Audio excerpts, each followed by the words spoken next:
This is Yeah, you should get into unfucking Pokemon. It's a really fun game. I played Pokemon, and then I realized the system was fucking stupid. No, the And so I Pokemon card stopped. game? Yeah, I know. No, you don't. Apparently not. Yes, I do. I don't Because like you're the Pokemon you're card talking game about system. how this game is bad, and it's He actually doesn't know, the Chuck. least expensive card game and easiest card game to get That's into fair. right now. That's fair. That's Yeah, true. what do you play then, Lorcana? Where are you? No, I just play. I know how to play Yu-Gi-Oh. I haven't played in a while, but like that's my favorite. That's my Magic go-to. the Gathering is the best. If you want me to hook you up with my older brother, he plays Magic and he wants to play against people, and I'm not getting into Magic because I value money. This guy's playing Goldengo.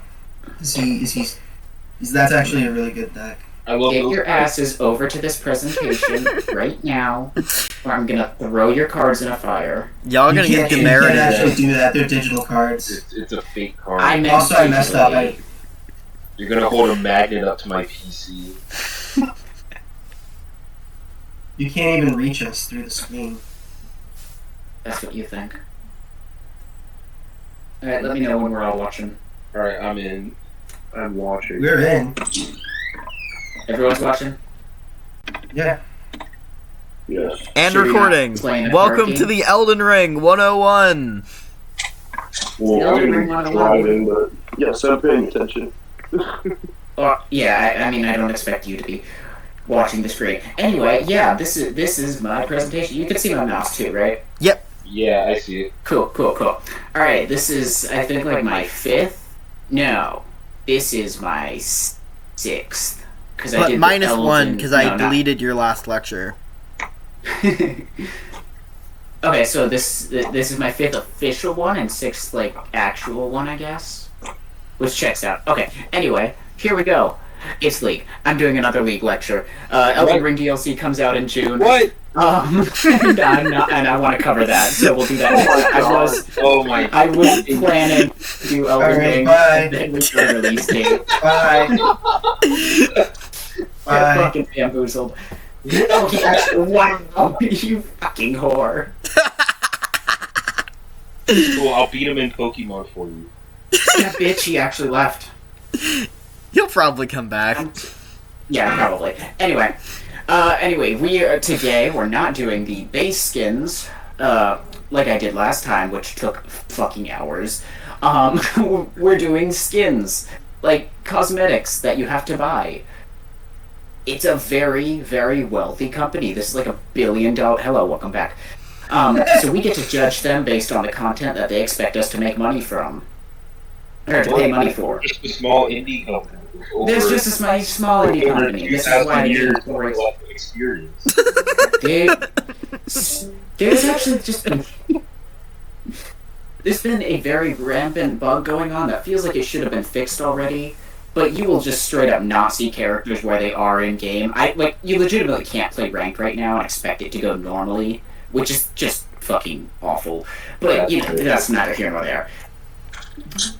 So, we're going to cover all of the... Okay, I lie. We're not going to cover Arcana because I don't know enough about tarot cards to cut. That's like a tarot card themed line, and it's amazing. Wonderfully designed. I don't know enough about tarot cards. Yo, though. you should learn tarot. It's so fun. I totally will.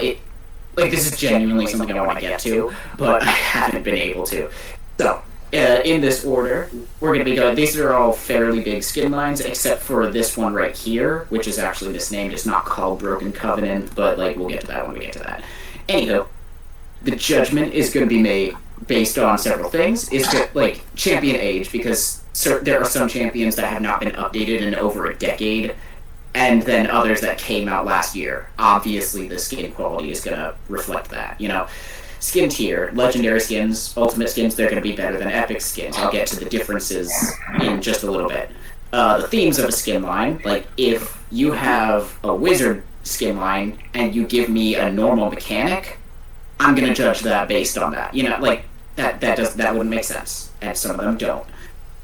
And then I'm also going to go off theming, which is basically how well do you take this base character, which I went over last time. Hopefully some of the memories remain. And how do you reframe them into this new character in this new universe? And then most importantly, rule 0, whatever the fuck I feel like. If I feel like it's a good skin and it just kind of goes against all of these rules, it doesn't matter. Hell I'm gonna rate it yeah! higher because that's what I felt like. Yeah.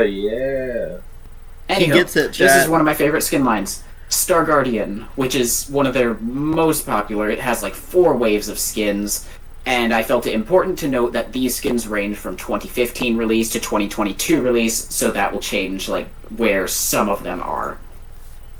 Star Guardian theme, if you could not tell, is very heavily modeled after Magical Girl anime. Yeah. It takes all sorts of themes from like Sailor Moon, Madoka Magica. It's very, very heavily. It's not subtle about it at all, and it really just leans into it more than it doesn't, which I really, really like.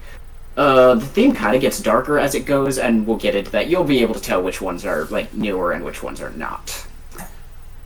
And so we're gonna start with this very basic tier list kind of stuff. The S tier skins all the way through D tier. Some skin lines aren't big enough to have all of them, but anyway.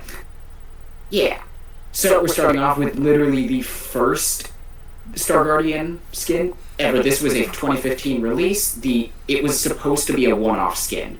It's like the most generic anime girl skin you could possibly imagine, with all the ribbons, all the the bright colors and all that. This was released on its own as nothing more than a passion project, but people took to it so well that it became its own skin line. And so basically this is just a seed of the entire skin line, and so I can't disrespect that, knowing this started it all. So S tier, it does its job. It's just good.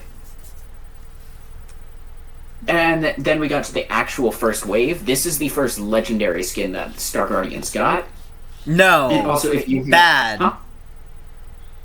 I hate this is not Jinx or like Magic Girl. They combined them both and made something that just looks wrong. You can say that all you want. I am taking from a lot of the lore and voice lines that it gets, because in the first wave of skins, or as the Star Guardian line goes along, first off, words. Words. I've been struggling with words this week, I'm not gonna lie, so this might be rough. Anyway, the basic Jinx is supposed to be literally the loose cannon of the group. Yeah. It basically, so if you run it by as like I don't actually have a picture of the full first Star Guardian team. This is the only one on that team aside from Lux herself, who's like the base original design with very generic anime protagonist. This is the Lancer of the group, which that's just an archetype I'm always going to be impartial to. I just really like Lancers. I love Lancers. They're just cooler. But this one just has so much personality. It turns Jinx into something more than just an anarchist.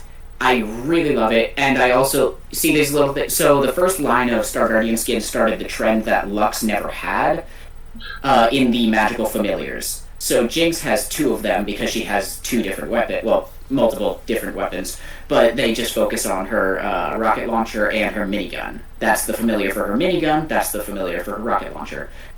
In these voice lines that the legendary Star Guardian skins get, they talk to their familiars a lot. That's so cool. It's so cool. I just love the quality of this skin for like I think they came out a year after, so maybe 2016, 2017 release.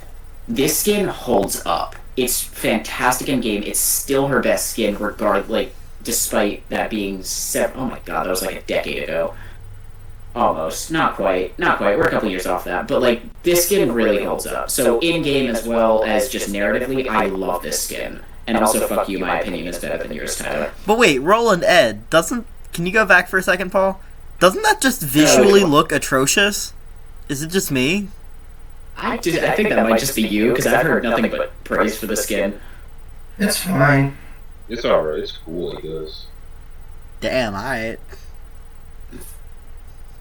Anywho, this is a 2022 release, and one of my favorites of the batch. Talia has always been an unspoken trans icon in the League community, it's never canonically confirmed, but Star Guardian leans so heavily in the story that we got during the Star Guardian event for Talia, and in she has, so Riot started doing this sessions video where they release a whole bunch of music with, like, based around a champion, sort of. And it's just like, they've done like 3 of them, and then they kind of stopped. I think Talia was the last one.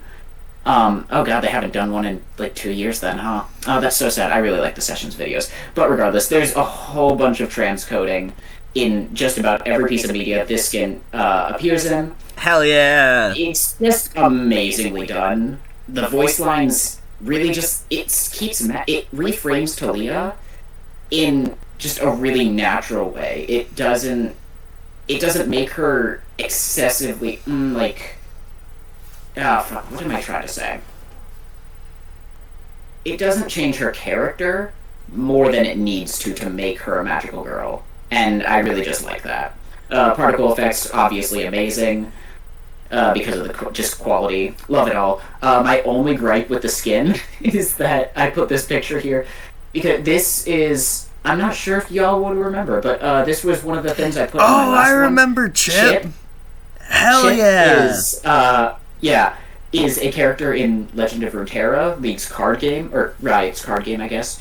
And it should have been her magical familiar. That would have made it literally the best Star Guardian skin to ever exist, and they didn't do it, which is kind of tragic. But you know what? It works. It just works. But like, it would have been peak. It would have been peak. So, you know, regardless, I'm totally not biased at all on this one. This was one of the first skins I ever got. But I really do think it is an S-tier skin, mostly because it takes her base animations, her base voice lines, and it translates them so well. This was the second batch of Star Guardian skins, not including Lux. So, like, Lux part of the first batch, not the first, and then the second. Yeah. I'm following. So this was, like, supposed to be the original, well, not the original, but the Star Guardian team that came before Lux's. So, some Magical Girl animes do this, where, like, older Magical Girls that are, like, had their whole adventure, usually ended in tragedy, kind of make their appearances. This is one of those. It had a whole cinematic where it showed off, like, just how darn good Riot can be at cinematics. Every bit, like, the animation, the lizard-like animations that Nico has in her base model, her base design, works really, really well. Just because it's a Magical Girl anime. It's supposed to be kind of just fully fantastical. It's a second batch skin, so they were kind of, like, experimenting with a whole bunch of stuff, and I just think it turned out absolutely perfectly. Are these canon? Within League of Legends, no, it's an alternate universe. Got it. So, like, technically yes, but, like, they have their own... the Star Guardian skins have their own comics and everything. Unfortunately, they just need new skins to cut... So, like, every time there's a plotline that's kind of, like, left open-ended at the end of any story, they kind of just have to deal with the fact that it's never going to be resolved, because the next time Star Guardian is going to get lore, or any alternate universe is going to get lore, is when new skins come out, which means new stories have to be started, and you can't really finish old story. Like, you'd be cramming so much it. So it's kind of tragic. But honestly, they did really well with the last batch. Get into that. This one's just perfection. I don't really know what else to say. It's a goth mommy dummy skin for Morgana.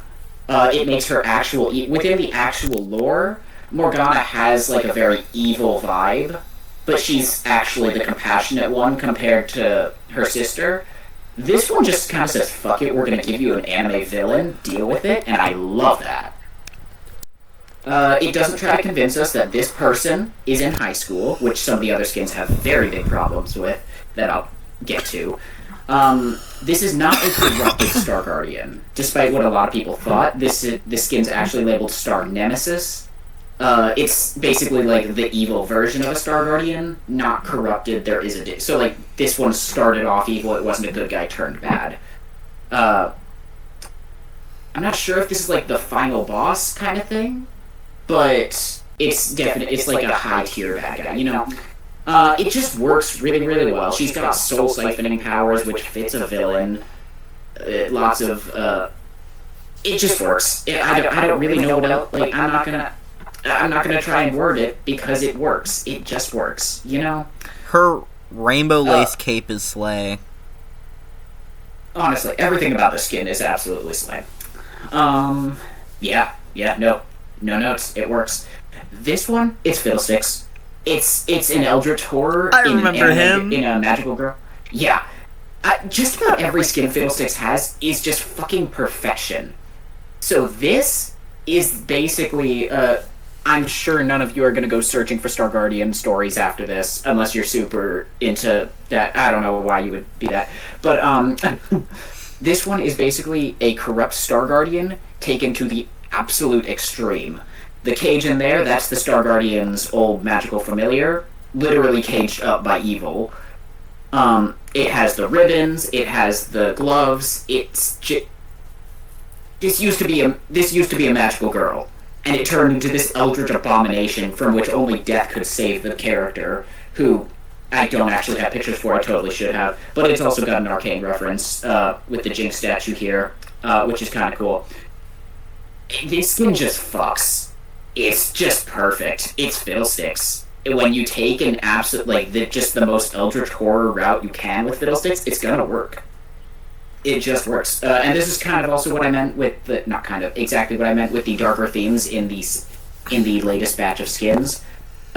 This one basically just shows you how little, the ultimate good so the magical girls in Star Guardian universe, they get their powers from the First Light, which we haven't gotten a skin for yet. We don't know what character that is yet. There's a few theories, but we don't know yet. Okay. This is basically the entire. This is showing us that the First Light does not give a shit about its fighters, about its Star Guardians. It just does not care. Because this thing existed for a long time before it finally got killed off in the most recent stories, setting the Star Guardian free. It was very, very emotional, all that good stuff. It was just a perfect skin, and I'm glad that we have this. Also, can you go back for a second? Go back here? Yeah, the original Fiddlesticks is much, visually scarier, and so this, softens him up a bit, but still keeps that eldritch horror edge by literally having a being trapped in the ribcage. Yeah, I think like what this skin really did, like you said, it softened up the visual horror, and it really went hard into the emotional horror. Yeah! I see it! Which keeps the exact same fear factor once you know the full story. But even without the emotional horror of the skin, you can tell something fucked up is going on here. All the rainbow colors trapped within the very pale whites, all the purple colors kind of on the edges with all the colorful stuff kind of centered around the very beginning. All the cages, you've got a cage up here, you've got a cage down there. Fantastic. They just went super hard with it, and I love it. It's such a creative adaptation to really make it fit the theme. This is my favorite Star Guardian skin. People saw this coming a mile away. It's a fantastic skin, perfect. We saw it coming. We're glad we got it, but no one saw Fiddlesticks coming. Once we get to the very end, I'll tell you exactly why this skin was so absolutely fucking genius, compared to another one that we got in the most recent patch. But we'll get to that when we get to it. We're focusing on the good stuff right now because this is all stuff that I will pay money for, and I paid money for. I did pay for this one. I really like this one because I play Fiddlesticks every now and again. But regardless, we get to the next one. This is another second batch skin line. This is 2 skins in 1. Every time Xayah and Rakan appear, and they actually appear quite a bit in these skin lines. I'm just gonna put them together because they're a match set. Except for one skin for each of them, they go together. Their splash arts go together. Their themes go together. All of it's together. This is basically so these are legendary skins of corrupt Star Guardians. This is from Nico's team, which is actually Ari's team, but Ari's not here. So I didn't skip. Did I? Okay, I just put her in a weird spot. Weird. Anyway, basically these two, quite a while ago. I don't exactly know how long ago. It must have been. It's the two. I'll get to that later. Never mind. Ignore me. basically these two fell to darkness, they became evil, and now they're kind of like a comedic relief villain kind of thing, because how to explain it? This kind of corruption isn't necessarily mind control. It's more messing with perception, if that makes any sense. It's like changing morals rather than literally mind controlling. So basically, they enjoy being evil because they're corrupted with evil, if that makes sense. It's the characters are still there. They're still in their own state of mind. Their morals have just been manually adjusted. I'm not sure if I explained that very well. Yeah, I didn't watch that, I'm not gonna lie. But I'm sure you're right about that. A lot of these skins, they have a very joking feel. Or not even joking, more like they've got a very lighthearted feel for what they're supposed to be. This was kind of Riot dipping their toes in what we can do with corrupt Star Guardians. Sorry, was someone talking? I'm sorry, I beat Ed in the funniest way possible. Go ahead. Run it back. No, we're in the middle of a lecture. You guys suck. I said no because we should do the lecture. You know what? That's right. Demerit. You get an anti-demerit point for doing. Yeah, demerit point for Ed. Anyway, so these skins, they've got very they're exactly what you'd expect from Xayah and Rakan as normal Star Guardians, with those nerds over there all the time. It's just a really corrupt Star Guardians are nothing, or magical girls. They're nothing new. This is the old team that didn't complete their mission, and now the current team has to fight them, and it's just it's a common trope done really, really well, and I really like these skins. They're just really, really good. And that is it for S tier, as it seems. I probably did that for that reason. We'll get to it. A tier. These skins are still great. They still fit their themes very, very well, above average, what you'd expect. And we'll start with one of the newest skins that I wish I could put into S tier, for Kai'Sa. This is sorry, words. Basically, the problem that I have with this skin is not the art quality. The art quality is obviously incredible. This is one of the best splash arts I've seen in the game. Quality-wise, fantastic. The particle effects, the animations, the voice lines, all fantastic. My biggest gripe with just about every Kai'Sa skin ever is that they do absolutely fucking nothing with her shoulder cannons. This might look like it's clipped off, the art's clipped off or anything. I just put it right to the edge for all these arts. We don't get... These are supposed to be shoulder cannons that can, in her base art and design, they're just so much more prominent, and they do absolutely nothing with them every single time Kai'Sa gets a skin, and I just think that fucking sucks. Another gripe I have with the skin is during their development, the community was told that if you don't play League, for most skins these days, you can buy other chromas. So right now the skin's pink. In its base form, it's pink.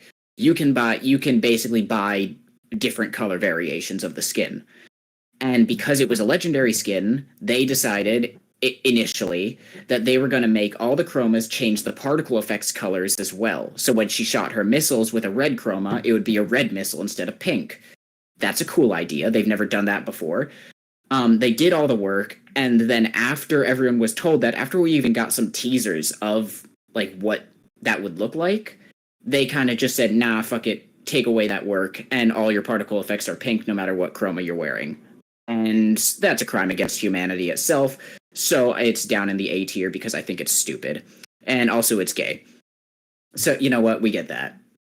Well, this is the character that she is gay with. It's really hard to program, and they didn't realize They did all the work. They literally did the work. We saw previews of it. It was there. It's there, sitting in a folder somewhere, and they said, fuck it, we're not doing it. Maybe when they implement it with the base code, it causes errors and glitches or whatnot. I don't think you understand. We saw this in-game on the PvE. We saw it. It was there. They took it out. They had to do more work to take it out Huh. than it would have been to just leave it in. We don't know why. Huh. It was just Riot being Riot. Anyway, this is Akali, and if you know Akali, it's a bullshit champion. I don't like this champion at all, but this is a fantastic skin. Same problem as Kai'Sa. The particle effects were that whole work was taken out for whatever reason.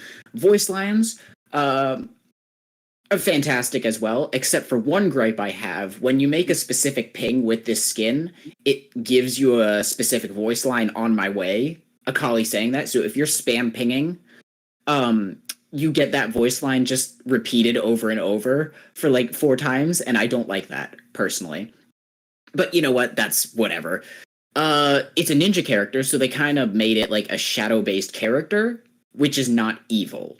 But then they kind of took the very common trope of, oh, this is a shadow character, or like their powers come from the shadows, so they struggle with the darkness more than others, which is fine. I don't mind it. It's just a little Boring. I think it's a little overplayed. Lame. Yeah, What just are a you, little. Kingdom Hearts? Honestly.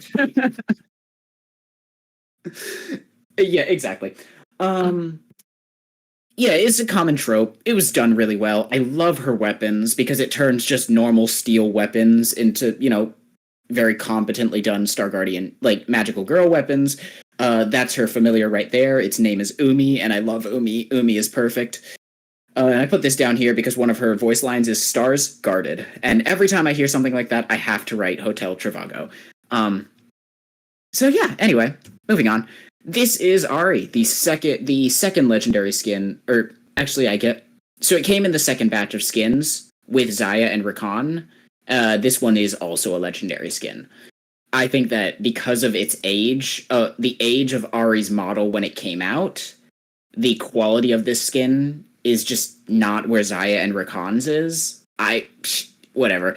It's fantastic quality, definitely better than your average epic skin, but ever since Ahri's other skins, her epic skins and her base skin were updated, this is honestly her lowest quality skin.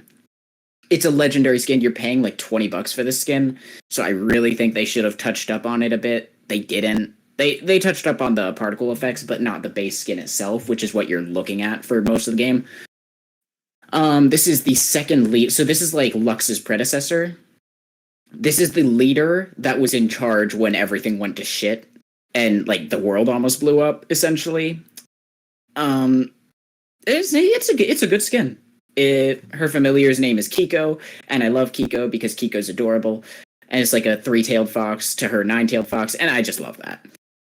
This is also one of the only skins that Ahri has that does something with her. So if you play League, you know that, or you might know that Ahri is a mage, and her abilities essentially come from the orb of magic power that she holds. In most of her skins, including her base skin, like her base lore, it's not really explained what the fuck that is other than an orb of magic power. In this universe, it's Kiko. She's throwing Kiko for her abilities, and I think that's fucking hilarious. It's the only thing that actually ever does anything with that concept. Like, hey, what if we actually acknowledge the fact that she's holding a ball of magic power and make that interesting? And only one other of her skins does that, and we'll get to that skin. Anyway, Orianna. I love this skin. This is one of the newest skins. I was super excited for it. Initially, this was only supposed to be a League of Legends Wild Rift skin, which is mobile League of Legends. They ported it over to the PC when people were like, hey, we'll get into why they ported it over. This was kind of just okay, we're doing this, so we might as well port this one over as well. I love this. This is essentially taking her original lore, which is... So in the base lore, Orianna is a girl that was gradually replaced all her parts with robotic parts, essentially making a human ship of Theseus. Oh, I remember her. Yeah. That was we actually had a whole thing. It was pretty fucked up.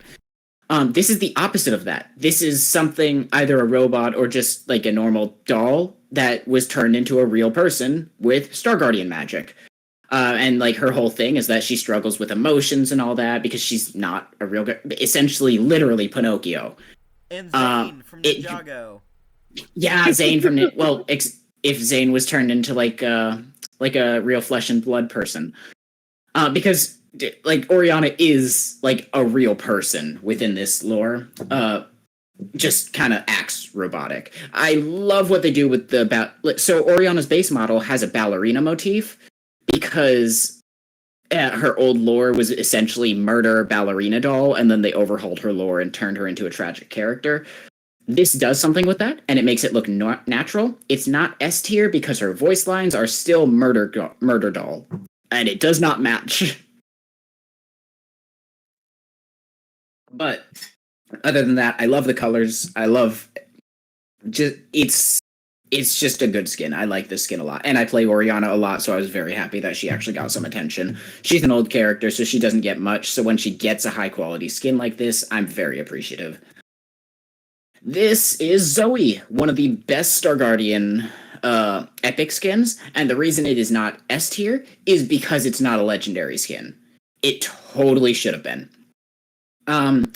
This is the only epics corrupted Star Guardian we have. This is one of the first Star Guardians ever, so she's literally the anime well, in her base lore she is as well. But this is I know she looks 7, but she's actually 5,000 years old. I love her familiar. It's a little octopus, and I just love it. It looks like, look at the evil smile. It just fits so well. I just really like everything that they did with the skin, especially in the cinematic, which if we have time after this, I'll totally pull that up and make you guys watch it because I feel like it, but we probably won't have time. You guys know me. Oh, no, I don't think it'll go that far, honestly. I'm actually moving through these faster I'm certainly moving faster than I did with the normal champions. But yeah, essentially, Zoe just does this trope as well as Xayah and Rakan, in theory, and then her voice lines from the cheery, happy-go-lucky, literal 7-year-old with cosmic powers, it just kind of... The voice lines kind of break the immersion, which is kind of a shame because she's supposed to be the sadistic Star Guardian that's corrupting other Star Guardians. This is the Star Guardian that corrupted Xayah and Rakan, and it was the first villain that we actually saw from the Star Guardian universe. It's just really, really well done. I love this skin a lot. Anyway, this is one of the newest ones as well. Sona. I really like this design. I don't think the splash art does it justice. Sona's one of my ladies. Yeah, you play Sona. Yeah. So, fortunately, Riot was not nonsensical enough to not make her... I think it's one of her absolute truths that, like, every skin Sona's in, she's mute. That's, like, her thing. That's one of her things. Right, when I mention an absolute truth of a champion, that is Riot's way of saying, every time we make a skin for this champion, this has to be true. So, and one of Sona's, I believe, is in every skin she is in, she's mute. She's talking either in this case, she's talking with sign language because it's like, it's real world stuff. And also her familiar talks for her sometimes, and she hits it with a book, like, a lot to shut it up, which is just... Banjo-Kazooie. I guess. I actually never played Banjo-Kazooie. I'm going to get blamed for that. Yeah. Also, just... solid representation of disabilities, which honestly is always a plus. They did add glasses to her to like give her more of the magical girl. Like she's like one of the nerds of the group, which haha nerd. I think it's a really charming touch. Honestly, they make great use of her instrument, which in a lot of her skins falls really flat to like piece of metal or piece of wood with three strings. This one really kind of goes nuts with it with the giant gem in the center, the magical strings. Which, checks out because it is, in this context, a weapon. Crazy hairstyle. I love the hairstyle. Like, I just really, really like this skin. But there is no saving her model. Her model is ancient. So in-game, it brings it down to A tier, not S tier. This is one of the only skins I'm doing that are not with it. This skin is not in League of Legends. It's from Riot's card game, Legend of Runeterra. It's a fantastic skin, which means they actually got to go a little harder on the design of her scissors because they didn't need to worry about modeling. which I'm actually really grateful for. Wait, so Star because Guardian affects their other IP properties they own when they make... oh yeah, that's how popular this shit is. Okay. If we go back to this one, this was specifically for their mobile version. It was not supposed to come to League PC. I'll get into why it's on League PC now, but yeah, but this was one of the exclusive card game skins that we got. And honestly, it just fits Gwen so well. Obviously I haven't played this in League because it doesn't exist. I'm sure someone's made a custom skin. Rips custom skins, they're no longer allowed. But, it just works really, really well because Gwen's comically large scissors just work. They make extra care to make Gwen's scissors look cool rather than goofy. And in every single skin I've seen with Gwen so far, it just works. Like they've gone the extra mile and didn't just recolor her scissors.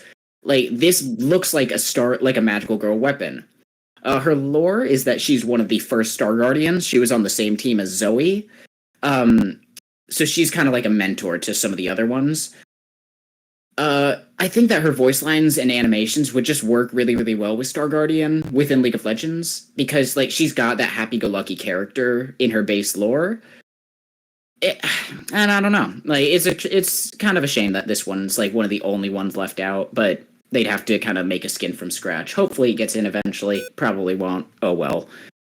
Yeah, so it is pretty good, but I can't really like accurately label it. I could put it in D tier for the same reasons because like I don't know what the animations would look like, all that. Anyway, out of A tier into B tier. This is kind of just like what you'd expect from the skin line. It's lacking like something special. And this is where Ezreal starts.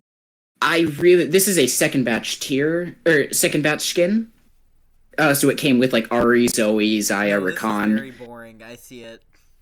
It's really boring for what it could be. Like Ezreal, you just put him in a suit. Come on, give it. It would have been fucking hilarious if you gave him a frilly skirt. Like, just do it right. Commit to that bit. Would that not be fucking hilarious? To be fair, I love the colors. I love his familiar. Right, you're so fucking right. Like, Paul. would that not just be good? So it just lacks that. I don't know why he has goggles. Like the goggles kind of just don't do it for me. It's an anime thing. I know it's an anime thing, but it does not fit. It doesn't. No, I'm just saying. Yeah, regardless, like the pants are so boring. This is supposed to be a magical girl anime. We've seen male like magical girl designs before. They've been better than this. But unfortunately, Riot just kind of doesn't do anything with their male design. They've got 3 male Star Guardians right now, sort of. I'll get to the last one, and I'll explain my problems with it. Or actually, I think they have 4, actually. I just didn't go over one of them because it doesn't actually exist yet. Yeah, I'll get to that. But, yeah, no, this is just boring. It could be so much more. We'll get to Rel. And Rel is down in B tier. Rather, I love this design. I want to say that off the bat. I really like the Star Guardian given armor, like heavy Star Guardian armor for like frontline, because like it's a combat team. It needs frontline. You can't all be magical mages that are shooting powerful spells from behind. I mean, you can. That would be lame.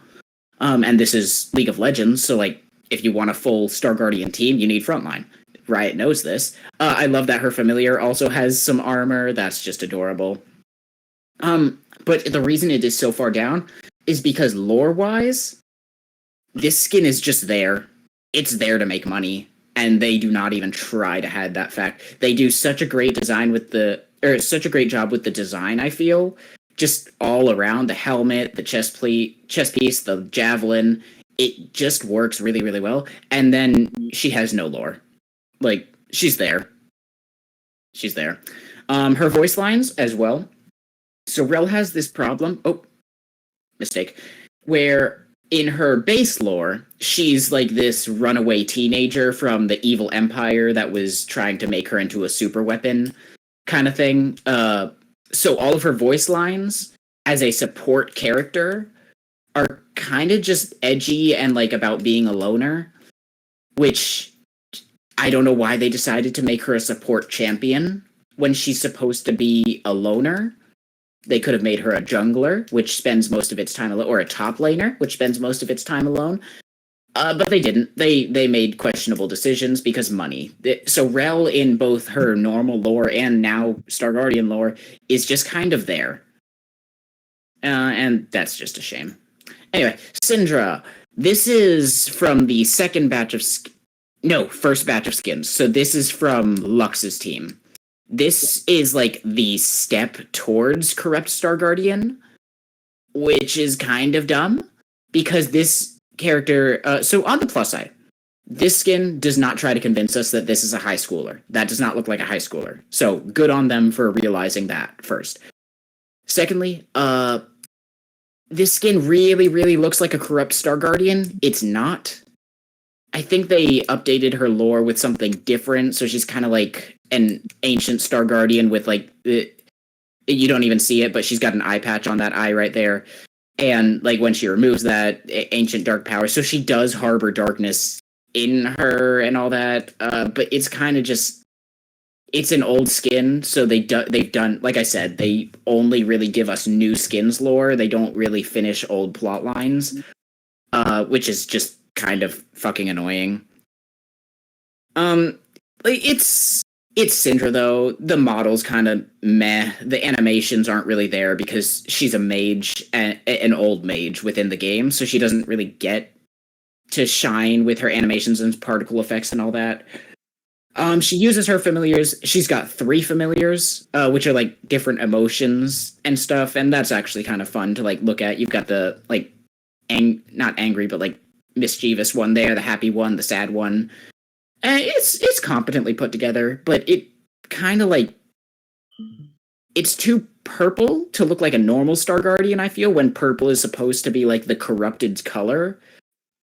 Or rather this dark purple. This one it feels brighter in the art, especially because they've got like the background light reflecting off it. This one is in the cold depths of space, and it doesn't really do it any favors. It looks corrupted. It's not. It's analysis. It's kind of just this skin's in a really weird spot. I hope they update Syndra and give her something more unique.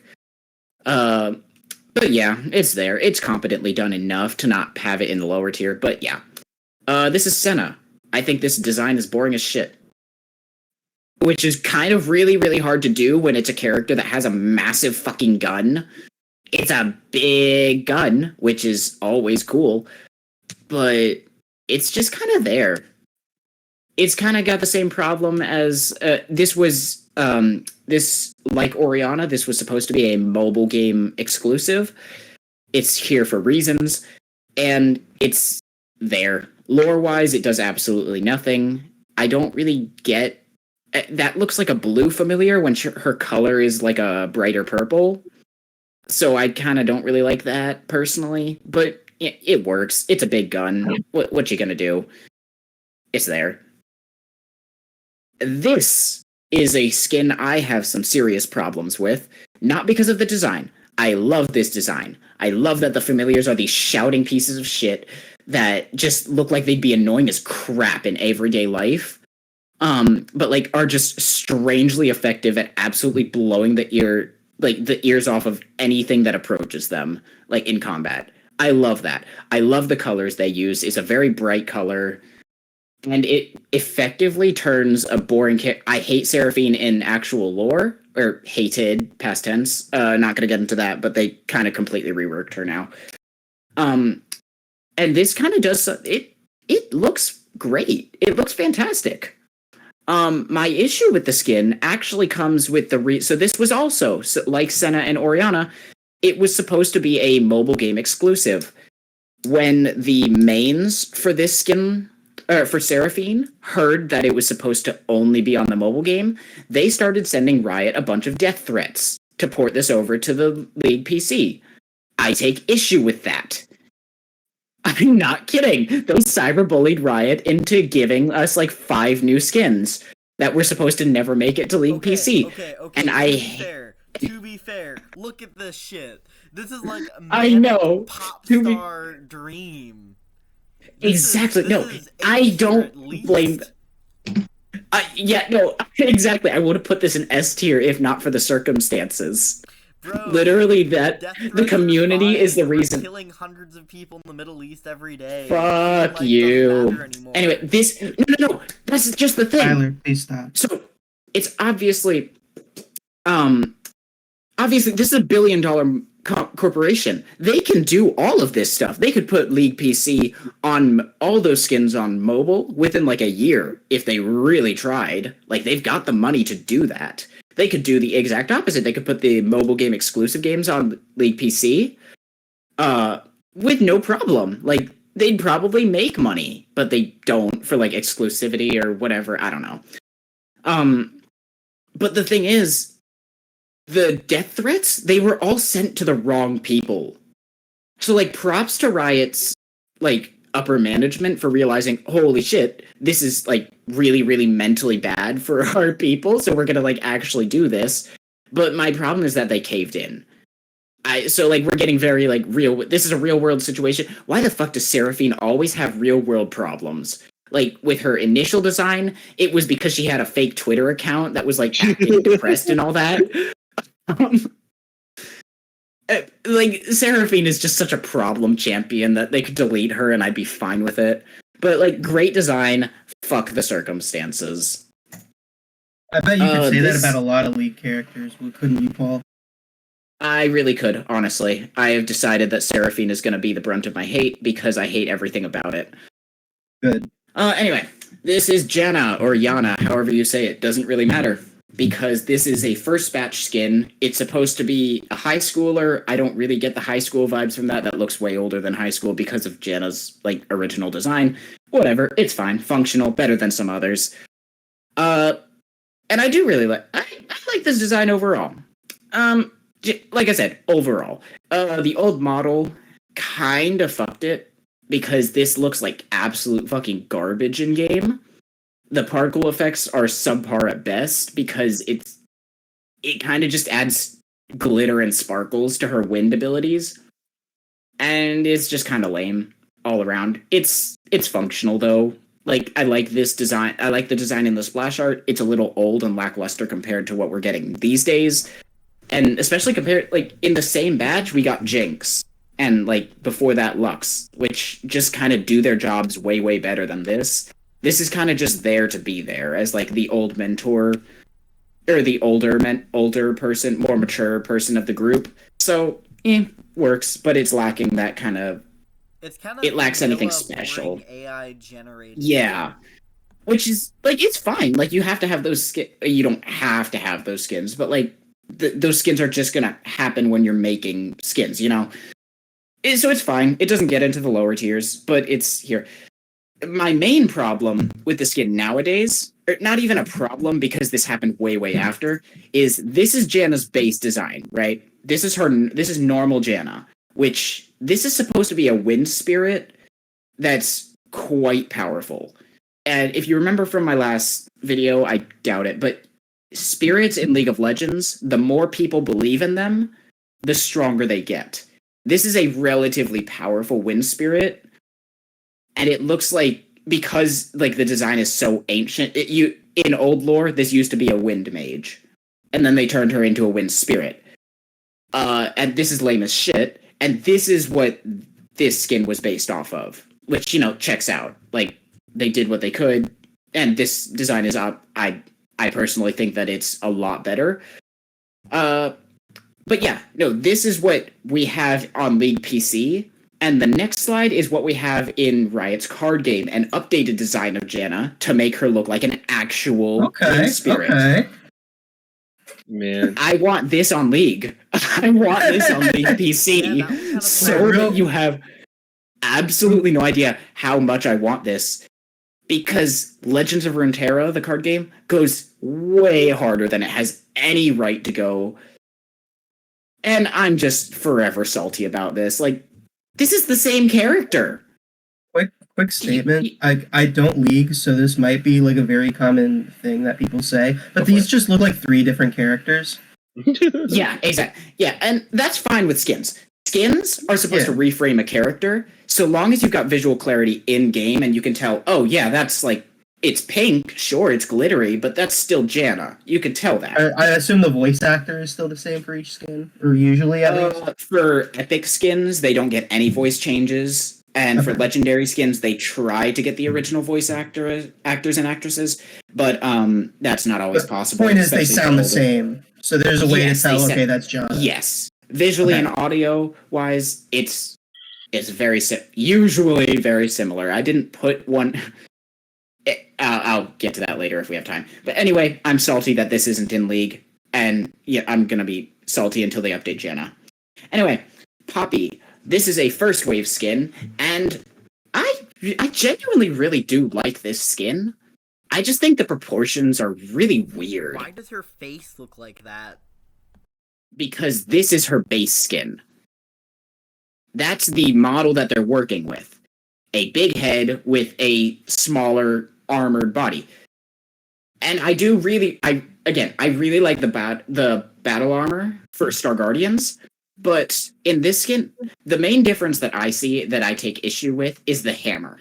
In this skin, it is a hammer clearly too big for Poppy. In this, it's a tiny hammer that looks like it wouldn't hurt a fly. Like, it looks like it's spring-loaded. That looks like a hammer that will absolutely crush your head. And that looks kind of goofy. Now, for one, I do really I love the design of her eyes. I love that her magic becomes her shield. She's got a shield there. That's part of her kit. It just feels they didn't go the extra mile that they really should have for these proportions. This does not look like a natural character design, and it's an older skin, so it gets a bit of a pass. But the art's fine. The colors work. It's fine, functional, but like, what the hell? That looks like a photoshopped head, honestly. Like, when you look at it, it looks photoshopped on there. But yeah, other than that, it's fine. This is like the most vanilla Star Guardian skin in the line. And it's perfectly functional. I do really enjoy this skin. Soraka is a fine character for the line because she's a healer.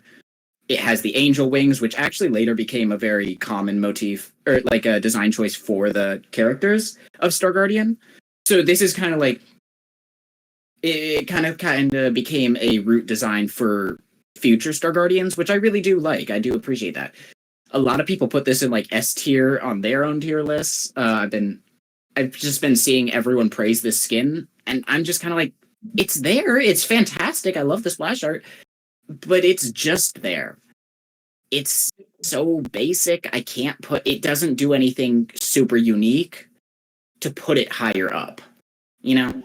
So I like the little lion fella. Is that like the standard familiar? Or is that special to the skin?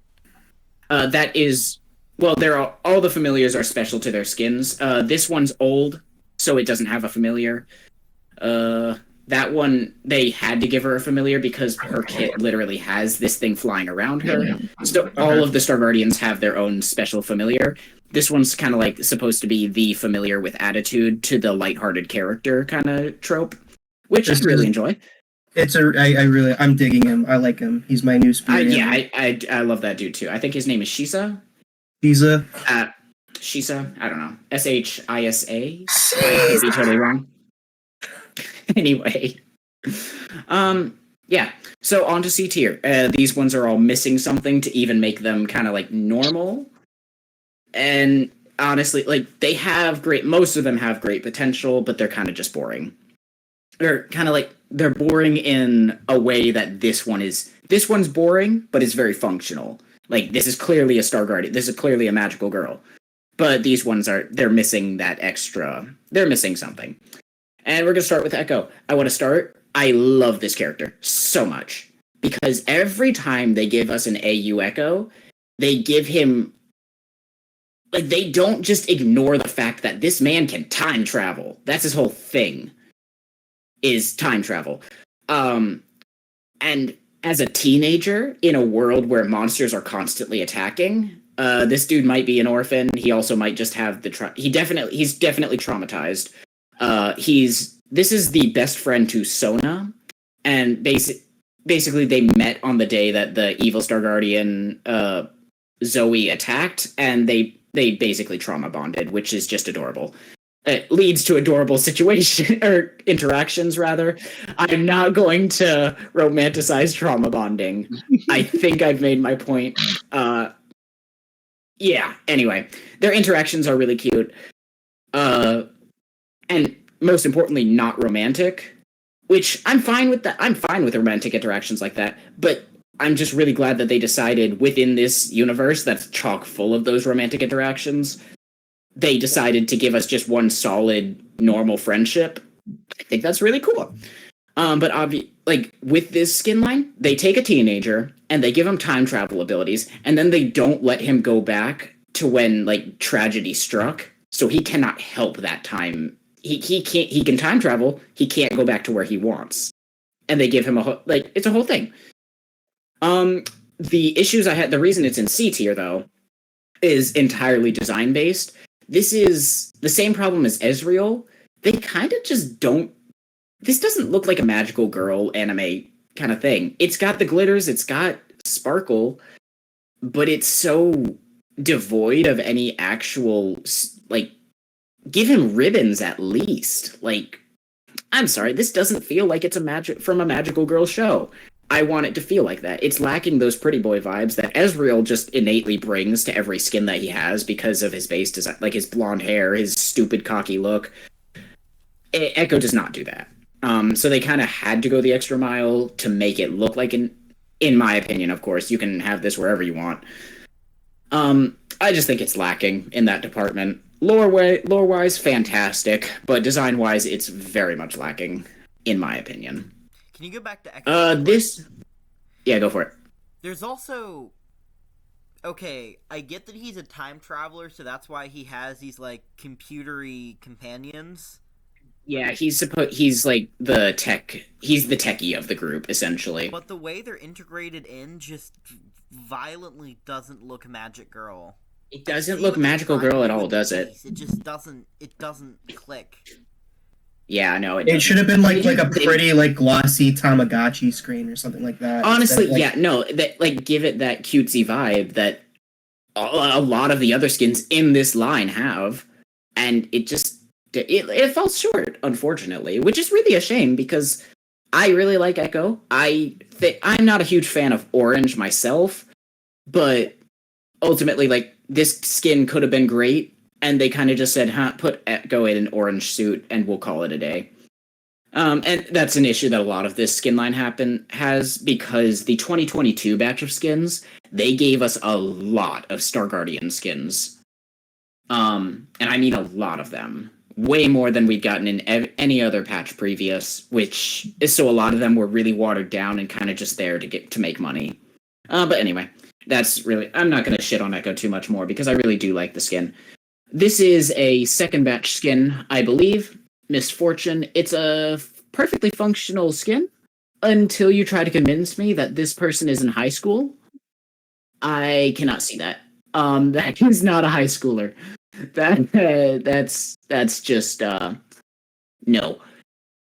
But another problem I have with the skin, I mean, I don't think it goes. School. I don't know about y'all. You look. I'm not even gonna go into what you look. I still have that picture of comparing you that day you showed up in your fucking bathrobe. He like walks in like Guns Akimbo. Well, he tried to. He actually put me in an arm lock when he came in that day because I didn't see him coming. I'm not sure if you remember doing that, Tyler, but I certainly do. So, but you know what? No salt over that. No. No. Anyway. Oh shit, that's still going. Anyway. I think that this problem the color for this skin is clearly red. Her skirt's red, her gem is red, her guns are red. It looks too orange. Like, why not make her hair color, like, just as dark a red as the rest of it? Why not just make it totally color matching like every other fucking skin previous? Like, you've got blue hair, blue color. Like, I don't know. I don't know. This one just doesn't feel like it does enough for me, especially because her guns are so relatively small compared to everything else that we see in the skin line.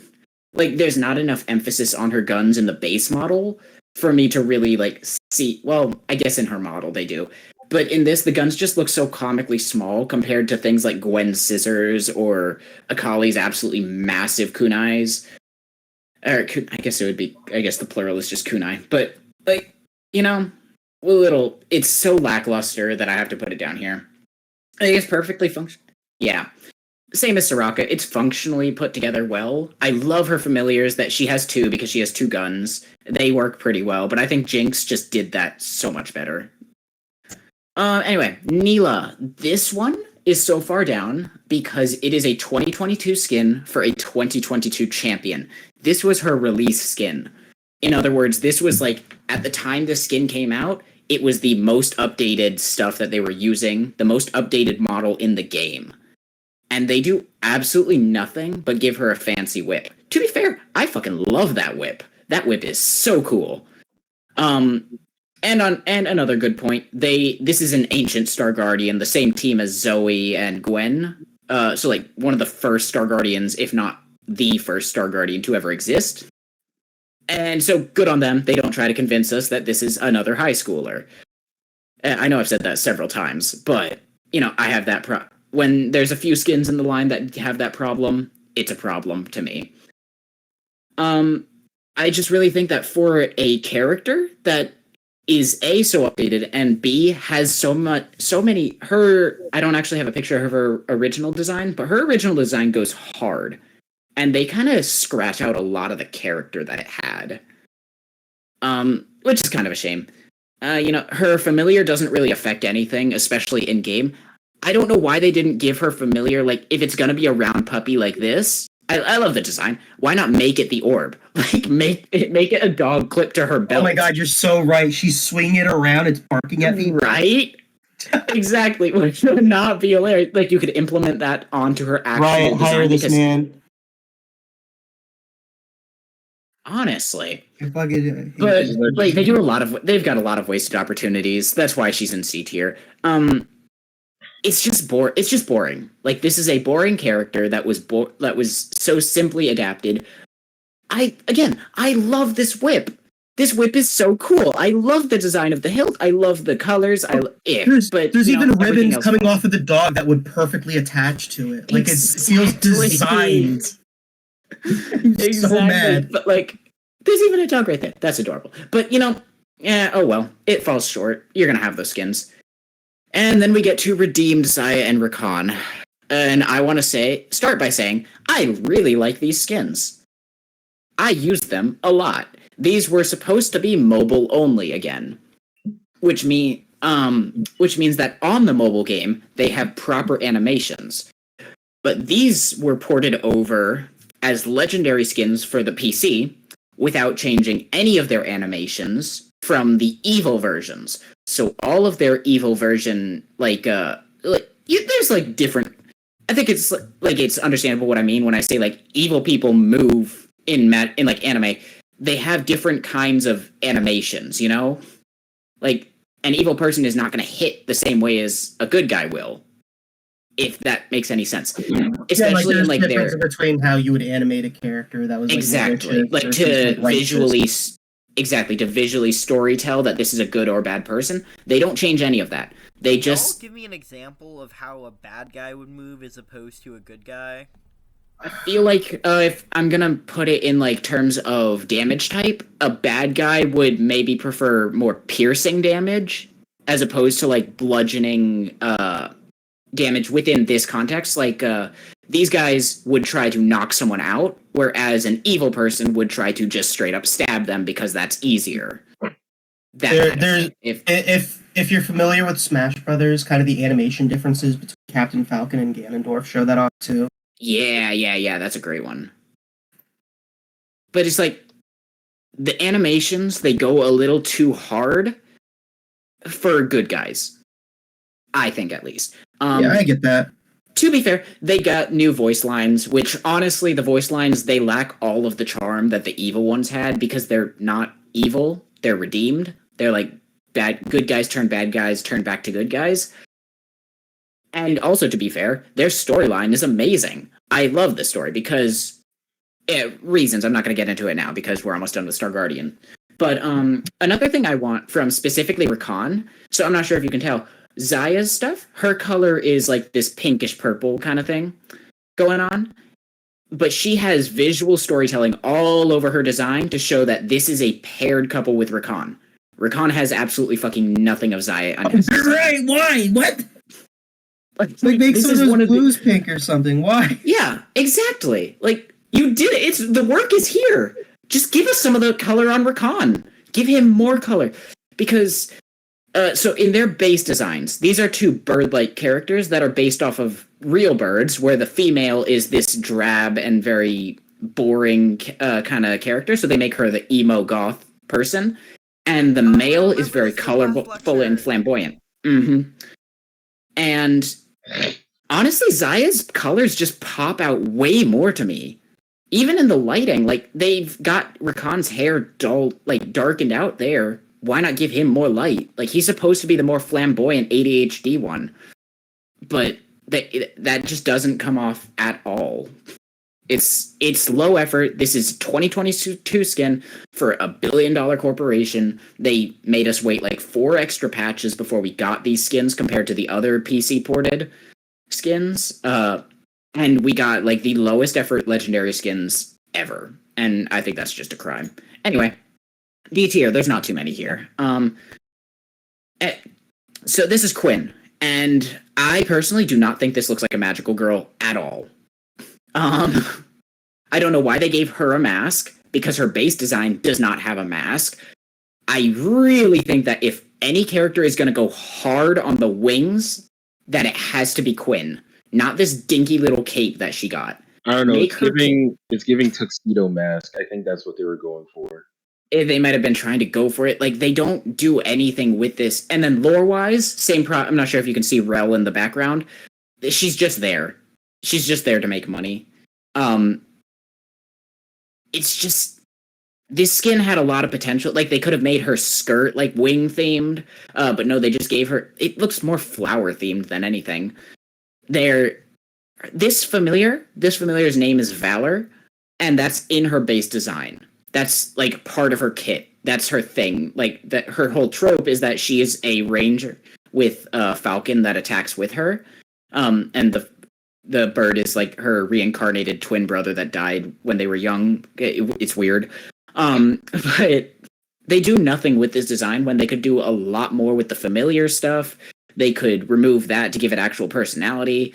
They could do anything with the gauntlet to make it look like this actually shoots projectiles, like they do with Ezreal's.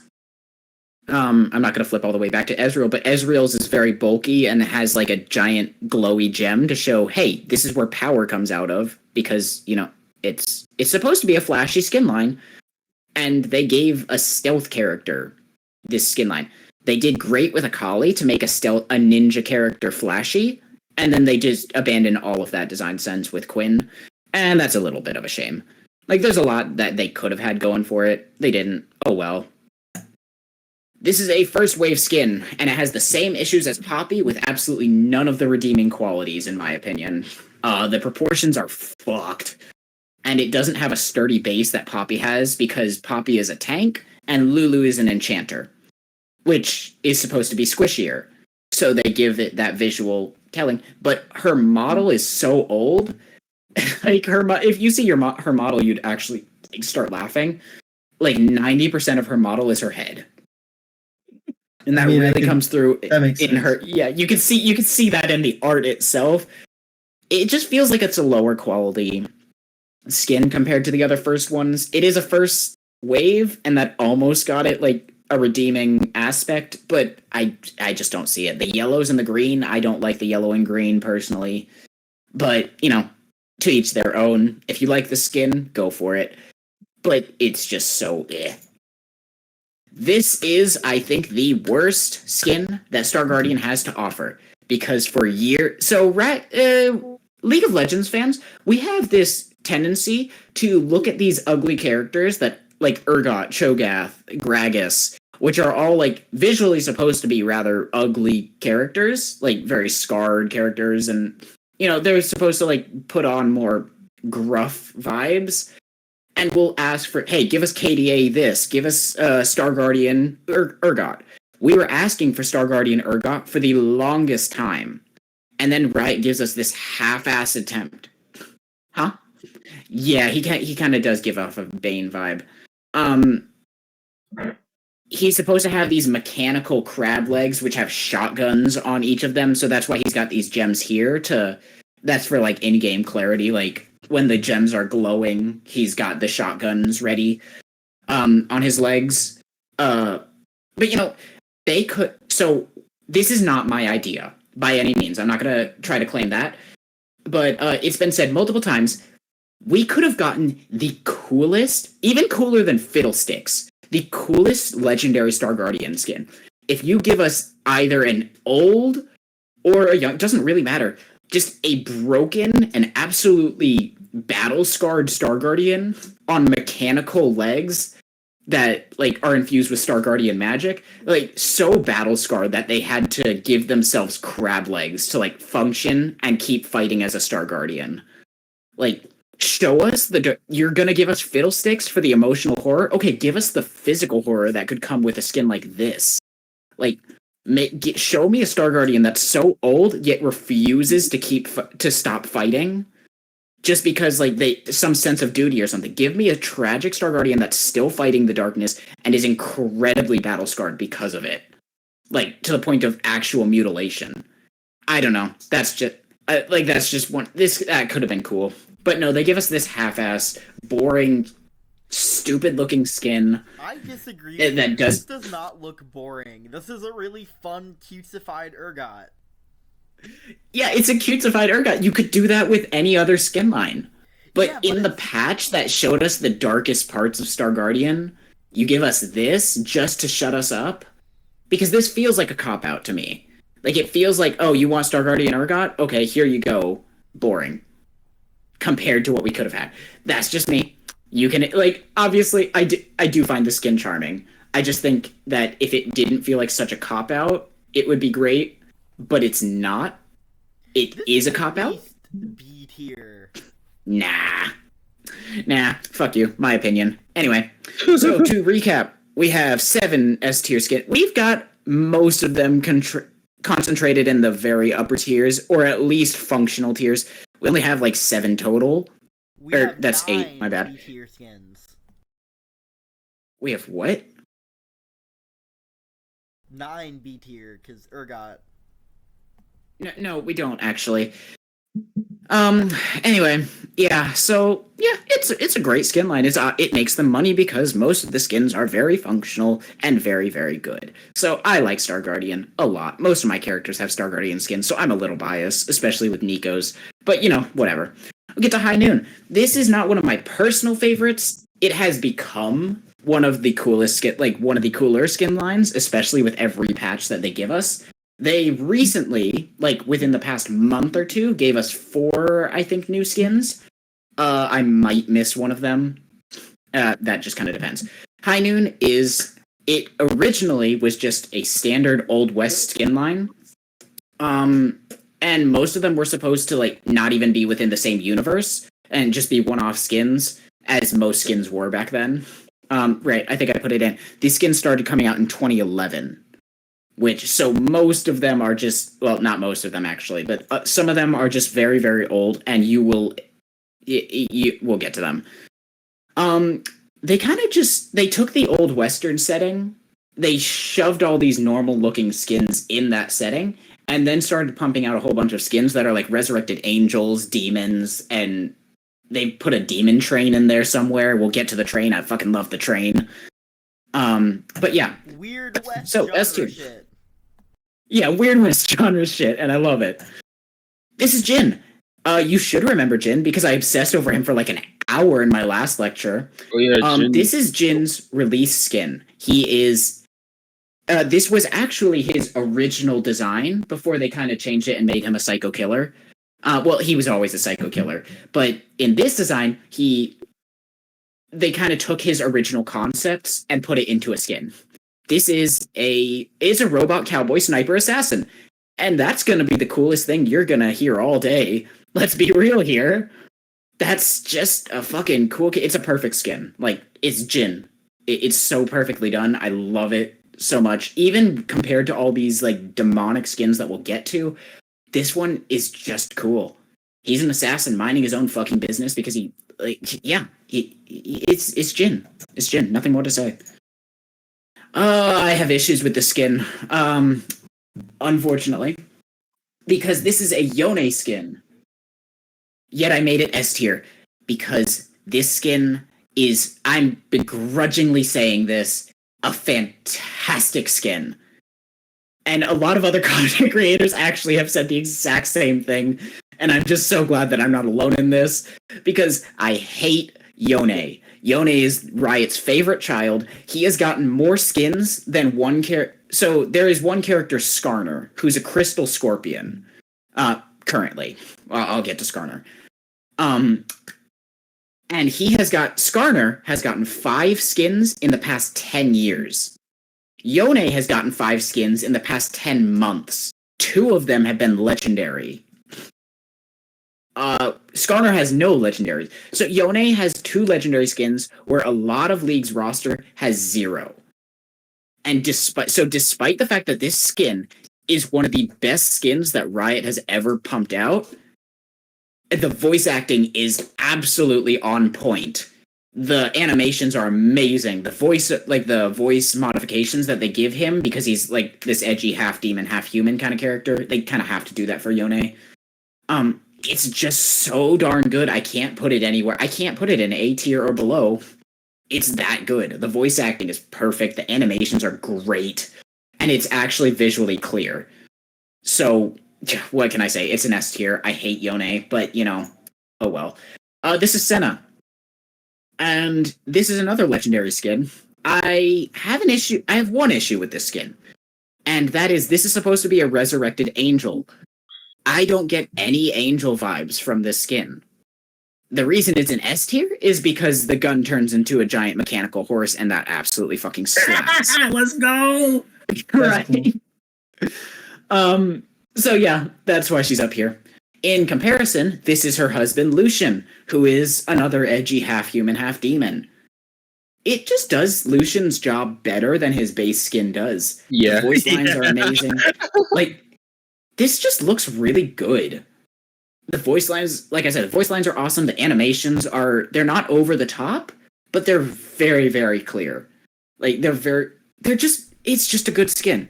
It's an edgy skin, but that's not always a bad thing, It feels exactly what it should be, and it looks cool to boot. Like, the shoulder spike, like, the twin guns that are different colors, but, like, this skin just fucking slaps. This is Gragas. This is one of the new skins. Normally, Gragas does not get very good skins. But in this one, this is fucking fantastic. He's basically the neutral character that absolutely no one hates, because he's the bartender. That's kind of it. He's the demonic bartender. He's got his little cowboy hat. He's got his barrel, which actually looks cool. It's just a great vibe. Like, look at it. This is just perfect. Like, he doesn't have an exposed belly. They actually did something neat and gave him a cool, like, attire for once. Like, this is just good. They're taking Gragas. The hall glass is chef's kiss. Right? Like, he's literally serving drinks to demon characters. That fucking checks out. Like, it's just good. Samira. So Gragas was the first epic skin. All of these skins, these are legendary. Except for this one. This one's perfect. But these are all legendary. This one is an epic skin that just reframes a character in a very minor way. So this is still... Samira's base lore is that she's a daredevil that does mercenary work for the thrill of it. She obviously gets paid for it. She does her job damn well. And that just translates really, really well to an old Western vibe. They give her weapons, the demonic energy, just for the themes, It works. It's just a perfect fit for her. Isn't she the one with, like, the style meter or something? Yes, the one with the style points. I don't really know what else I can say about this skin other than it's a perfect fit for Samira. It's exactly what you expect. And the demonic energy just kind of pushes it to S tier. Like, it just looks cool. It's her base skin on steroids, and that's just good. And when your base skin is really, really good, like Samira's is, it's gonna be S tier. Tom Kench. I don't know what to say. It's Tom Kench. He's got a cowboy hat. He's so easy to translate into other skin lines like this. He's in every skin line. He's like this contract demon that basically like a monkey's paw. Like, I'll give you what you want, but also I'm gonna eat your soul, but not tell you until the very end. I'm gonna be very vague about what I'm gonna do. It just works. Like, look at him. Look at it. This is just a good skin. This is perfect. I just Rango vibes. right? So good. Yeah. Rango vibes. That's a good way to put it. Yeah. No, nothing much else. In a skin lines with demons and like hellfire, this is just good. Thresh. I couldn't really find anywhere to put this skin other than S tier because it's just good. I think it's a legendary skin. I could be totally wrong, but they turn his hook into a lasso because Western. They make his like it's a demon. He steals your soul in the lantern. That's always an easy thing to translate. It's just a good skin. I like serious Ghost Rider vibes here, and I fuck with it. Like, I don't see this skin often, but when I do, it looks cool. Now we get to A tier. There were a lot of S tier, but A tier. Ashe. This is the same exact problem as Senna had, except Ashe does not have a gun horse to go with her. This is supposed to be an angel. Resurrected angel. Like, a human resurrected as an angel to, like, fight the demons. I don't get that vibe. I get the demon hunting vibe. I don't get the angel vibe. There's no wings. Like, give us the wings. Like, it would be so easy to fix. But, yeah, like, when you're missing the mark on thematic that hard, in my opinion, it's not gonna be S tier. This Mordekaiser. He's a train conductor. And also a literal train. His mace is a train. He's got a train in the background. He's a train skin. He conducts the train of demons or whatever that train is. I don't actually know the Trainier. He should have been more train. Like, give me more train. I do really like that. He's just this massive guy that can pick you up like that to steal your soul, essentially. And I don't know. He probably throws souls into the furnace of the train to like keep it running and all that edgy stuff. This is a really good skin, but like I want more. You know. This is Rel. Everyone forgets that Rel exists. This is one of Riot's newest skins. This came out with the same batch as Gragas, so like 2 months ago, and we've already forgotten about it because like 4 other skins have the horse, which is supposed to be Rel's whole thing. And like if they didn't make her a redhead in this skin, you'd be able to mistake her for half the other skin. Did I not put Leona in this? Oh fuck, I missed one of the best skins in the line. That doesn't really matter. It's a great skin. Okay. This is Leona. This is Leona's skin. I literally used it as like the cover because High Noon doesn't really have a cover for official art. It's just a good skin. It easily S tier. It's her best skin by far. She also gets a horse in her move fast animation. So it's just good. But like, okay, so Rel, she does not have anything going for her because her whole thing is lance and horse. She has the lance thing, I guess. It's like a gun lance kind of thing. But it just does not do anything. It's a great skin. I have to put it in A tier because Rel is such a perfect skin for High Noon. But it stops from being S tier just because of all the redundancy that came before her. And so it kind of makes her feel like a redundant skin, you know? Victor. The color change is kind of off-putting to me. It kind of just throws in this is one of the 2 blue magic skins that we get. And I'm kind of glad that this was kind of, like, they experimented with it with 2 skins that no one would really care about. And then they're kind of like, oh, okay, this didn't really vibe with people, so let's, like, never do that again. Honestly, we'll get into why I mentioned the Plague Mask, but I really want a Plague Doctor Mask. You know, like, it just, yeah, is Victor. Like, it's cool, it's functional, it works, A tier, can't really put it in. Yeah. And this is why I mentioned the Plague Doctor Mask, because Twitch got one, and he didn't. And that makes me a little salty because this skin is so fucking. It's just there. Honestly, I should have put this lower. I kind of just put it right next to Victor because I find the same problems with them, except Twitch has the plague mask. So like the color, it's fine. It doesn't really look high noon to me though. It kind of misses. So I really should have put this in like low B or C tier even. But you know, it's a cool skin, so I guess like maybe there's some disease in the coffin there, and that's where his poison comes from. I don't know. It's just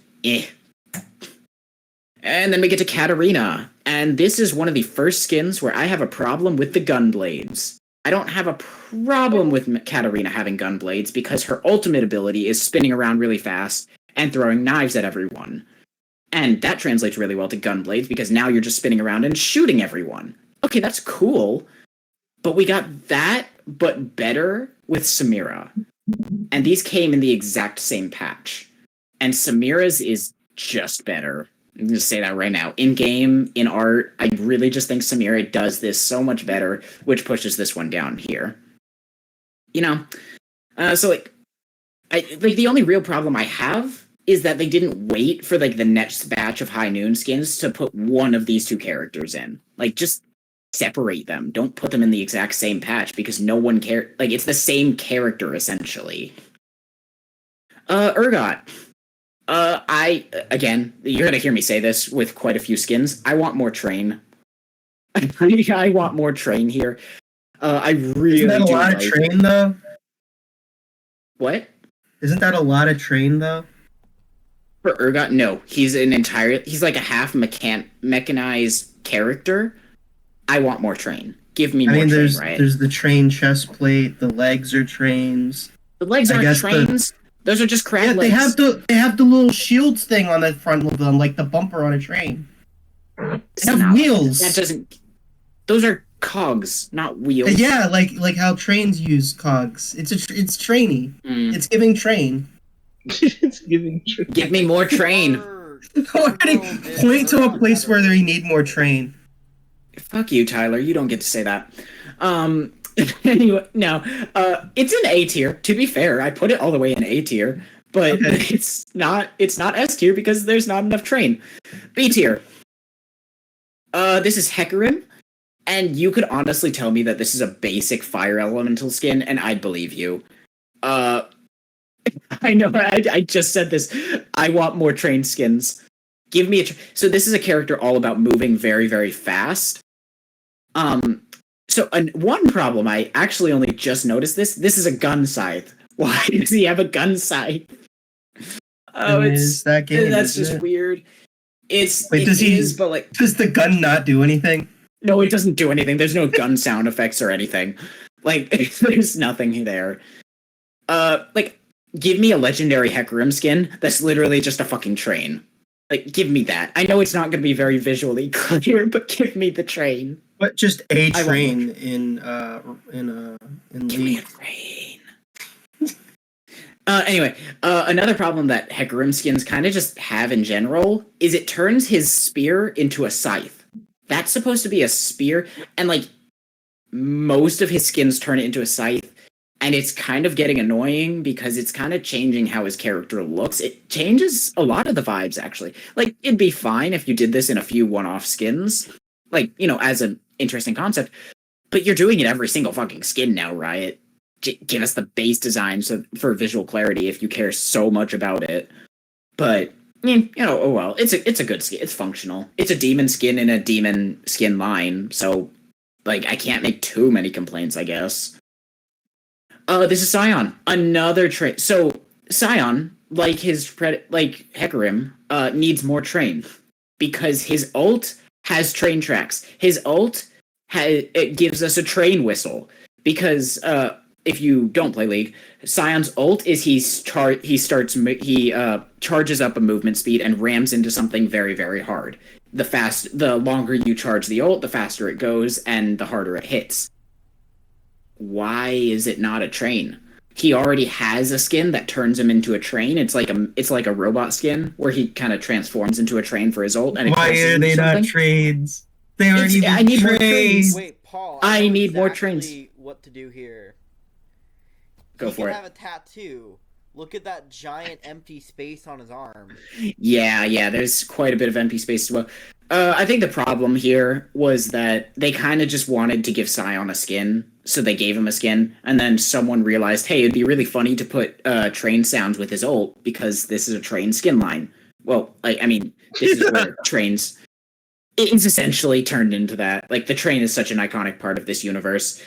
I need more train from Scion. Like, especially if you're going to give me a train whistle when he starts ulting, that alerts the entire map that he's ulting.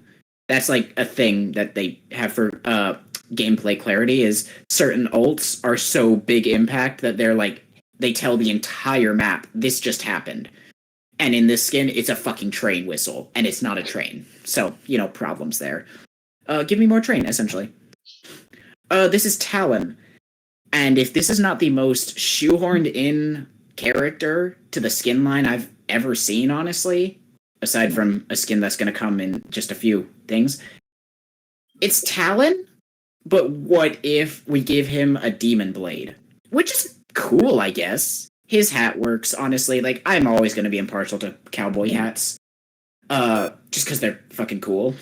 But he really... Like I said, this looks like a one-time mini-boss that's kind of just on, like, I'm not sure if you can tell, he's on a train right now fighting someone else, and I clipped out the other person because this is Talon's splash art. This looks like someone who you'd be on a train heist with, and then, like, on top of the train, he'd show up, be the mini-boss, and then later you might see him again as, like, an NPC interaction. Or, like, you might just straight up kill him there because he's not consequential to the story at all. He's there to be an inconvenience at best, and I just don't like Talon. Like, his design here, I don't even know what you could do because his base design is so boring, like, to make him more interesting. But you've got to be able to do, again, you're a multi-billion, you're a billion-dollar company. You can do something more than giving him a red-hot blade, This is Evelyn.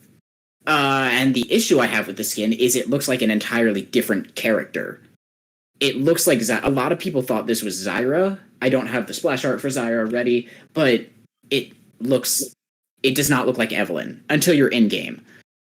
Points for the skin go for... So this character in-game has two different forms. Once she hits level 6, when she's not in combat, she goes invisible within a certain radius. If you're close enough to her, you can see her, but she's functionally completely invisible, which makes her one of the most annoying assassins in the game, because you gave an assassin permanent invisibility. Essentially, yes, you have to play an extremely weak and very slow assassin, because, like, so the trade-off for that invisibility is to actually do her main chunk of damage. You need to put it on the enemy champion. They see it on them charge up, and then you have to hit it after it fully charges. And that essentially guarantees a kill, which is fantastic. So, like I said, this is one of the most obnoxious assassins in the game because she's invisible. Like, if you give an assassin permanent invisibility, it's going to be obnoxious to play around. But her her invisible form is an entirely different model that they use. And this one, because this characterization of Evelyn is a demon, it makes sense. Like, she has that demon form, if that makes any sense. I need to catch my breath. I've been talking a lot. Anyway. And also another thing, there's been a lot of controversy in real life about Evelyn and AI art being used in her stuff, because Riot hires a lot of freelance artists, and some of them have decided, specifically with Evelyn for some strange reason, to use AI art for her. And so there's been a lot of moral issues with that and all that. This one might be stealing someone else's art. We don't know. We didn't get confirmation. It's great art, but whatever. It's just it's a good skin for Evelyn, but it's functional. It looks like another champion because Riot can't differentiate their female characters from each other, and that's been a just very clear issue lately with other skins that I did not put on this list. But anyway, moving on. This is Varus. This is the person that's fighting Talon, and he has the same issue as Ashe, Senna, and a few others, where he's supposed to be this resurrected angel to fight demons, and he doesn't have the luxury of having a cool-ass horse. He doesn't have a horse because it's just an epic skin. They gave a normal Lone Ranger-style dude just a cool... Like, to be fair, the bow's cool. It kind of gives off heavenly vibes, but nothing else in his design does. And, oh well. It's in B tier. It's functional. But honestly, his base skin does the whole thing just so much better. This is Irelia. Another issue where it doesn't give off enough angel vibes. What it does do is it gives her wings. But the wings are like the last thing you notice in this design. The first thing you notice, the glowy eyes. I do like the glowy eyes because like it's demon like wings too. Yeah, like it's an older skin, so I'll give it that. But I do not like these gun blades. Why are her floating blades gun blades? This just doesn't feel right to me. Maybe I'm just crazy, but I hardly ever see the skin because Irelia has like a million other better ones. Because this one just does not put itself together well, I feel. Especially because this came out in the same patch as Ash and Thresh, which are both fantastic skins. This one just falls short. This is Caitlyn from the hit series Arcane. And ever since Caitlyn was updated, so this is one of those skins that was supposed to be on its own, just a one-off, hey, what if this character but Old West kind of skin. So it lacks a lot of the resurrected angel or demon vibes that a lot of the other skins get. So this skin, it kind of it's that one character that's pretty cool in Season 1, because they're a normal character that doesn't have supernatural powers. But by Season 3, they're just completely irrelevant because, again, they don't have supernatural powers. And it makes me wonder, like, okay, we just recently updated the skin. Why not just go all out, make it a full High Noon skin? It wasn't originally supposed to be High Noon. It's not even called High Noon. It's called Sheriff Caitlyn. I really think they could have done better with the skin. They didn't. It's a cool design, though. So, functional. But in a world with demons, angels, and, awesome trains... this one just falls flat. We get Twisted Fate. It's there. It's a very old skin. I think this might even be his release skin from like 10 years ago. He was Twisted Fate is one of the right? Yes, he was the gambler character. Pathetic. Exactly. Again. Agreed. But he's an old character. Again, this skin was not supposed to be part of any themed skin line. It was supposed to be a one-off. Like, hey, what if this character but gambler? Or like Old West gambler. So essentially in game, because of its age, it's just a palette swap. Like, it's just a chroma swap. They could once they update Twisted Fate, inevitably they will eventually. He's such a popular character. He's just very well known throughout the game. They will do it eventually.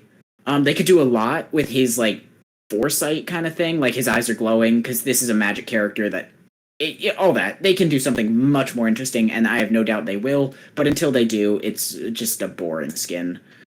But it does avoid C tier, which these guys do not. Darius.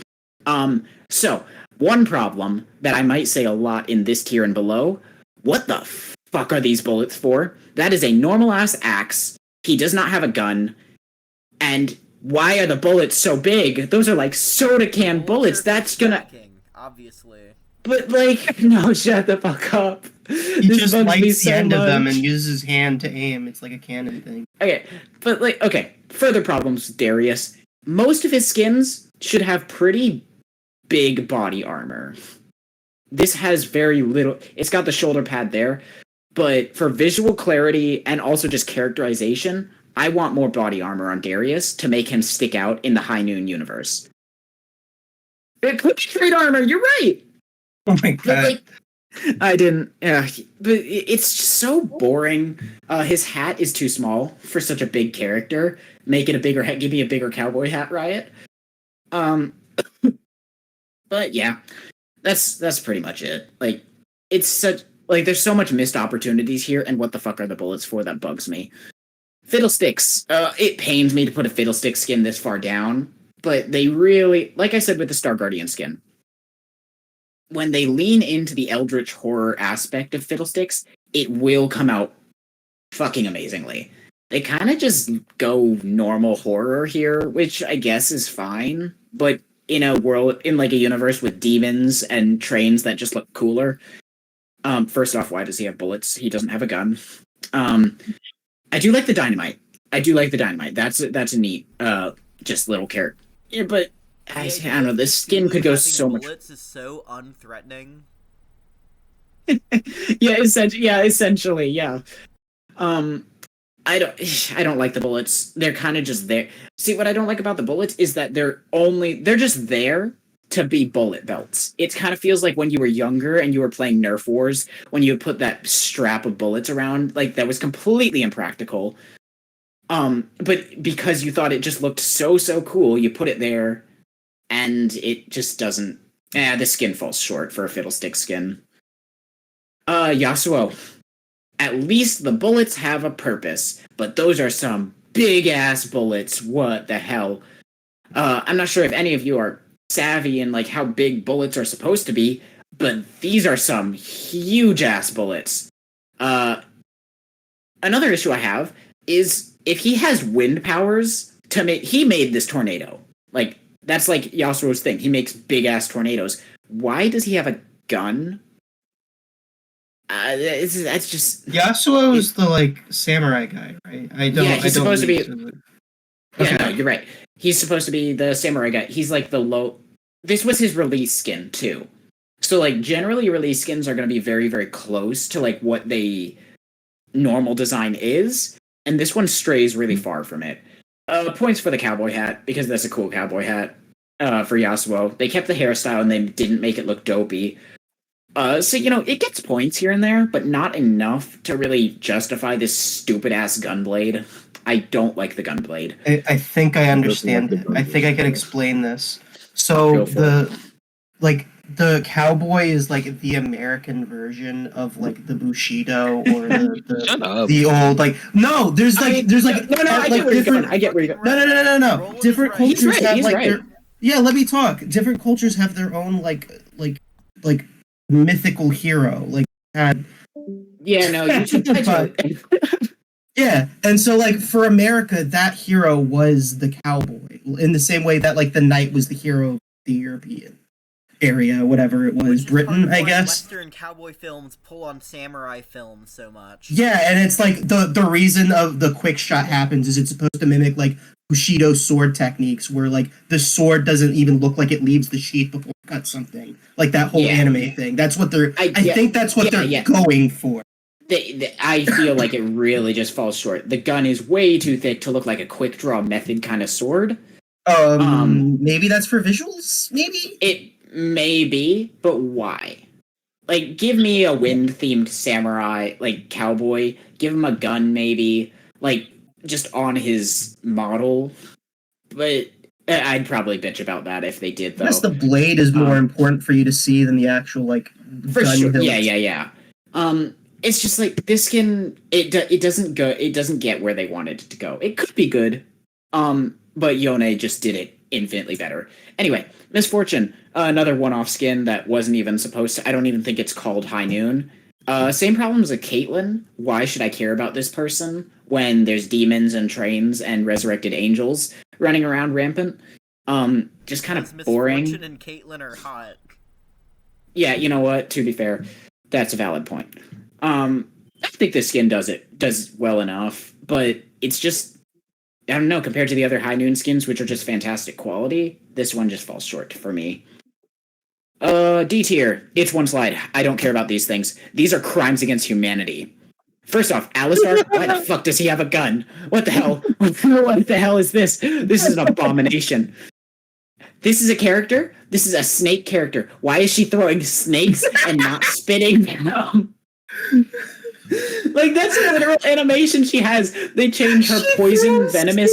Yeah, she just throws fucking snakes at you. Yeah, no, this is a skin that's in the game. I guess it's better than these two. And this one is about to be reworked, but it's still kind of shit. And I'll get just to it. a scorpion, it looks. Yeah, it's about to be turned into this because this is Okay. Skarner, the Crystal Scorpion I was talking about earlier. He is about to get a full gameplay rework that we've been waiting for like 2 years. Everything about this character is changing. His lore, his region, his skins, everything's getting better. To be fair, this is fantastic quality art, but it would probably still be in C or D tier. It doesn't fit High Noon. But right now, it's this, and this looks like fucking garbage. For what Skarner is supposed to be. Like, this does not look like an ancient and very wise being, does it? No, this looks like an angry crab that will stab you in the foot. It doesn't even like, look tall. It looks like a regular, like, human size. It doesn't look as big as it's supposed to. It really doesn't. This one gives it that scale, or like it's not supposed to be this big. This one's that's like a horse carcass or something. So this one's supposed to be like as big as a horse. This one's obviously a lot bigger. But like with the man-made armor that's all over his body, the lack of demon fire, it just doesn't. I feel like it really lacks that High Noon feel, and I really don't think these all four were supposed to be one-off skins that were never supposed to be part of the High Noon universe because the High Noon universe did not exist at the time of their release. So this one, it kind of gets that pass, but this is also recent art. You could give it more hellfire, But, oh well. Recap, 8 S tier, 7 A tier, 8 B tier, and then 4 C tier, and then 4 Crimes Against Humanity. And that's really, it's a good skin line, solid skin line. They're going to keep coming out with new skins for it. Guardian. Yeah, exactly.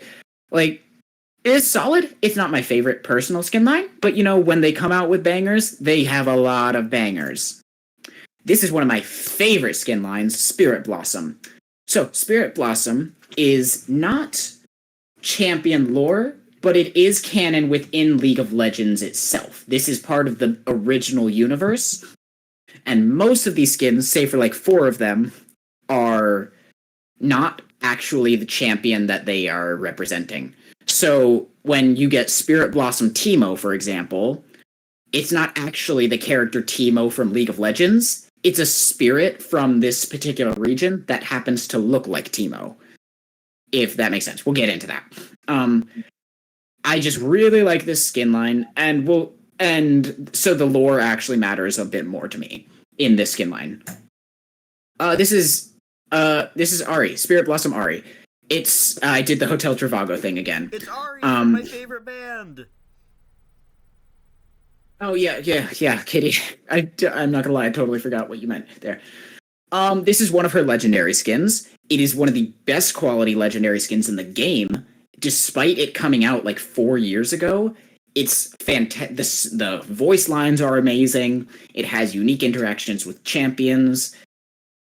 And when you ult on Ari, with Ari's ult, you get to dash a set number of times. You get 3 dashes initially when you press the button, and then if you kill an enemy champion, you get an extra dash if your ult is still active. When she dashes, she turns into a Spirit Fox, which is like the whole thing of the skin, the whole theme of the skin.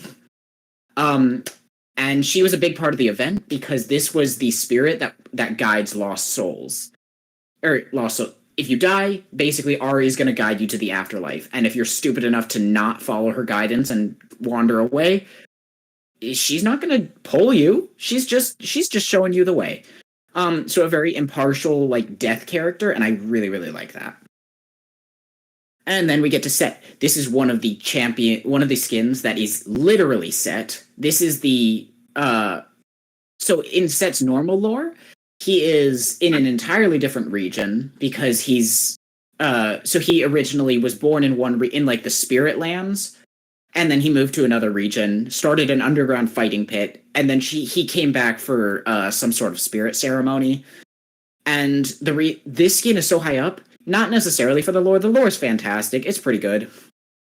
But the animations for this are so good. When he uses his abilities, it feels very powerful. Your punches just feel really, really strong because they give it that extra sort of spirit anime pizzazz to it.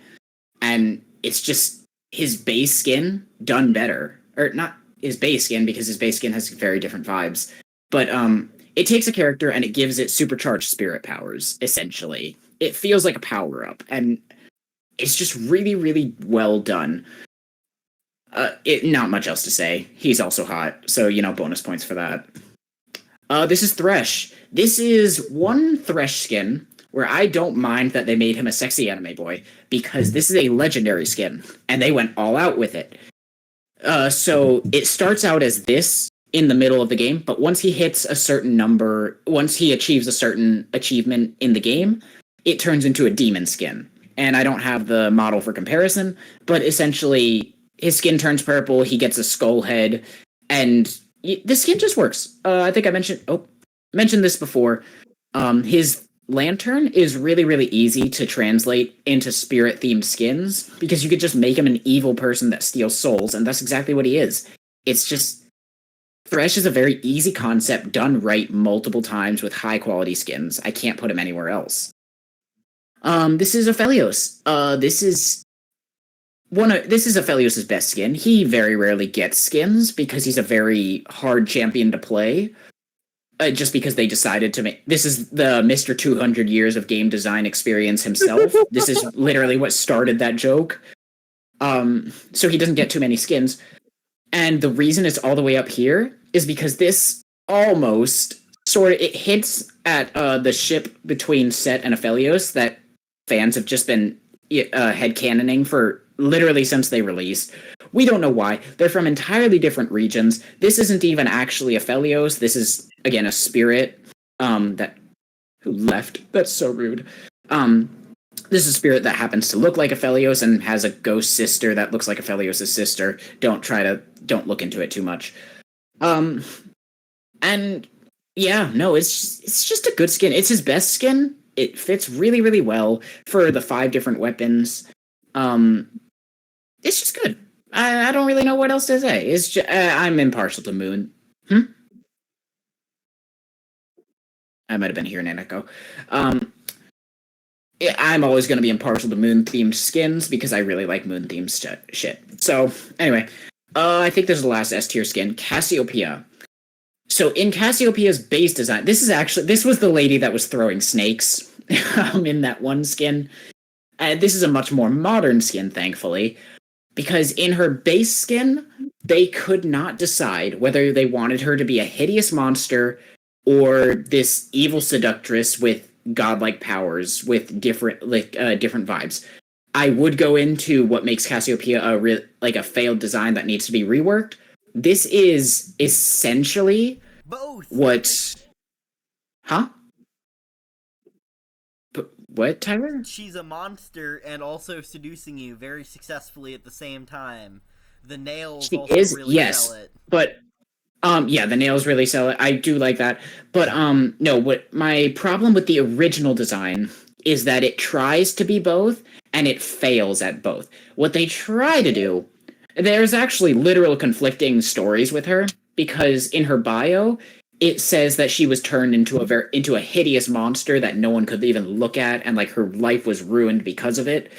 And then in later stories, she's like this very careful seductress that uses her good looks to, seduce high-level nobles and get fame, wealth, power, and all that. And this skin leans hard into the seduction part without giving up that monster part. But it doesn't make her a hideous monster. It doesn't try to convince you, yes, everyone's horrified at the sight of her. No, this is someone that's trying to lure you. This is fan service with a purpose. And it just works. It works really well. Because this is a character that this spirit will try to lure you in while you're following Ari along the path of death. And if you follow her, you're not exactly gonna get the good ending.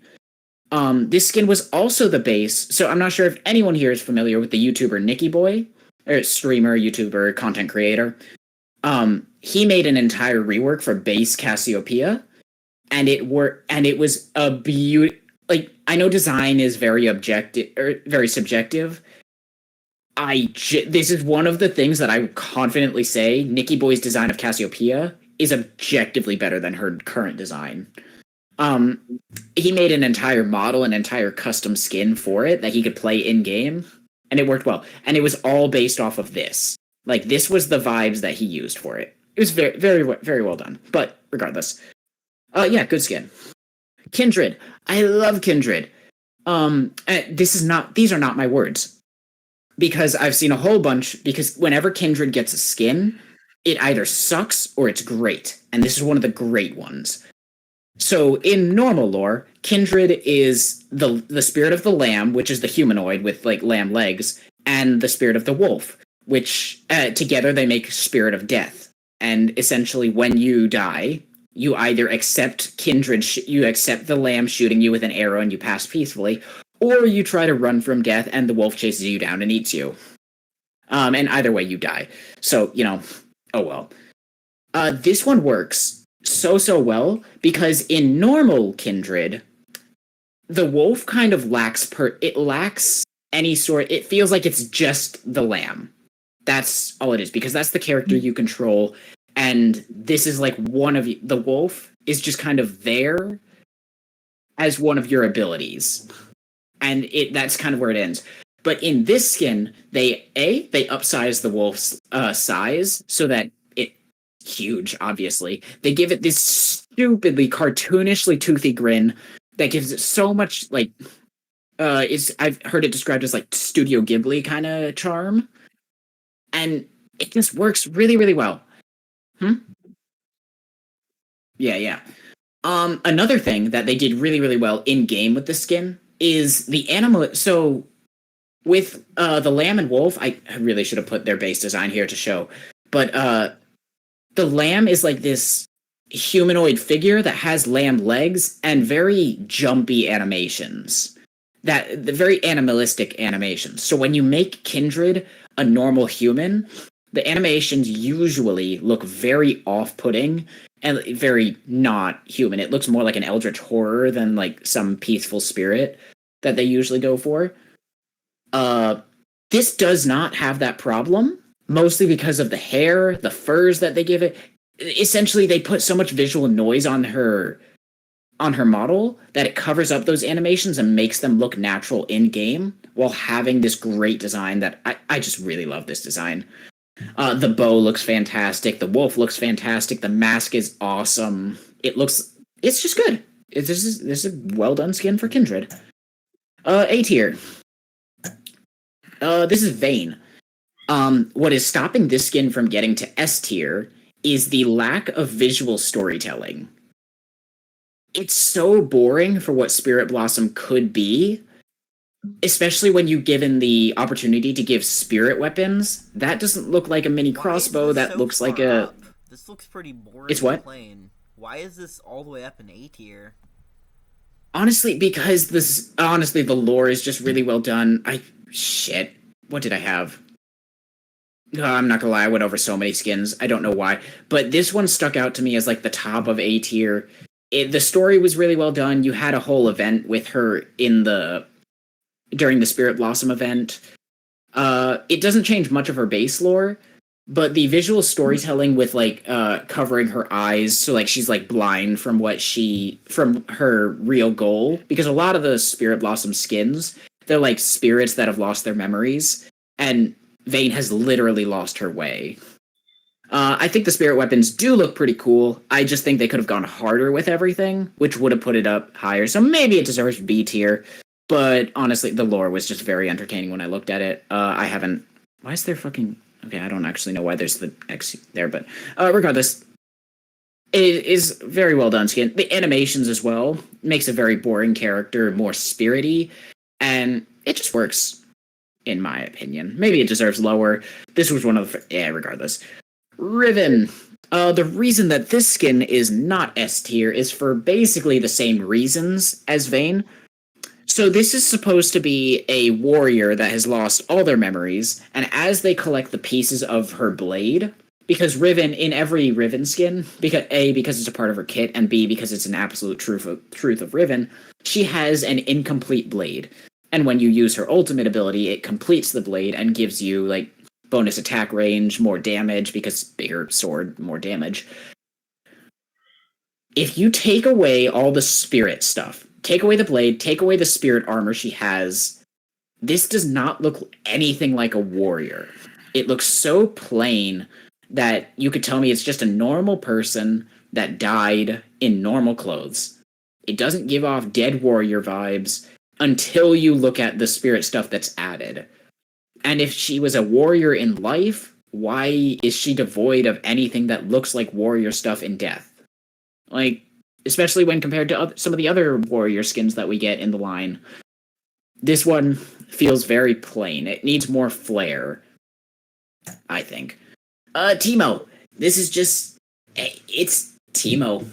It's, if you know Teemo, you know that this skin just matches him really well. It's a prankster spirit that doesn't really do much more than prank people and have fun.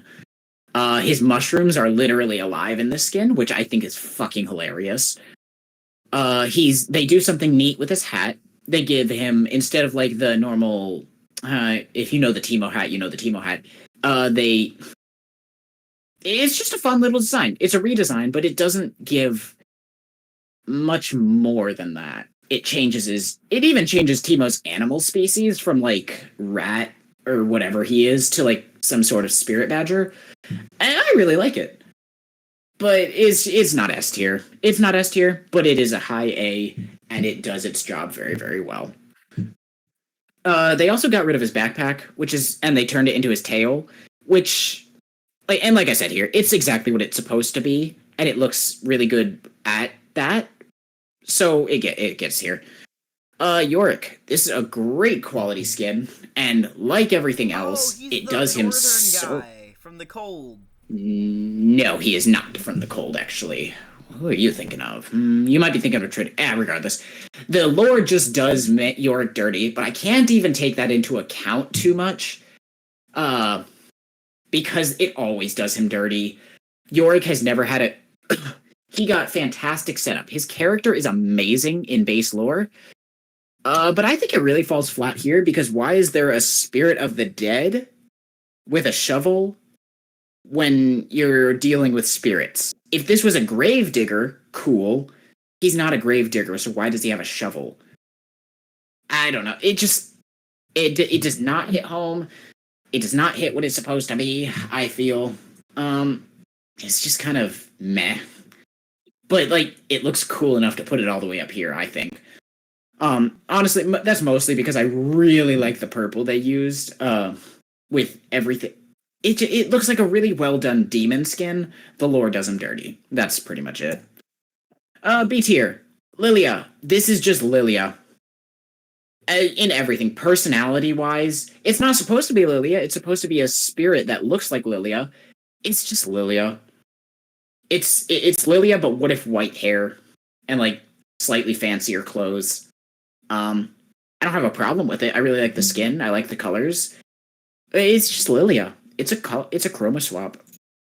This is Yone. I fucking hate Yone.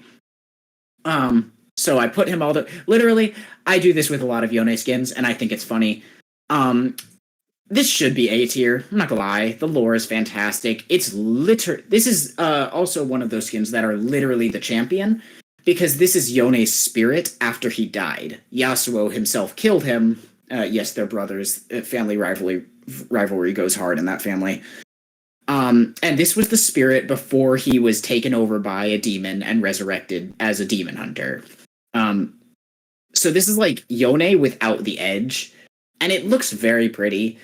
But I did say I refuse to talk about him, but one problem I have with the skin is Yone's base model is like this dead, gangly, very skinny spirit, very pale.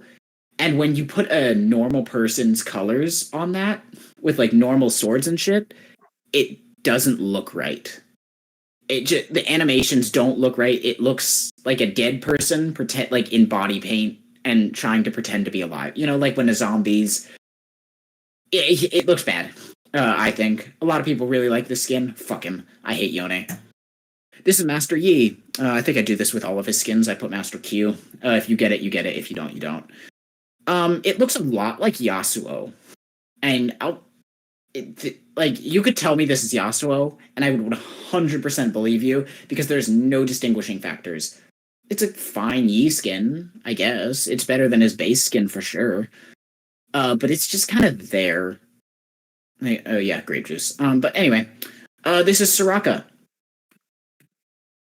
Q spam goes crazy, and it's about to get so much worse. But I'm not here to bitch about the game itself right now. This is Soraka is a champion that suffers from this. Let's make her cute and add 0 details. They do that a lot with Soraka because this is supposed to be a healer who could not save the people she loved. A grieving character who is like just like this is supposed to look like the most tragic skin this skin line has to offer almost, and it doesn't look like that. It looks way too basic to be as downright edgy as it's supposed to be. I love that they tried to do that with Soraka, try to make her an edgy character, because normally she's a very like warm and forgiving character, like a motherly figure almost.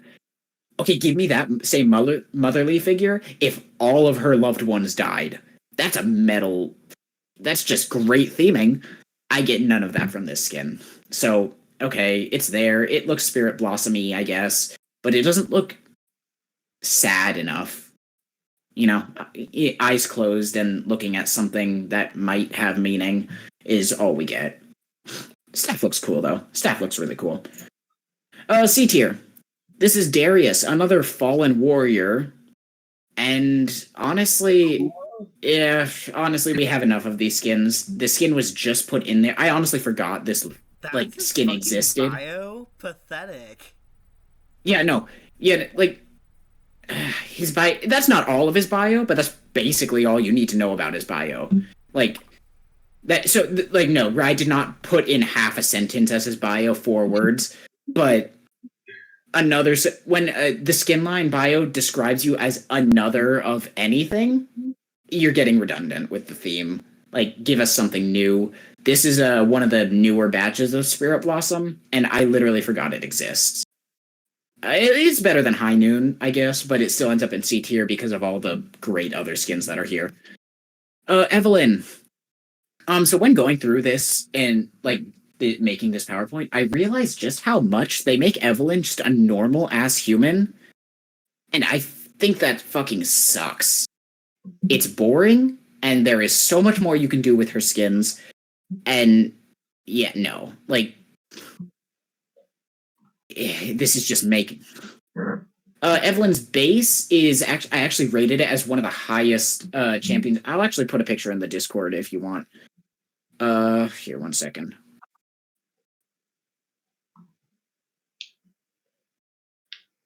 Because Evelyn's base design is a demon that transforms into a seductress or some seductive form and tries to lure you in. And she does not. Riot refers to her. I'm putting it in the no mic, by the way. Riot makes her a female champion. However, she had in the card game Legend of Runeterra, it shows her as many different forms. She can take the form of a big muscular guy if that's what you're into, because she doesn't give a shit what she looks like. All she cares about, she's not a person in base. She is if you didn't look in no mic, you should look there now, because she doesn't care in base lore. She doesn't care what she looks like because she's not a person, she's a demon. It's an it. It's not a she, it's not a person with morals. It is specifically taking that form to lure you in. As normal as any other of nature's luring monsters do. It's just a way of survival for it.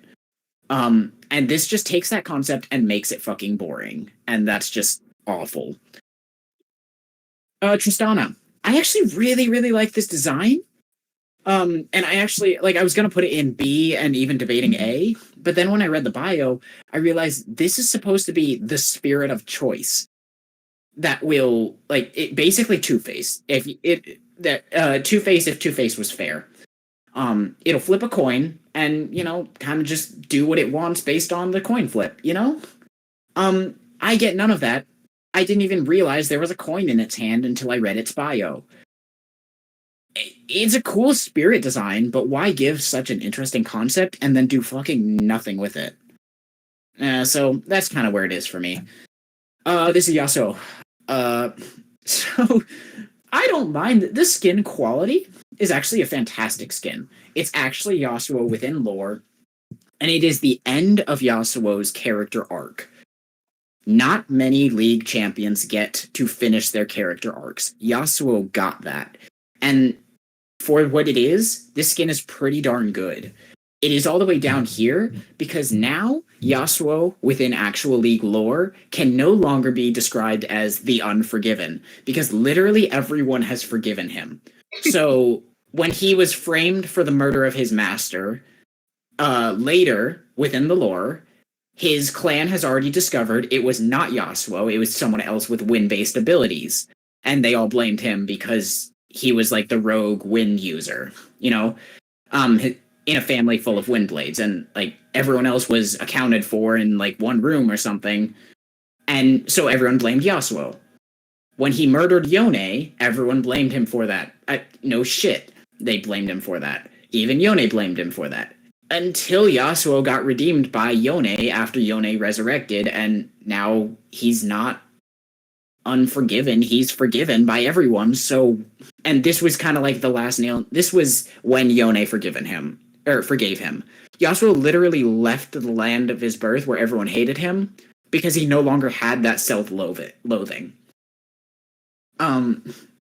So like great skin quality, but I'm really salty about the lore because one of my least favorite characters in game got something that my characters will never get because they're not his favorite by Riot.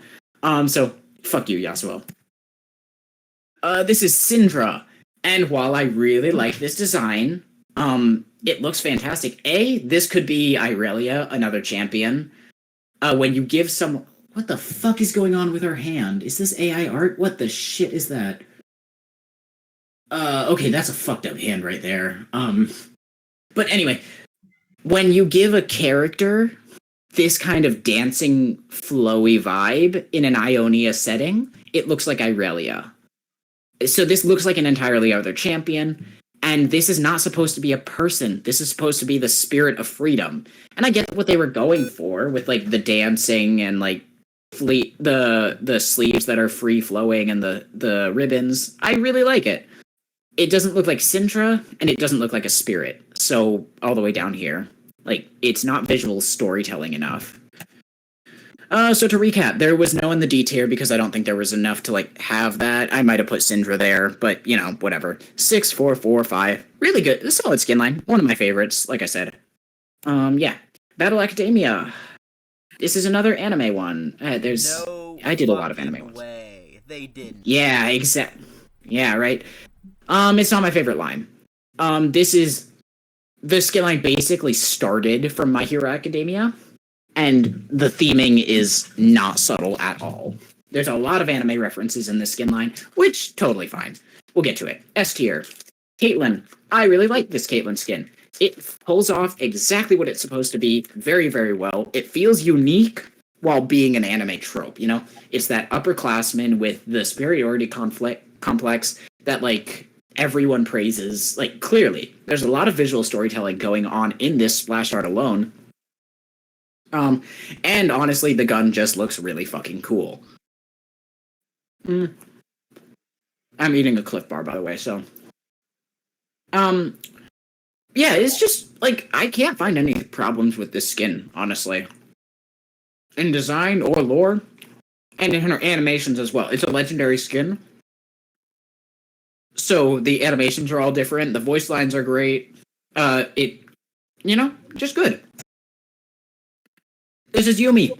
I hate Yuumi personally, but when you give me a Yuumi skin where it's a cat that's the principal of a school and has apocalyptic powers that it uses to prank its students, I'm sorry, that lore goes way too fucking hard for no reason. Like, literally in her bio, I believe, where she will simply wait in the air, jump on random students' shoulders, and unleash apocalyptic level energy levels.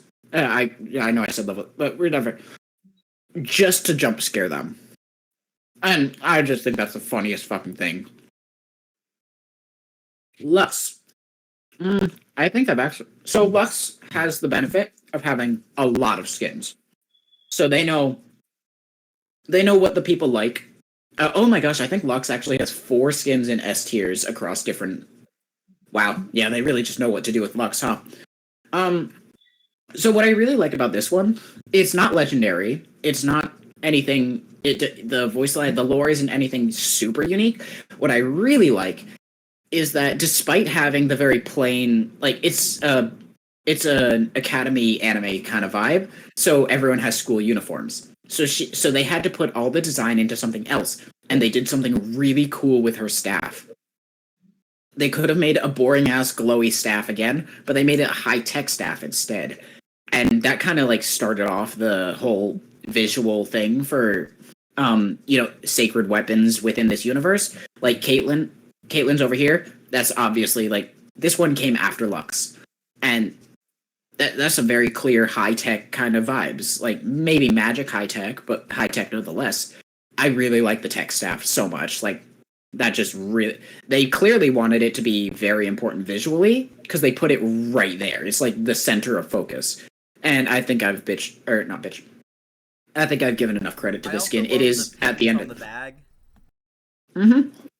Yeah, those are other skins. That's Katarina right there. I think that's Jace. I don't know who that is. That might be Yumi. I don't know. But like, yeah, it's a good skin. It's got character for like the basic design in the clothes because they knew exactly what they didn't want to do. They didn't want to make the clothes overly complex because it's supposed to be a school uniform. You know? Wait. So good on them. Caught up on something stupid. So Go for it. In universe, she has pins of pictures of her other classmates on her bag. She does, yes. Okay. Yep. Nope. You're right. Anyway, A tier. Ezreal. This is a legendary skin. And it actually has a... Making Ezreal Yu-Gi-Oh! Was good! Yes! Fuck yeah! Yeah. No, I don't... Gosh, swelling. Anyway, I do not mind this skin design at all. In fact, I really like it. Again, with the uniform, they made the uniform rather bland. But that's okay. Yeek? It's a what? Yeek. It's not Yeek. It's Alex Yeek. It's just a guy with a I don't beard know what and you're glasses. The joke is dead, Ed. And then the top right. Oh, we'll get to that. That's one of their teachers. But anyway, so like you kept the blonde hair. He's just your average, or he was supposed to be the average anime protagonist within this genre, and they almost did that really well.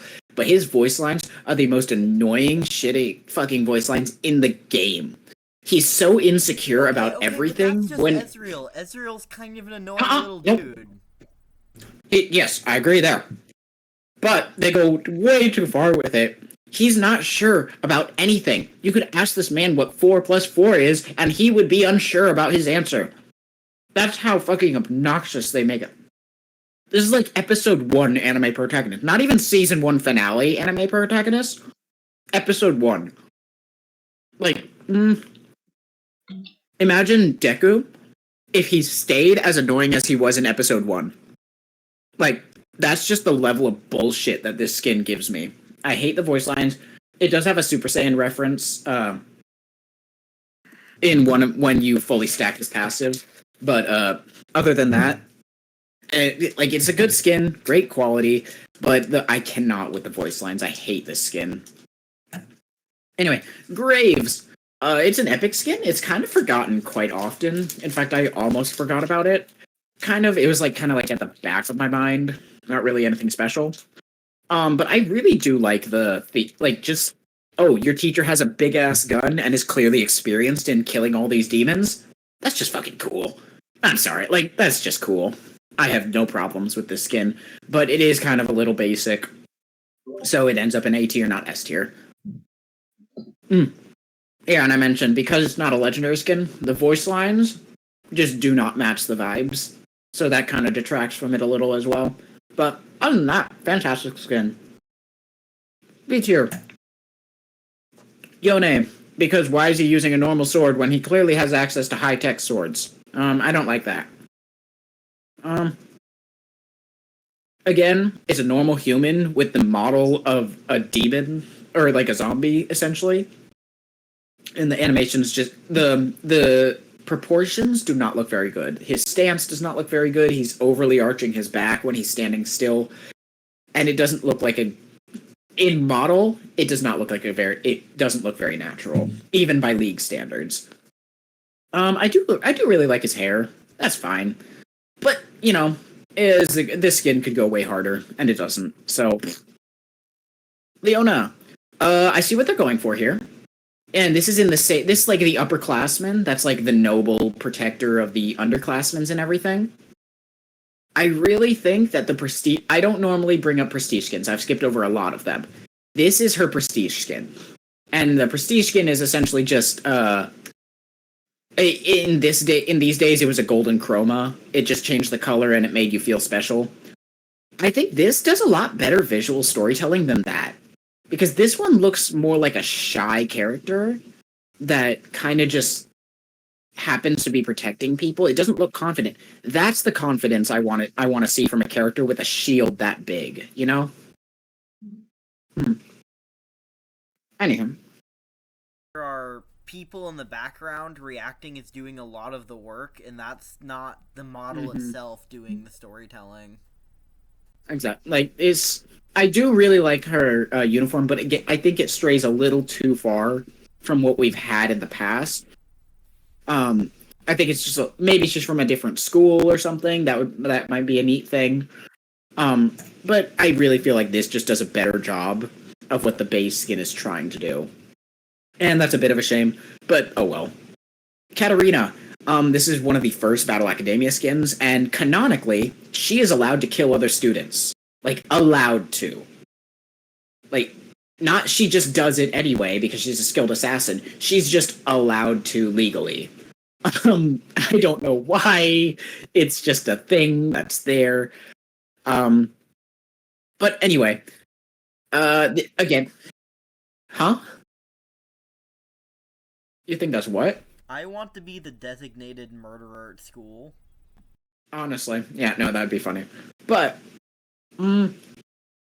so, because it's an old skin, there are some gripes I have about it. First off, the uniform does not look right. It looks like they were still kind of figuring out what they wanted the uniforms to be. And okay, I can let that pass.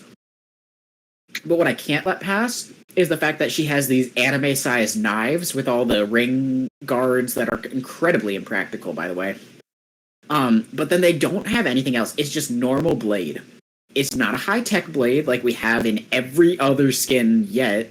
Like, it's not high-tech, it's nothing. It's just a piece of metal, and that's... Okay, give me something. Like, right? I don't know. Also, Katarina's model makes her look like an old woman. Not an old woman, but like a 20, 30-something-year-old. And in model, that does not translate well with Battle Academia. But, C tier. I fucking hate... I literally put these two together because A, they're splash artists together, and B, I hate them both. They made Garen a blonde. His sword is boring. Wukong's staff is the only redeeming quality, and thank God they realized that because they put it in the center of it. That is supposed to be an animalistic character. They turned him into a human, and it looks fucking stupid. No, he's giving me Monkey Boy still. I'm getting the Ruby vibes. I see it. Monkey Boy... no. This does not work. Especially on model. You should see the model. It's just so god-awful. Right? What? It's a Monkey Boy. No, I'm with Yeah, actual monkey kid clears. Like, yeah, give me an actual... Like, no. This is so half-assed. It's like... I do like the tail. I really like the tail. The tail actually kind of almost saves the skin. But Garen being there in the background just kind of fucking sucks. But anyway, I digress. Another C tier. This is... You know that trope where the guy that thinks he's the crown jewel of the school gets his ass kicked every other episode and still thinks he's some hot shit? That's the vibes I get from this. Like, he is maybe a serious threat in episode 3, and then for the rest of the show, he's a fucking joke. That's what I think. With the stupid little one arm through the jacket and the other out, his hammer being the only interesting part, and his boring-ass outfit, this is the stupidest skin that Jace has, and that is saying a lot. But, so yeah, it's all the way down here. But you know the trope I'm talking about? Like, does this not fit that perfectly? Anyway, recap. 3, 2, 3, 3. Perfectly average skin line. Again, not my favorite. I might be biased on a few of them. But I think I rated them fairly well. This one, okay, you know how the Wild West line was kind of basic, and then they introduced that demon Weird West element? Yeah. This needed that This X is- factor to push it beyond just Hero Academia, Ruby, school anime genre. Yeah, honestly, I think they could do more with it, and I hope they will. It seems Because, like the they do that- thing. There's not. Yeah, it's, yeah. Mm-hmm. Like, this is, like, the oldest Battle Academia skin we have. And this one it honestly holds up fairly well. I'll still use it. And it still has, like, 9 different chromas. I don't know when it came out. It was probably, like, a 2018, 2019 release. Actually, 2018 seems pretty feasible. So, like, yeah, it's fair. It's a lot newer than, like, High Noon skins, Star Guardian skins. So it still has room to grow, but it's a big one. It's a very popular one, so I had to put it in here. Project. I love Project. I love So- Project. Right. This is one of Riot's favorite skin lines, too. Because they really like their edge. This has a lot of edgelords, and it is essentially cyberpunk, but even edgier in some ways, you know? Well, you don't know because you haven't seen it. I don't know. Anyway, I really think that the skin line shines the most when it just goes really hard. Oh, I think I didn't put one of the skins in here I really wanted to put. Fuck Oh, which one me. was it? Project Nefiri, one of the most recent ones. Honestly, that one just goes hard. What? I probably will, actually. But, I'll do that when we get to it.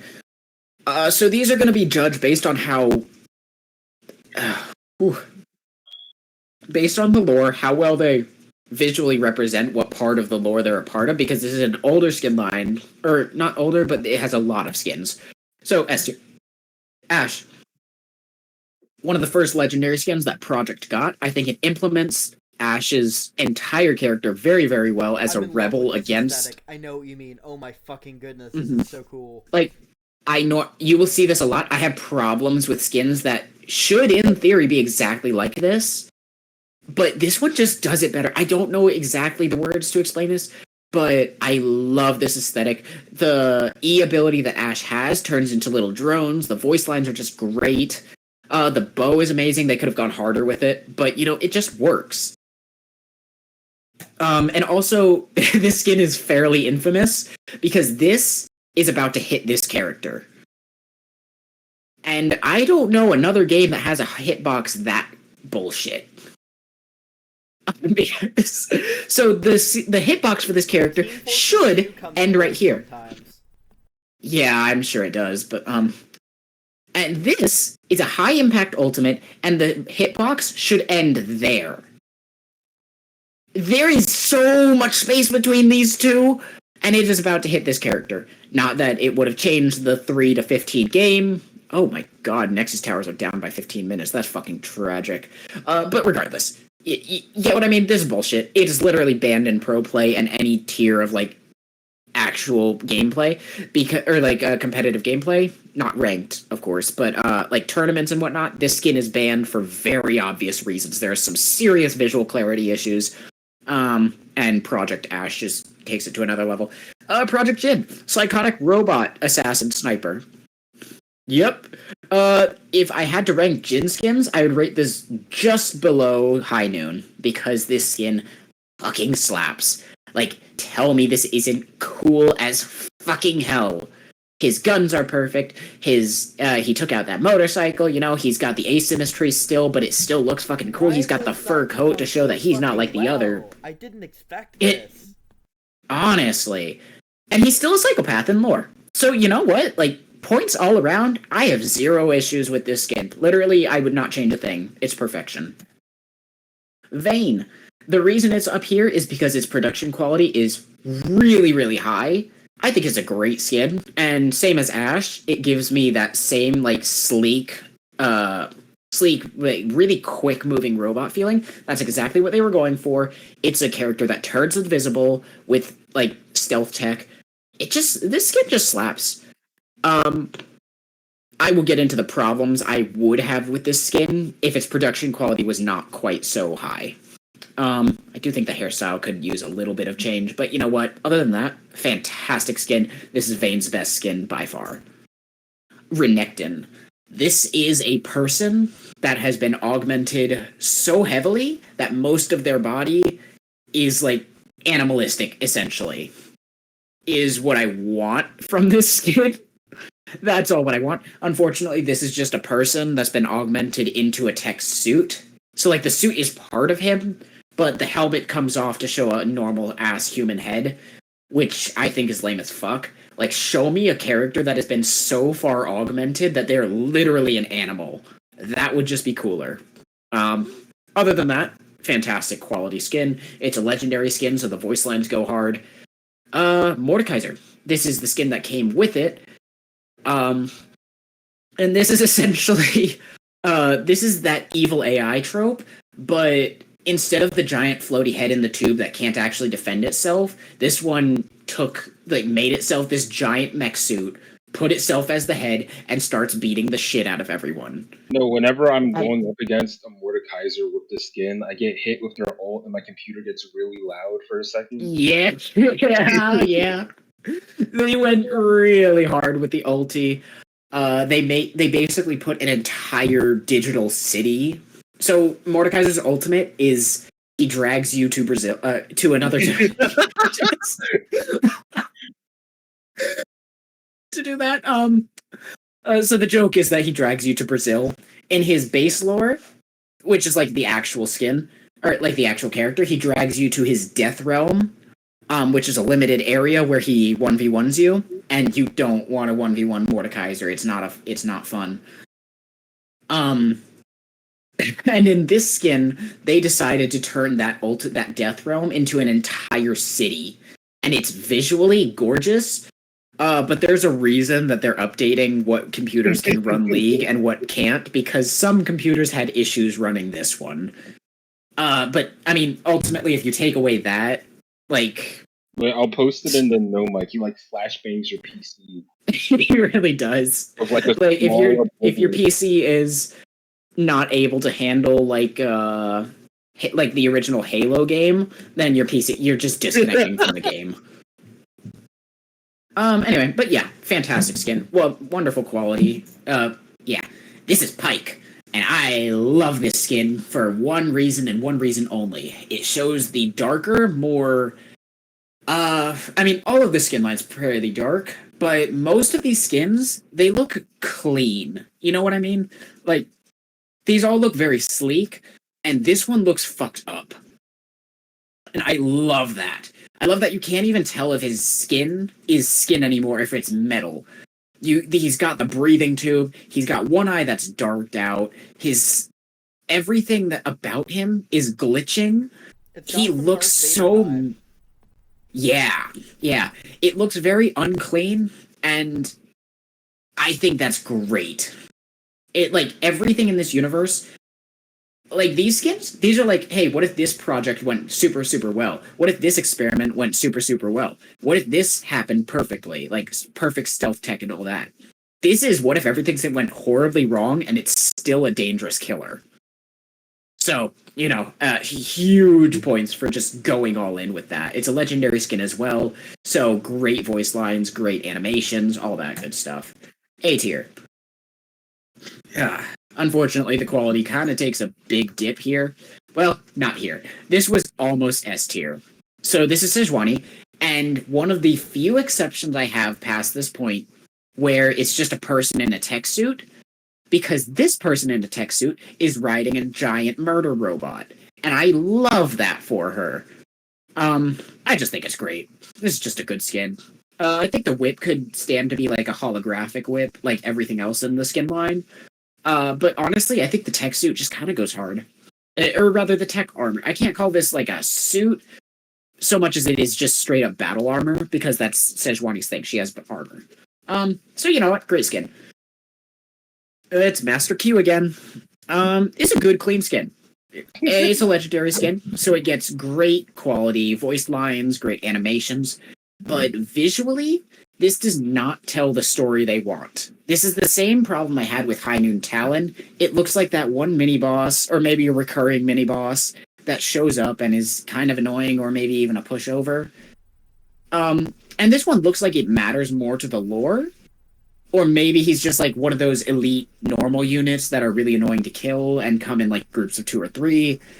It doesn't look like a person that's been resurrected in a robot body with flashing memories that's fighting the system, you know? It doesn't give me that vibe at all. Okay. Like, I like that they went... One thing this does do a really good job, though, is communicating speed through his design. Yes. And that like how Master Yi plays. It does track. Yeah, it tracks really, really well. Like I said, in game and in the art, like it does really well at being what. Well, it doesn't do really well at being what it's supposed to be, but it does really well at being what Master Yi is supposed to be. Yeah, like it's a gray skin. It's an A tier. It's at the higher up A tier. So. And there's only so bad it can be, but I feel like it could really use some visual storytelling. Or even just in his voice lines, because he does not have many great story voice lines. Like, the voiceover is great. He's an older champion, so any legendary skin is just going to be pretty good. But you know what? It could be more. Varus. So the only problems I have with this skin is in-game, it looks like garbage because of his model. But this splash art is just kind of sick. You've got the warped over screen right there, which kind of makes it feel, to me, it makes it feel like his feet are like kind of sticking to it with, you know, high tech, because it's a high tech universe. I love the helmet to like kind of show that this is like a high speed kind of chase character sort of thing. What's loading? That was concerning. I love the bow. Lovely. Yeah, good to know. I love his cape as well. The holographic cape is kind of just there. This is a good quality art skin. His gameplay and in-game model do not represent that well, because in-game, he's more of a mage. Like, he'll hit you with really charged up, strong attacks from far away. It doesn't look like the sleek archer that this artwork promises, you know? I've said you know a lot. But regardless. Zed, this was a very close D-tier champion skin. And the reasons for that, I'll go over the bad reasons, then I'll tell you what I really like about this skin that I promise you they did not do on purpose. Is it looks like a standard mob. It doesn't even look like a high-level mob. It looks like one of those, like, tutorial mobs that you later just wave clear. Literally. Yeah.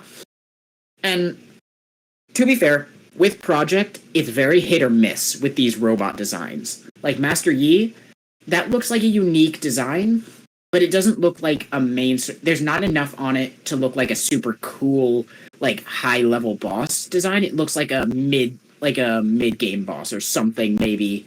You know what I mean? Like, it looks like a skilled... Or like a...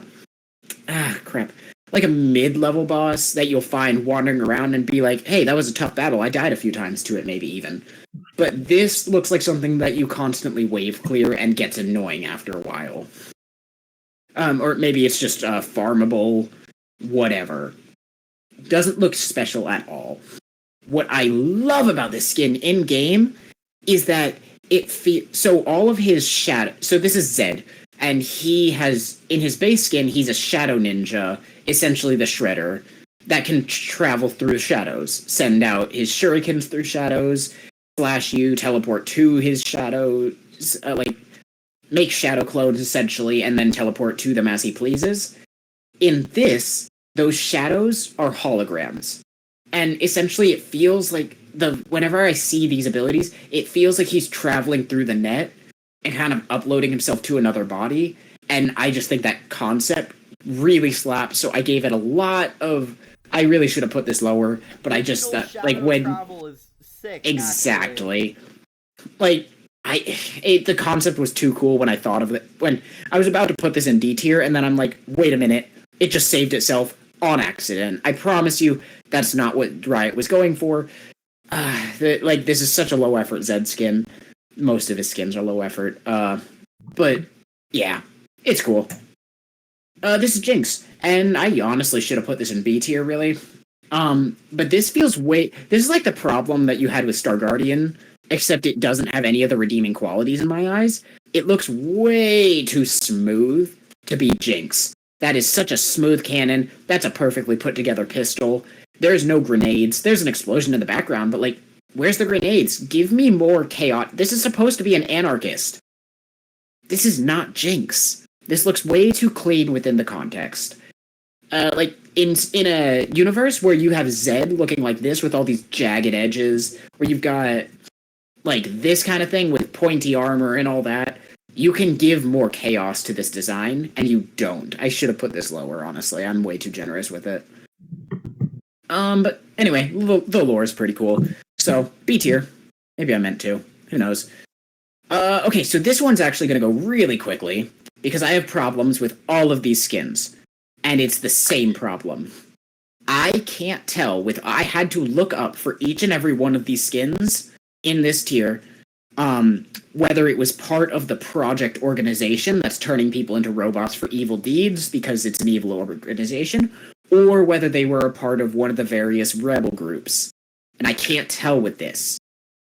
Like, it's got the human part, which makes me think it might be part of the rebels, just like decked out in high tech to like fight the high tech stuff.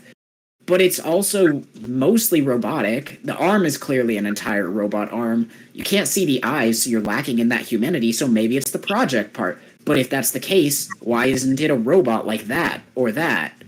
Or, like, this doesn't, this is honestly, yeah, I named this entire section Project Miss Potential. Because that, I can't tell. Can't tell.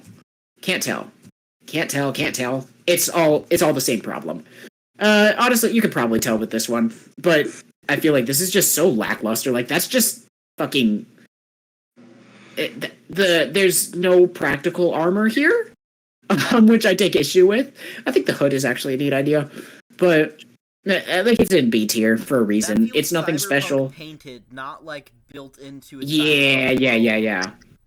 Exactly. Compared to all these, like, battle armor here, battle armor there, techie, like, at least that's a tech suit rather than just tech blades that are floating around with, like, maybe a visor that has tech stuff on it, but, like, there's nothing going on here.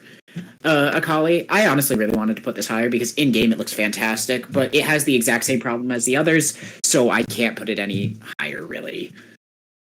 C tier. Warwick, they somehow made a chemically augmented werewolf boring. This is such a boring fucking skin, and it's impressive that they did that. And obviously, that is not a compliment. It looks fine in-game. It's a tech werewolf. That's always going to be a cool concept. But what the fuck, Riot? Like, do more with it. I want harder. Go harder. Like I said, this skin line shines when they go absolutely nuts with the edgy... little veins of liquid chemical moving throughout it. Maybe, yeah. It, like, there's a lot they could do, but it looks so plain and boring with just normal armor. This ain't it. Echo. Unfortunately, this one has the exact same problems as Star Guardian, except dialed up to 11. In his armor, that looks like it's bending metal. To me, personally. That one just looks weird. He's got weird armor on the back. Like, that'd be fine if his armor up here is all so smooth. It's all very smooth and, like, curved. And then you get to the Z drive, which is supposed to be, like, his ultimate invention, like, his prized possession, the thing that he made to time travel. And they made it look so different from him. It looks like he stole this. This looks like a normal thing that he stole from, like, a project facility, and he's now making a break for it. I really like the green that they gave him because I think the color slaps, but they did everything else wrong, in my opinion. The skin looks better in game, so it's not like D tier or anything. I actually might not even put a D tier here, but regardless, like, they could have done this so much better, and they fucked it all up. Zeri. This is actually a Wild Rift exclusive skin. I don't know why I put it in here, but I think it's a neat skin. Or it had potential to be very, very, very interesting. However, this is just copy-paste Zeri. This is just her base lore put within this universe that it does not fit. This is a happy-go-lucky character that looks way too hopeful to be in a universe with shit, like, Yeah, with this so is much fucking very dark. destruction. This is something painted This is cyberpunk, not supposed. woven into the Yeah. Exactly. Which is a shame because again, like I said, I'm not usually a fan of orange. I think I said that with Echo Star Guardian skin. I love this color. It's like some golden orange kind of thing. And they just they need to stop giving poorly thought out skins great colors. This is Yasuo. It's not. Yeah. This is like one of the few skins in Project that looks so perfect for what it's supposed to be. And they gave it to Yasuo. And I'm just gonna forever be salty about that. I'm not a legendary skin or anything, but it just looks... This is what Project should be, but it's not what Project is. It succeeds so successfully that it fucks with the rest of them, and I hate the skin for that, so I'm ranking it all the way down here. Fuck you, it's my opinion. D tier. Lucian. The only reason this skin is here is because I think it looks fucking stupid. I don't have anything legit. You're wrong. That does not look stupid. I don't know what it is, but every time I see this skin, I'm just like, ew. This is Like- Love, Death, and Robot Core. This slaps. Yeah, no, well, that's my opinion. This is my list. It's You're objective. getting this wrong. Get fucked. Paul, come to Jesus. Learn. Yeah, that shit's fire. I'm sorry. Yeah, no, sorry. Y'all are wrong. It's Anyway, Next okay, one. Can I? this can one I I- actually have. Yeah, go for it. I was gonna say the art is fire. The design is not. I can see why this might be boring because this is what the splash art looks like, not what the end-game skin looks like. Oh no, it's not even the skin. Every time I see this splash art, which zooms into come this area on. right here. If you crop it, then it looks boring. Okay. It looks really boring. And honestly, I don't know. This is Uncropped, it's awesome. I genuinely don't know what it is. I don't like this section right here. It feels way too cluttered for what's over here. Boo. I just don't like this skin. And, that might be a hot take, and that's okay. I'm bound to have one. I'm glad it's with Lucian. Also, what the fuck is happening with his ankle? But anyway, this next one has actual problems. Yet another great color for a Project skin line. They did give her the exact same color she had for Star Guardian, which is kind of meh. Like, come on, diversify it. She does do the purple really well, though. However, this is supposed to be a human whose mind was essentially digitized, and then they realized, hey, this system is really fucked up. So they made their own body, and now that system is within the body. Commit to the bit, Riot. You can't give me that stupid-looking side of the head, clearly robotic, with this very human-looking face, and expect me not to feel like that looks like it was face swapped. Like, You're so looks like she right. cut off the... I see it. You're right. They should have... It looks... synthesized the So face. you need to commit to one. What I do like about the skin is that they do beautifully put in... they make her abilities make sense. Like, when she dips into her mist ability, which gives her camouflage... it's like she's dipping into the cyberverse, right? Like, into, like, the digital verse, because she is just a system in a body at the end of the day. She can do that. And obviously, big-ass gun. So it gets points there, but not enough to pull it out of D tier, because I cannot stand this. This all right here, this is what ruins it for me. And, you know what? Sometimes Riot just fucks up. Paul, can you go back real quick? Yeah, go for it. I know exactly what they should have done. You know in Terminator when they rip off half the face and it's metal and flesh? Yes! Do that. Like, make it look like... Because, like, okay, so, like, if you're going to make a skin in a grimdark universe like this, do that kind of stuff. A face that... like, she's clearly defending these innocents right here, basic hero stuff. Make her terrifying to those people. I'd say give it the Kaisa treatment, but I'm not going to go into what that means exactly. Or give it the proper Kaisa... Yeah, I know what I mean, but you guys don't, and that's okay. I'm not going to explain it all right now. But yeah, no, they could have done that. Next skin is the worst Project skin that they have ever released, because what in the fuck is this? Why, Riot?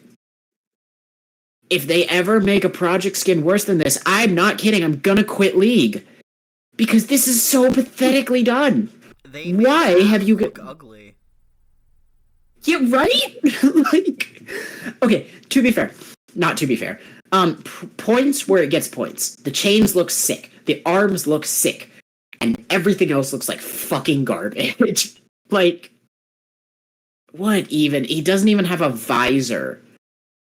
Like, which most project characters get. I think that's also another problem I have with Senna. It's just eyes. Also is not working. Yeah, what the hell is that? I didn't even notice that, I'm not gonna lie. Like, I don't want to know this skin exists.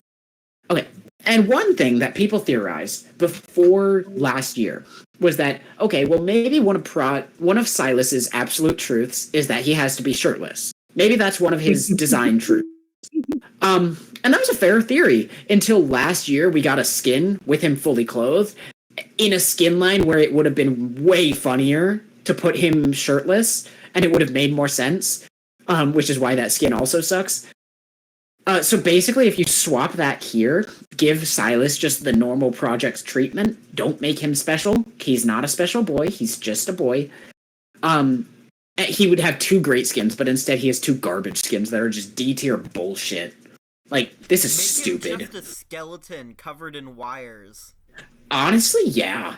Like, give him the Ultron Mark 1 treatment. Like, I want that shit. Like, even maybe make one of his chains like a literal chain, like wires and shit.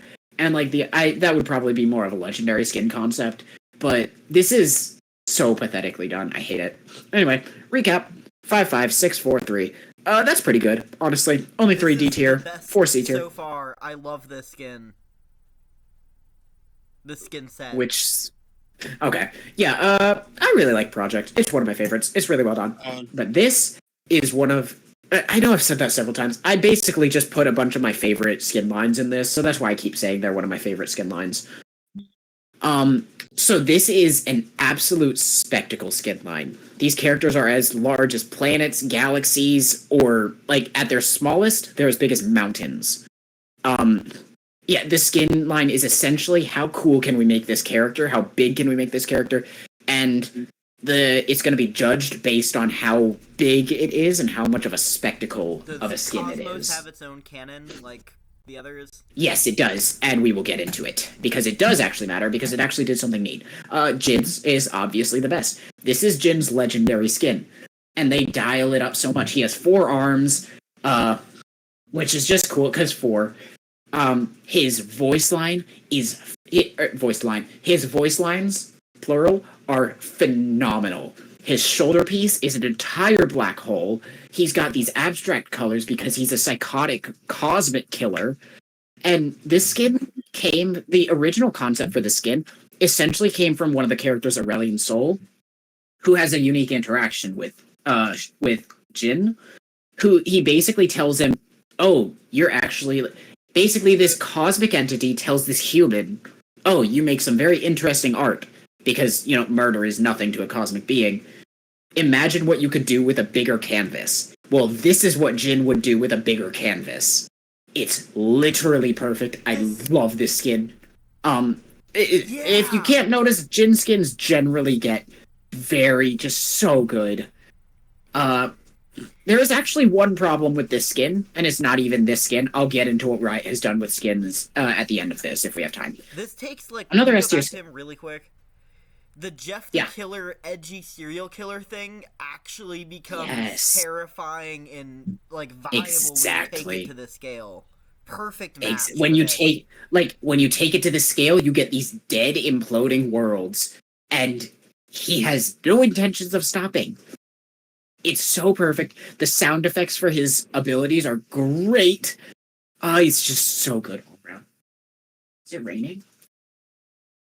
It appears to be raining. Okay, anyway. Cosmic Belveth. Maryland too. Small world. It's been raining here all day, bro. Well, I live in Florida, where it actually hasn't been raining much, but regardless. So, in normal lore, Belveth is a monster. A very evil monster at that. And she uses a fake face. That's supposed to be like a fake human face. And her eyes are actually down there and her mouth is right there. And if you take away the face, it becomes very apparent in her base skin. In this, it's used more to give the idea that, this is a benevolent ruler of the cosmos that kind of like puts this face and the neck, like the anatomy there, to ease the people that she talks to. And this is like, she looks like this because she's a cosmic entity. She's not a normal person, so she doesn't look like a normal person. And this is actually, I'll get into the lore of Belveth in a little bit because I need to get to another skin before we get into that lore. In game, it does look like a fucking napkin because Belveth always looks like a napkin. And I do think that's funny. I don't think Belveth works in game very well for what her lore is. That's just a personal gripe, though. It's so cool Skarner. that putting it in a new skin reinterprets the character. This is showing Yeah, what skins can aesthetically do. Can be exactly like Morgana's evil skin. That's a cool skin because it takes her original vibes. It doesn't change her design too much, but it changes her overall vibes a lot. It turns her from a good guy into a bad guy. This turns a bad guy into a good guy, and that's just cool. I like it. Skarner. Okay, what's not cool about a giant cosmic space scorpion? I'm sorry, this is just fucking cool. And this skin is about to get reworked, so it'll have 3 tails instead of 1, which is just even cooler. But that's pretty much all that's changing. Yeah. This is so high up here because Skarner is part of the 1,000 day club. We are close to 12,000. We are just over 12,000 days from when Skarner got his last skin. And remember what I said about Yone? He has gotten 5 skins in the past 10 months. Skarner has not gotten a skin for 1,200 days. And it was this one. To be fair, this is a great one, but like fucking what? Riot? It's been like 3 years! But, you know, oh well. It be what it be sometimes. He's not a popular champion. He's gonna get more popular because they're reworking everything he is. So, you know, here's to hoping that he'll get more, but he probably won't, so. Anyway, Lux has her own page because this is one of the only twin sets in the game. And what I mean by that is that there are 2 Lux skins, Cosmic and Dark Cosmic. And essentially, this was the last time in League history that, like, what was it, 2020 maybe? Where the community voted on a lore event within this universe. So, the fans could either choose Cosmic Lux to stay true to her duties and, like, as a cosmic creator and a benevolent ruler, or she could follow the darkness in her heart and become a psychotic, you know, dark cosmic character. And the community I actually want to know what do you guys think was chosen? I know how League players are. They chose Dark because they're fucked up horror. Yeah, they chose Dark. So within this universe, Lux, who was like the great balancing kind of thing, like if she had stayed good, the good guys would have won. She's basically the main character. Darth Vader, essentially. If Anakin Skywalker had stayed with the good side, the Jedi would have won. But she did not. She pulled the Darth Vader and did this. So this is what happened. The Cosmic Court fell, and a lot of the characters died, I believe in lore, or at least got corrupted. Oh gosh, can't go there. So yeah, that's kind of... Yeah. It's just good. I know Lux skins are so overdone. Like, Lux has a lot of skins. But these are 2 legendary skins. The voice lines hit hard. The scale of it all, like, that is creation right there. And that's a fucking destruction of a planet. This is just good. It's just so good. The voiceovers are good. The voice lines are good. The animations are fantastic. All good. This is Cosmic Destiny Nami. I don't really know what else to say other than this skin is just adorable.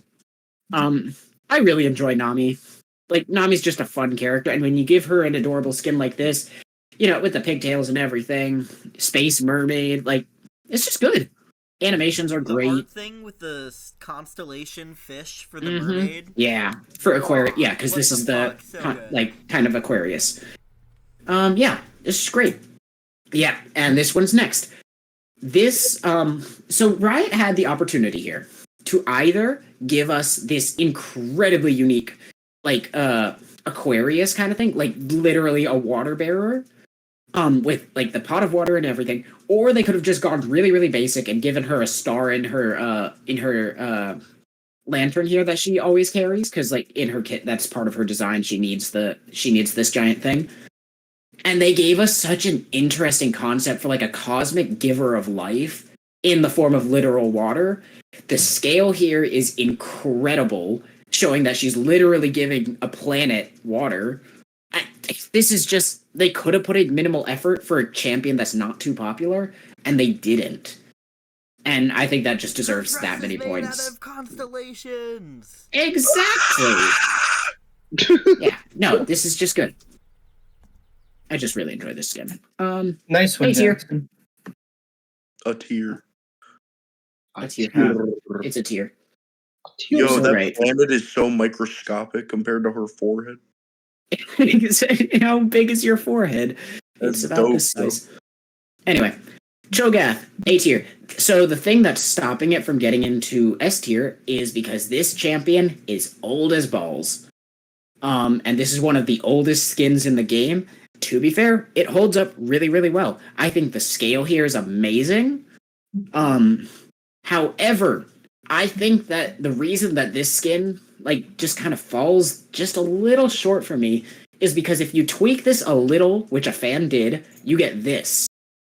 And this just goes so much harder. Like, is this just not so much cooler than that? Like, what the fuck? So when they inevitably do rework, you don't see it? I see You it. That don't shit looks dope. This looks so cool. But regardless, when they do rework Cho'Gath, I hope that this becomes more like, I hope that this is like what they use essentially. Like, hire this artist because they hire the same thing with just red instead of purple. Yeah, but red is cooler. Yeah. Red is cooler. There's a lot more chaos going on with both of these areas. Like this one, there's nothing there. With this, it's literally a black hole. It's just, the scale for me, it just looks better. He's like a eldritch deity. Yeah, exactly. But he's And honestly, a deity here too. Yeah, but it looks more boring. Alright. It doesn't look as chaotic. And I think the more chaos in this skin line, the better. So, Purple's now we're going to go very back to common color for space stuff. Oh my god, it's my favorite character. Let's go. Okay. Yeah! And it's a great skin. I love this. My only and I mean literally, my only gripe with this skin is that this is a normal-ass child, but wait, that child is the size of a planet. What? What's going on there? So, the lore behind this skin is this is one of the first skins with the Cosmic Paladin theme. And this is essentially one of the newest Cosmic skin. No, not one of... Well, yeah, it's part of the newest batch. Where... So, this bitch over here, she is the last surviving member of the Cosmic Court after Lux went all Darth Vader. So she has to basically, like, get order back in the cosmos, right? So she takes a normal-ass mortal... and she gives them cosmic powers, turning them into a cosmic paladin. And I guess that makes him the size of a planet. Which is a little weird, because you could instead just reskin Nunu to be like a cosmic entity, you know, like everything else that exists here. Like, give it the space, the skin. But no, you're just a normal child, the size of a planet. But other than this skin, I think that Willump, the overall design, the Cosmic Yeti, is just fucking dope. So, you know, makes up for it. Nivea, I think this skin is mostly, the only thing that holds this skin back is the lack of scale. So obviously, this looks massive, but when you compare it to this thing with planets there, and Nivea, that spec right there, that's like a Nivea size right now, right? Like, you see it, right? Like, if you're gonna make... This is literally the only one that has this problem. It lacks scale. Because you could instead show this cosmic phoenix flying across galaxies. And, like, I don't know. You had a great opportunity to give us an impartial skin, maybe both parts, like, dark cosmic and cosmic, flying across galaxies, kind of maybe even like a balance keeper of sorts. And you gave us a cosmic skin the size of a mountain. Cool. That's a person. That's a normal person. Like, it's so small. Xerath. This was a very good pick for a dark cosmic skin because Xerath's normal color scheme is already blue, so changing it to purple is just already a mix-up. With Xerath's skins, unfortunately, there's not much more you can do with his design other than make him a palette swap. So giving him a dark hole chest, or a black hole chest with, like, cosmic armor kind of thing, but, well, yeah, there's black holes even there. Like, he's a power-hungry monster. It doesn't change much from his base lore, but it works very, very well. It retells his story well, it doesn't even retell his story. Well, it literally does. But it's a different vibe, and I think it works. It just works. Black holes are overused in this skin series. Yeah, they use a lot of... There are other... I really think that they could really use a Quasar in some way. Nebula, like, there's a lot of things they can do. Quasar? Look it up. I'm not going to explain it here because... it looks cool as shit, though. Mordekaiser, more right back to the black hole overuse thing. But his mace is a massive black hole, which makes me kind of think of a supermassive black hole, so I give it a pass for that. I love Muse. Hmm? Muse. I love Muse. Muse? Because Muse made a song called Supermassive Black Hole. Oh, I did not know that.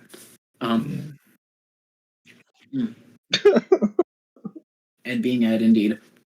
Honestly, like, it's such a basic design, but at the same time, like, what about it doesn't work? It's a dark cosmic skin. It's an evil overlord that uses destructive powers to do destructive things. Like, what doesn't work is that it's basic as fuck. It's basic as fuck. That's why it's all the way down here. In space, bro. Come on, we've had actually significant images in the series, like the pouring water onto a planet, and you're gonna give me this AI generated night in space. Fuck this. To be fair, this is one of the earliest ones, so it really didn't need to be anything other than basic to look cool as shit, because this standing on its own, ignoring the rest of them, this does look cool as shit, in my opinion. But when there's like a million other ones, on its own, out of context, that's where I had to take it from. Orianna, I really like one thing about this skin. Well, not just one thing, other than the fact that it's the only skin that seems to take Orianna seriously, other than Star Guardian, which is a very recent skin.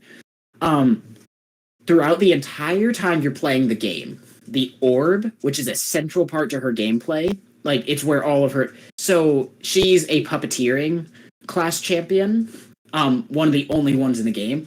All of her abilities stem from the orb that she sends out, rather than herself. None of her abilities are on her herself. If you take away her orb, you have taken away all 4 of Orianna's abilities.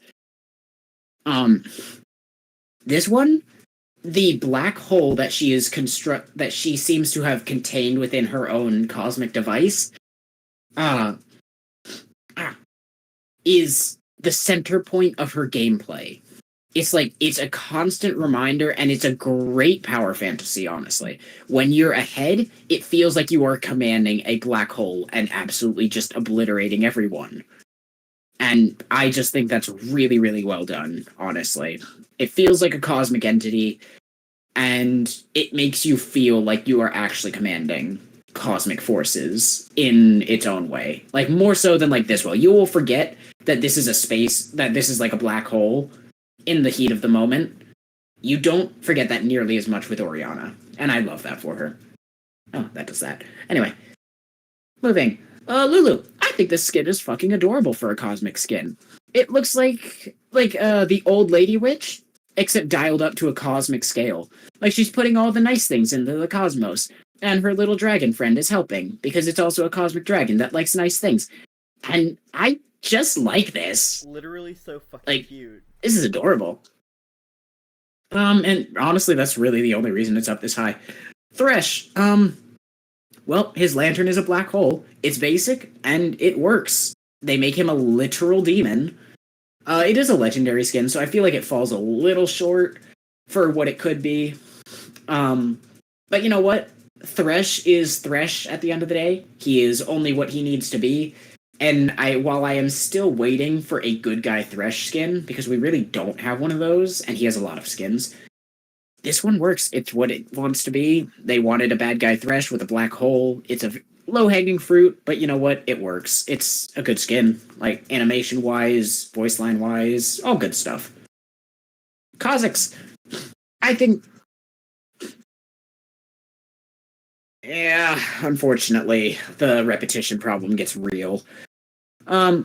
So, what I think Kha'Zix does really, really well is giving us that sense of scale that a lot of these things are missing. Like this, I feel like this has nice scale with the planets, but like, at the end of the day, this is too big for the human mind to really comprehend, you know?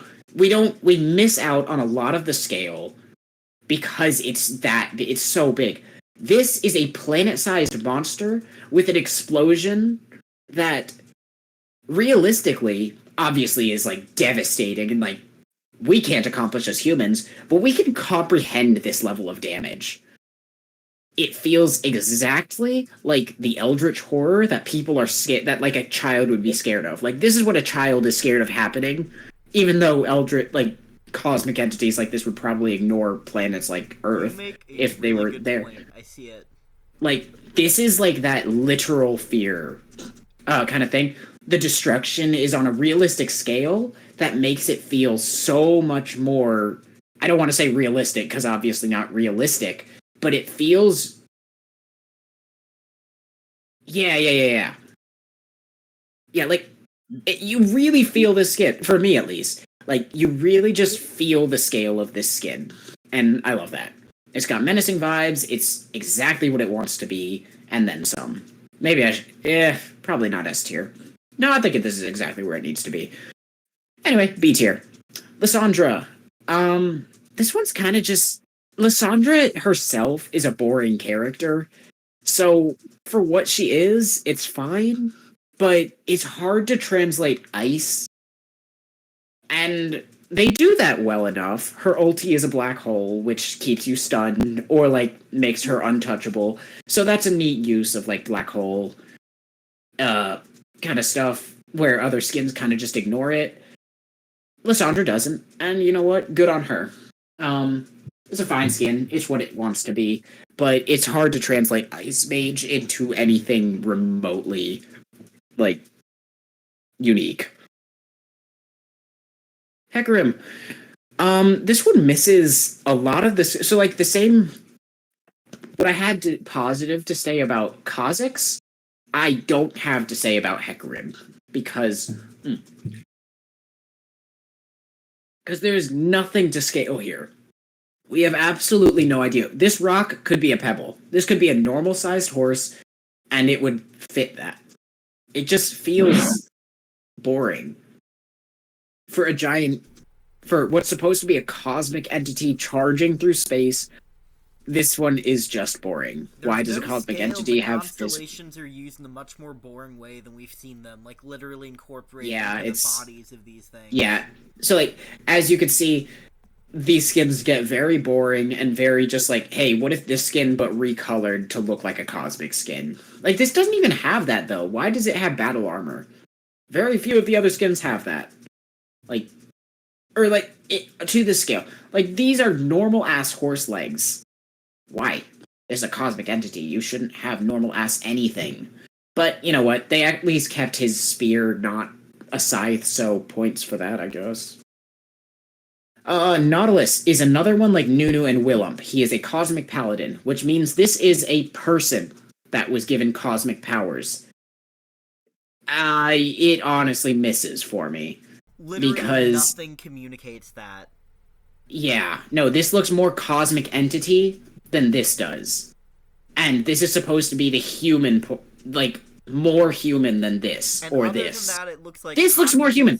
This stuff. Looks way more... Fucking horrible. Exactly. Pathetic. Yeah. Karma? Yeah, I don't really have much else to say about this. It looks cool. Anchor looks cool. But, you know, that's about it. Karma is a dark cosmic character. I think it clashes very, very much with these Zen vibes that they went for. I could maybe see this being like a mastermind character, but given that Dark Cosmic is supposed to be all about chaos and destruction, this does not fit. This ain't it, Chief. One of the most unique looking designs we've had in a hot minute.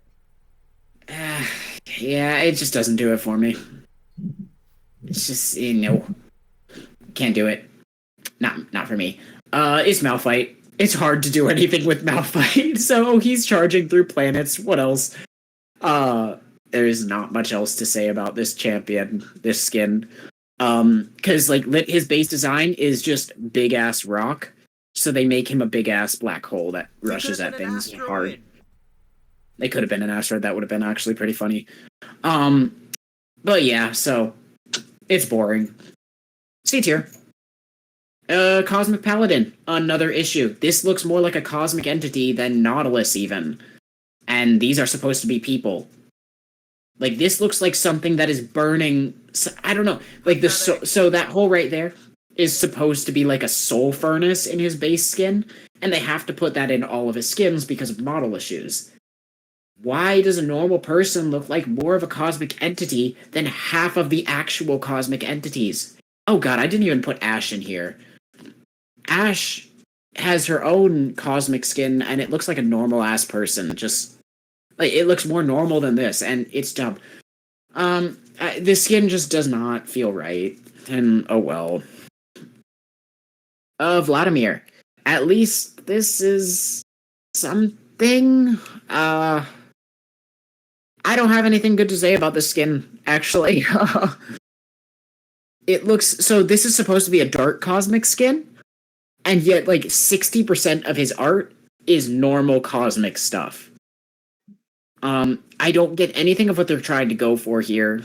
It doesn't feel... This is one of Vladimir's best skins, and it fucking sucks.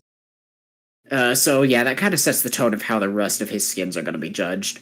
This is like the best one this character has, and production-wise, this model will never hold up. Vladimir is an ancient champion, so he doesn't even get any in-game good animation, redemption stuff. Like, he gets 0 points because this skin sucks. If you were God, what would you do with Vladimir?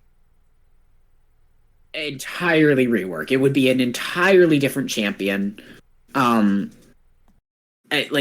Vladimir is such a boring concept because when he was designed, he was intended just to be a normal ass vampire with except instead of blood sucking, he would magically pull the blood from you. That's essentially his whole vibe.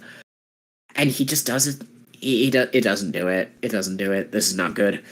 Vladimir suffers a lot, and I'll even get... That's not even his most recent skin. He has a skin that kind of came after this, and it looks even worse, and I'll get to it. Varus. So Varus skins kind of just suck. Again, I think I mentioned it with High Noon. His model is awful. So I don't know why they gave him 2 skins in this skin line. It does not make sense in the way that it does for Lux. And... that doesn't look like a bow. That barely looks like a bow. And this doesn't even look like the same character.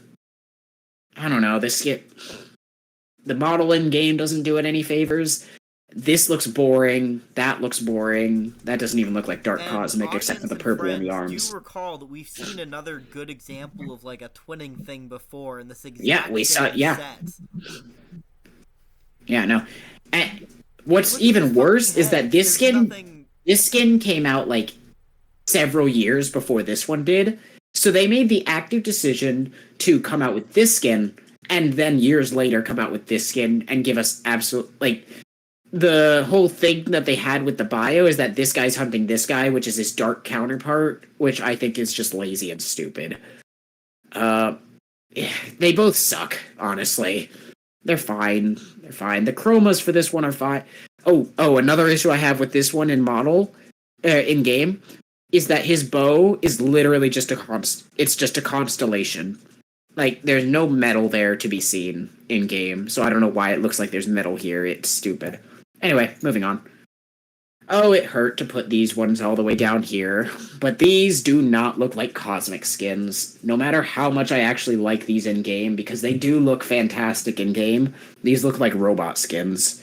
Honestly, these would fit better as, like, in the Project universe, if you had them as, like, Overlord AI kind of things, you know? Like, this does not look like cosmic champions. They lack any and all. These could be cosmic paladins. You could tell me that these are humans given cosmic powers, and I would believe you more than the other cosmic paladins that we have. But they are very old skins, so they get a pass there, I guess. But like I said, they look more robotic than anything. They don't look cosmic. I do like these skins though. I play them. They look pretty.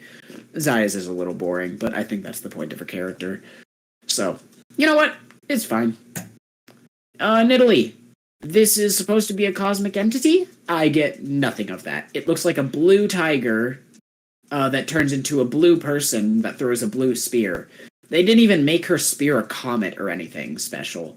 Like, because one of her most notable abilities is she throws her spear. Like, it's a very obvious projectile because it does a lot of damage. They don't do anything with that. It just looks glowy. It's like, so this seems totally off. It's totally unrelated, but bear with me. So a problem that RWBY has, the show from Rooster Teeth, is that a lot of the semblances that characters get in the later seasons have this glowy hand syndrome, which is essentially their hands start to glow, and then they make someone else glow, and then something happens, and they have to explain what happened. Because there's absolutely no visual, like, oh wow, did you heal this person? Did you give them some of your aura? Did you damage their internal organs? Did you did you rewind time? We don't know. Because it does nothing other than glow. That's the only visual storytelling we get. And that's the problem here with Nidalee. It's boring. It doesn't do anything cosmic. The splash art's great, don't get me wrong. I love the cougar in the background. But it's, yeah, like I said, snazzy recolor. D tier is Master EQ. They didn't give him a human face, at least, so it looks like a cosmic entity. But why is a cosmic entity using a sword, you ask? I don't really know. I don't know. Kind of just boring. If they showed him cutting a planet in half with it, it would have gone to 18. Yeah, that would have been, yeah. So, like, yeah, this one kind of lacks scale. It lacks any sort of action. Roland and Paul, they could do it. Honestly. There's a lot of people that could do it, honestly. I'm not the first person to say this kind of shit. Anyway, Shaco.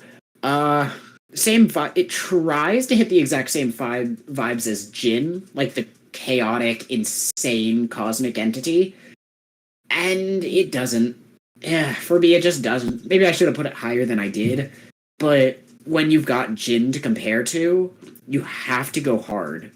And this doesn't. So, you know, all the way down here.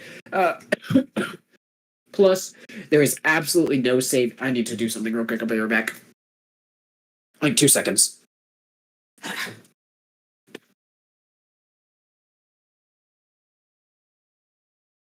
I literally stood up to turn something off.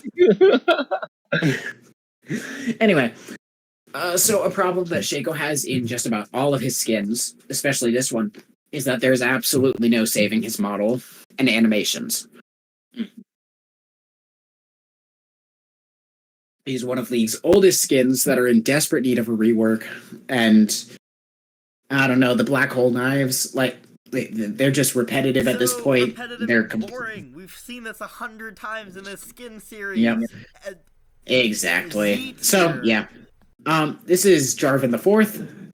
Yeah, it kind of same issues as Nidalee. It doesn't even do anything unique with his staff, with his flag that he drops on the map. I think the scale is a little weird here, because you've got these shards that are clearly bigger than entire solar systems, but they're still fragmenting for some reason. I don't know, that just feels wrong to me. But, you know, whatever. This skin, it's old, his model sucks, and they don't do anything unique with animations. And I literally just put ew. Because what the fuck is this? This is just dumb. This doesn't look cosmic. This looks like... It looks dumb. It just looks stupid. And this is the official splash art, by the way. This is as good quality as I could get. This is pretty pathetic compared to what they can do. To be fair, it's very, very old, and when Kasten gets his inevitable rework, this will get a lot better, but until then, it sucks. Recap, 7, 9, 5, 6, 4. So, great skin line all around. Lots of A tiers, but it's missing, more A tier than S tier, which means... sucks? It fucking sucks. Yeah, it really sucks when it sucks. Anyway, we're getting to another anime theme. Soul Fighter, which is one of my favorite. Bengus? I don't know who that I'm is. sorry, I'm doing a thing. Bengus was the guy who did the artwork for Street Fighter. It looked very Bengus is much too like good Dark for Style. me. They can't afford him. I see. Anyway, It does look like Bengus art. I'm seeing it. Mm-hmm. Well, that's probably because this theme is entirely focused on fighter game themes. Because this skin line actually came out during the... we were getting a lot of information on Project L, which I'm not sure if anyone knows, but Riot's fighting game is coming out relatively soon. 2XKO, let's go. 2XKO, yep. And honestly, it looks fairly good. I'm probably not going to play it because I'm not a fighter game person. I can teach regardless. you. Well, I'll teach you. I might. You never know. I've got a lot of games I want to play, though, including Fallout 4, which might take out a lot of my time. But regardless, this entire skin line... Play Starfield. Shut the fuck up. Shut up. I refuse to play Starfield, but that's neither here nor there. This entire... Oh, I said anime. Oh, no. This entire skin line is based on the tournament arc of an anime. And that is it. And honestly, they kill it. They absolutely nail it. S tier.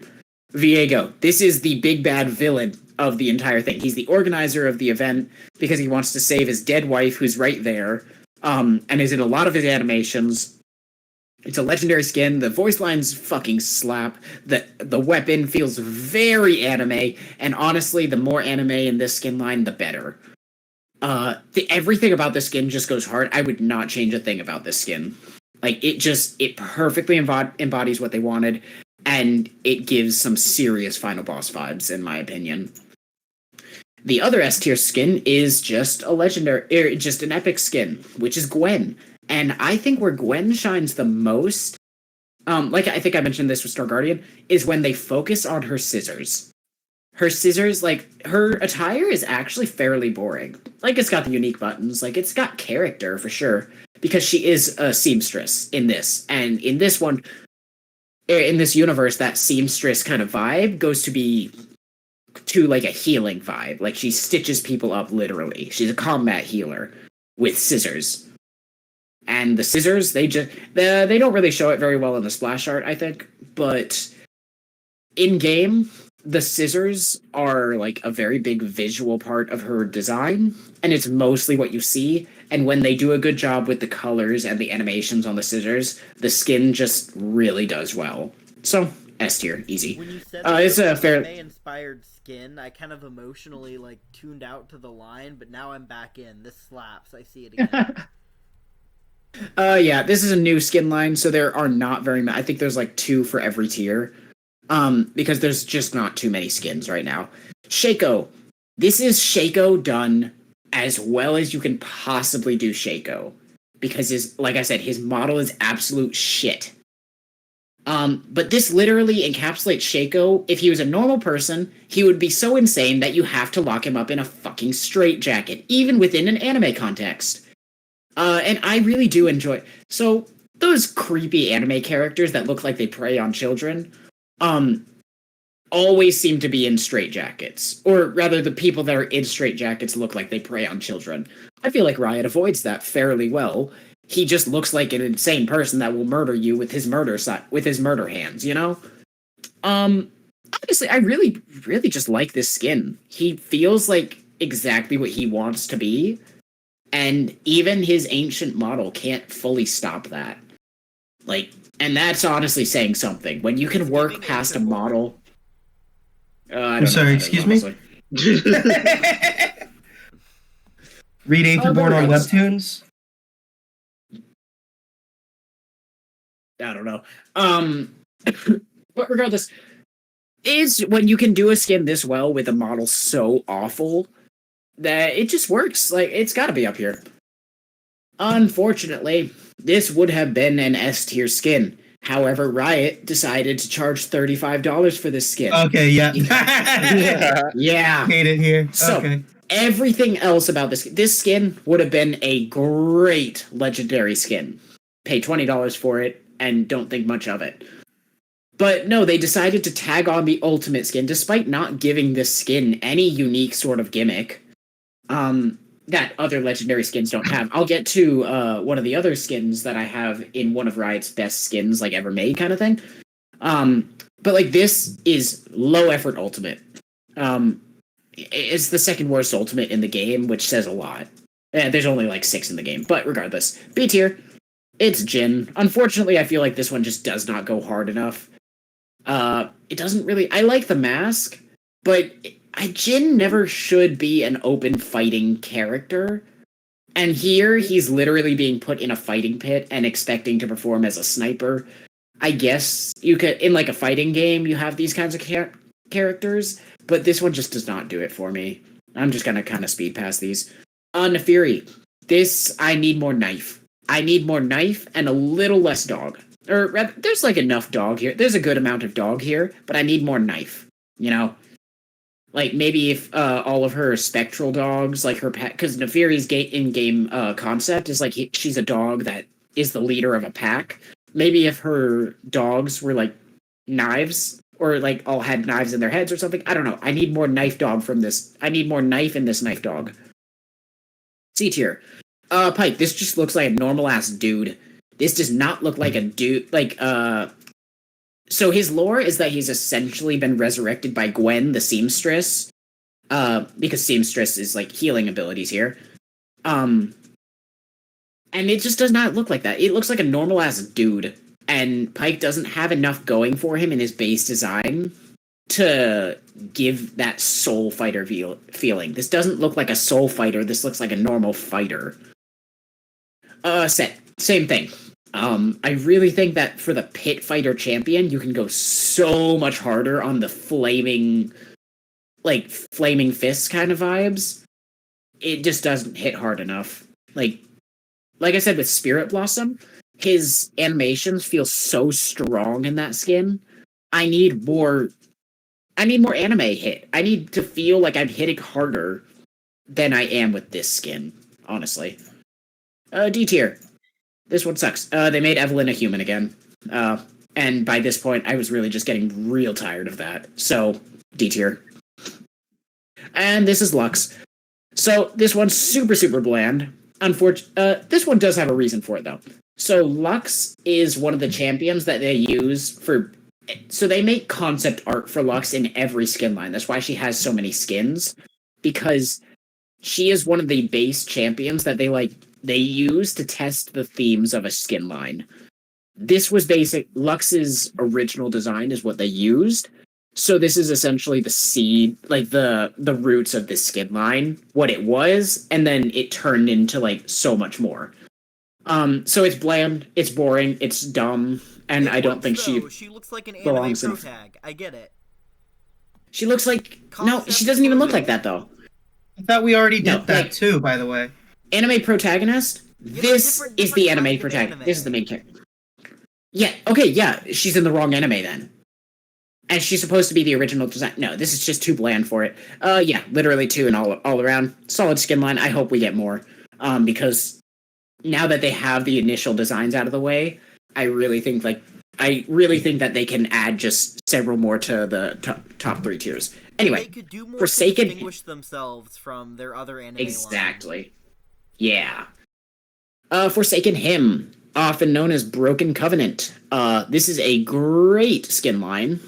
Not really vampires, but also is vampires. They're stealing... It's called the Breath of Life, and it's literally just life energy. It's not actually blood. But they're kind of like... I'll get to it. It's very new. It's a unique concept. I haven't seen it in any other game like it, necessarily. And I love it sometimes. So S tier, starting with Riven herself, the poster child for the skin line. They take a character with a broken blade and they give them a stained glass blade. Because stained glass is like a big thing that they do in the skin line for like half of them. And I think that just works so well. They gave the legendary skin a female champion. They gave her actual battle armor, which is fantastic. This is just a good ass skin. The animations are great. The voice lines are fantastic. It's just good. This is Cho'Gath, the other ST. Set up to right when I'm getting fucking sick of champions, you hit us again with the best of the things, so I get really. Well, I remember why it anyway, didn't work. Honestly, this one's just amazing. So this skin, if I am not wrong, came from a freelance artist that did some random fan art of this Kit Champion's base design to redesign the initial champion. And Riot liked it so much that they hired them as an artist, and they gave us this. This is the best Cho'Gath skin they will ever give us. This is just so good. I love this. I cannot express how much I love this for this champion. Because this champion deserves so much more than what it gets, and they delivered. This is just so cool on so many levels. It's like a Soulsborne game inspired skin, I believe, which I definitely see the inspiration there. It's a walking temple, and it's still that's sucking out souls. Horror element, but it's kind of moving in a different but tangential direction to the stained glass. There's no other skin in this line like it, and there is one other that tries to capture this kind of same thing, and it fails. Well, not fails, but it doesn't do it nearly as well as this. Anyway, A tier. Like I said, this is a new skin line, so it doesn't really... Yeah, this is the exact one I was talking about. This tries to do what Cho'Gath did, and to be fair, on its own, it does that very well. When compared with Cho'Gath, this would be like C tier. But it's got a lot of personality in this skin, in like this sort of posh hoarder entity that's like hoarding all of this breath of life for himself, and I think that Nocturne, a lot of his skins, they need this kind of scale to make him look actually threatening. A lot of his skins don't get that, but this is just good. Misfortune. This is like the first combat nun skin that they put in the game, and they actually went all out in making it just cool. They didn't try to make it horny at all, and good on you, Riot, because this one works. I really think that this one just really works. Fresh air for Misfortune skins. Right? On Misfortune specifically. Like, damn, Riot, good job. I think the light pistols work really well. This one just works. Xayah and Rakan. I think this is actually the first time that they did like a sort of opposing sides lovers kind of thing. I wrote this before I actually looked at the lore, so this one's a little wrong. It's not necessarily forbidden lovers. They used to be on the same side, then he did something stupid, died, and then she cut a deal with the devil to bring him back to life, but it's as a vampire, and now he's a monster. I just think it does it really well. I think the vibes are really there. So yeah. B tier. Oh wait, I did the thing. Okay, there are no B tier skins. I cut right to C. But yeah, this is Vladimir, and this is the skin I was talking about. This looks fucking stupid in the splash art, and it looks even worse on his model. There's a reason that Vladimir does not get many skins, because when you try to take a unique concept like this and put it on Vladimir, it fucking sucks. Okay, you see that glass arm he has? Yeah, that could be a neat stained thing. Glass? It might even be. I don't even know. Like, this skit, it just doesn't work. I don't know if they got the wrong artist for... I'm sure you could do something neat with Vladimir, but they haven't in a very long time. Or, play up the Renaissance. No, there's so much that could have been done here. Roland, Ed, are y'all seeing the potential? With this guy, this particular dude dressed vampire and this aesthetic? Yeah. Well, I'm gonna move on because I don't like talking about Vladimir. 2, 3, 0, 1, 0. Yeah, there's literally only six skins in the skin line so far. I hope we get more because most of them absolutely fucking slap. Coven and Elderwood. This is the same skin line, but opposing factions. And then there's also the Old Gods. We'll get to the Old Gods. Coven skins, they're very simple. They're covens of witches that worship the old gods. And there's a lot of them. It's like cosmic, it kind of gets repetitive, so I try to keep them as like standalone as I can. And the Elderwood skins are basic nature skins for the most part, and a lot of them are actually managed to look pretty interesting. So we'll get right into S tier. Evelyn, this is exactly how I'd want so this makes her, instead of just a normal human, it gives her that ancient witch vibes. It gives her lashers, the spike things that she has in all of her skins, personality, because those are demonic entities gifted to her by her old god. And this skin is one of the best in the game.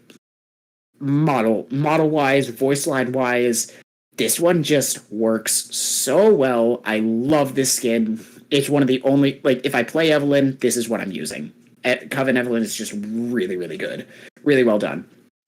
And, like, when you think about it, this skin could have gone so much hornier than it did, but any hornier than this, and I feel like it would have been a bit too much. Like, just, okay, cut back on it. So I think they really nailed the balance there.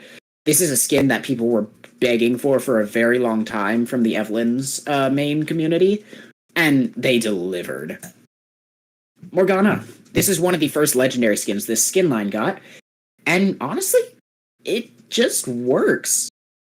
It's a very standard witch, but voice line wise, animation wise, art wise, it looks like a witch that's worshiping an old god in a magical forest. I don't really know. The only issue I have with it is these are like, I guess like the metal kind of works because she's kind of going against the forest, but I'd probably change that to some like dark wood kind of thing, maybe corrupted wood. But that's really my only gripe with this skin. Nami, this is the newest legendary skin. They take the original concept for the Coven witches, and they kind of flip it from nature to water. Because she is, in this skin, she's an octopus. And on it, it's got a Squidward dance reference and everything, if you know, you know. But it's just a really good legendary skin. And Nami really deserved one. This was her first legendary skin. Riot absolutely fucking delivered with it. Coven Ahri. This is the other one that does something with Ahri's orb. That is her old god. That is the god that she worships, and she uses her dark magic to feed it literally in her hand.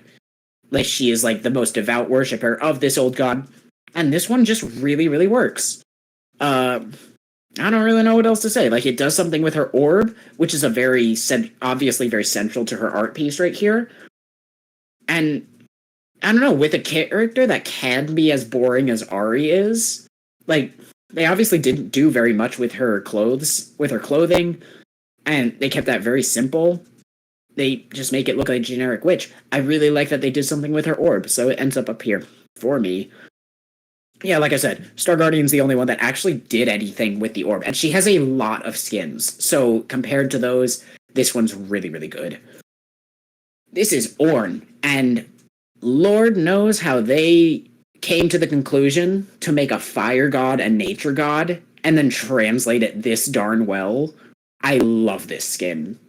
This is just this is peak Ornn skin, and this is one of the few skins in the game that looks even better in-game. Because these antlers up here are the bulk of his model in-game, and they look fantastic. This is just good. Ornn is a character that fits these kind of, like, very big and strong characters. Like, the character that seems so neutral in every situation.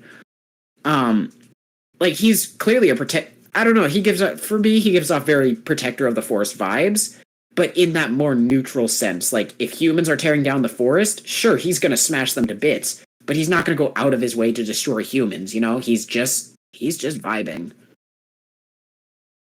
No, that was Gragas. Different characters. Azir. I don't normally like Azir skins very much, but this one, as another protector of the forest, using his original design is like golden metals and sand, and without using a legendary skin, they translated it to a nature vibe very, very well, using leaves instead of stand particles, using tree bark instead of metal. I really think that this skin just works so well. They translated it super, super well. And honestly, it's a shame that I think this is one of the only skins he has where it's not just mecha. He's got a lot of mecha skins for some reason. And this one's just a really nice breath of fresh air. Gnar! This one's up here because it's fucking adorable. Tell me otherwise. This is so cute. Look at the scale. You see the scale of this character so well with these tiny little spirits, the mushrooms, the little button, and there's no splash art for his mega mode, but he turns into this giant hulking Goliath of a forest protector. It's so good. I just like it. Gnar skins do not go this hard usually, and this one's just cute. A tier. Syndra.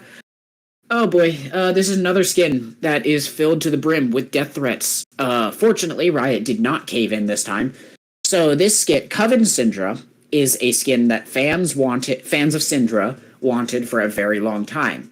And I'm not sure if you could tell, it's very obvious she fits the Coven theme very, very well. She's a floating lady that summons magical orbs. That's just some good Coven stuff.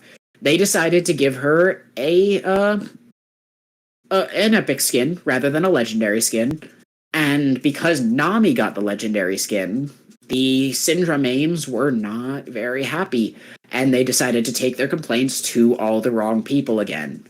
And this time, nothing really happened. There was some changes made to the skin to make it more to what they wanted, but ultimately the Syndra mains are going to be forever as salty about this, and honestly, they deserve it for how they acted. But yeah, it's still a great skin, so Ed's up here. Elise. My only problem with this skin is that it really doesn't do anything with Elise's base skin. It doesn't tell a new story, because Elise in her base skin is a witch that turns into a spider and worships an old god of spiders. That is exactly what this skin is. It's just a texture update, essentially, to Elise's base skin, which, I mean, it's good. Splash art's fine. I like the spiders. The spiders look very pointy and very evil, and I do very much like that. But other than that, it's just a very uninspired skin. It doesn't do that thing where skins can completely transform the character, which is what makes them cool and special as a medium. Yeah, and, I don't really mind it if you don't tell an entirely new story, but tell some different story. This is literally the same character. Cassiopeia. It's not Spirit Blossom. And that's really just a main complaint of mine. I really think that the only issue with this skin is that they don't give it the same red accents that these skins have. I really like the red to show the power that isn't theirs. The only red this skin has is, the gems, and they don't exactly glow with power. This feels like just normal Cassiopeia. You could tell me this is a grave robber or, someone that just murders people to steal, I'd be cool with that explanation. I don't know, it just doesn't feel like an old god worshipping witch. It could be great. It's not, though. It's good, though. It stands very well. Rixide. Do I really need to explain why this is up here? This is just cool. This is just, really, really cool. I love it when they give monster champions, these kinds of skins, because they go nuts with it. They give it tree bark armor. Oh my gosh, this one's just really cool. Unfortunately, Rixide does not get too many skins, so we don't get this very often, but this is peak. Hecarim.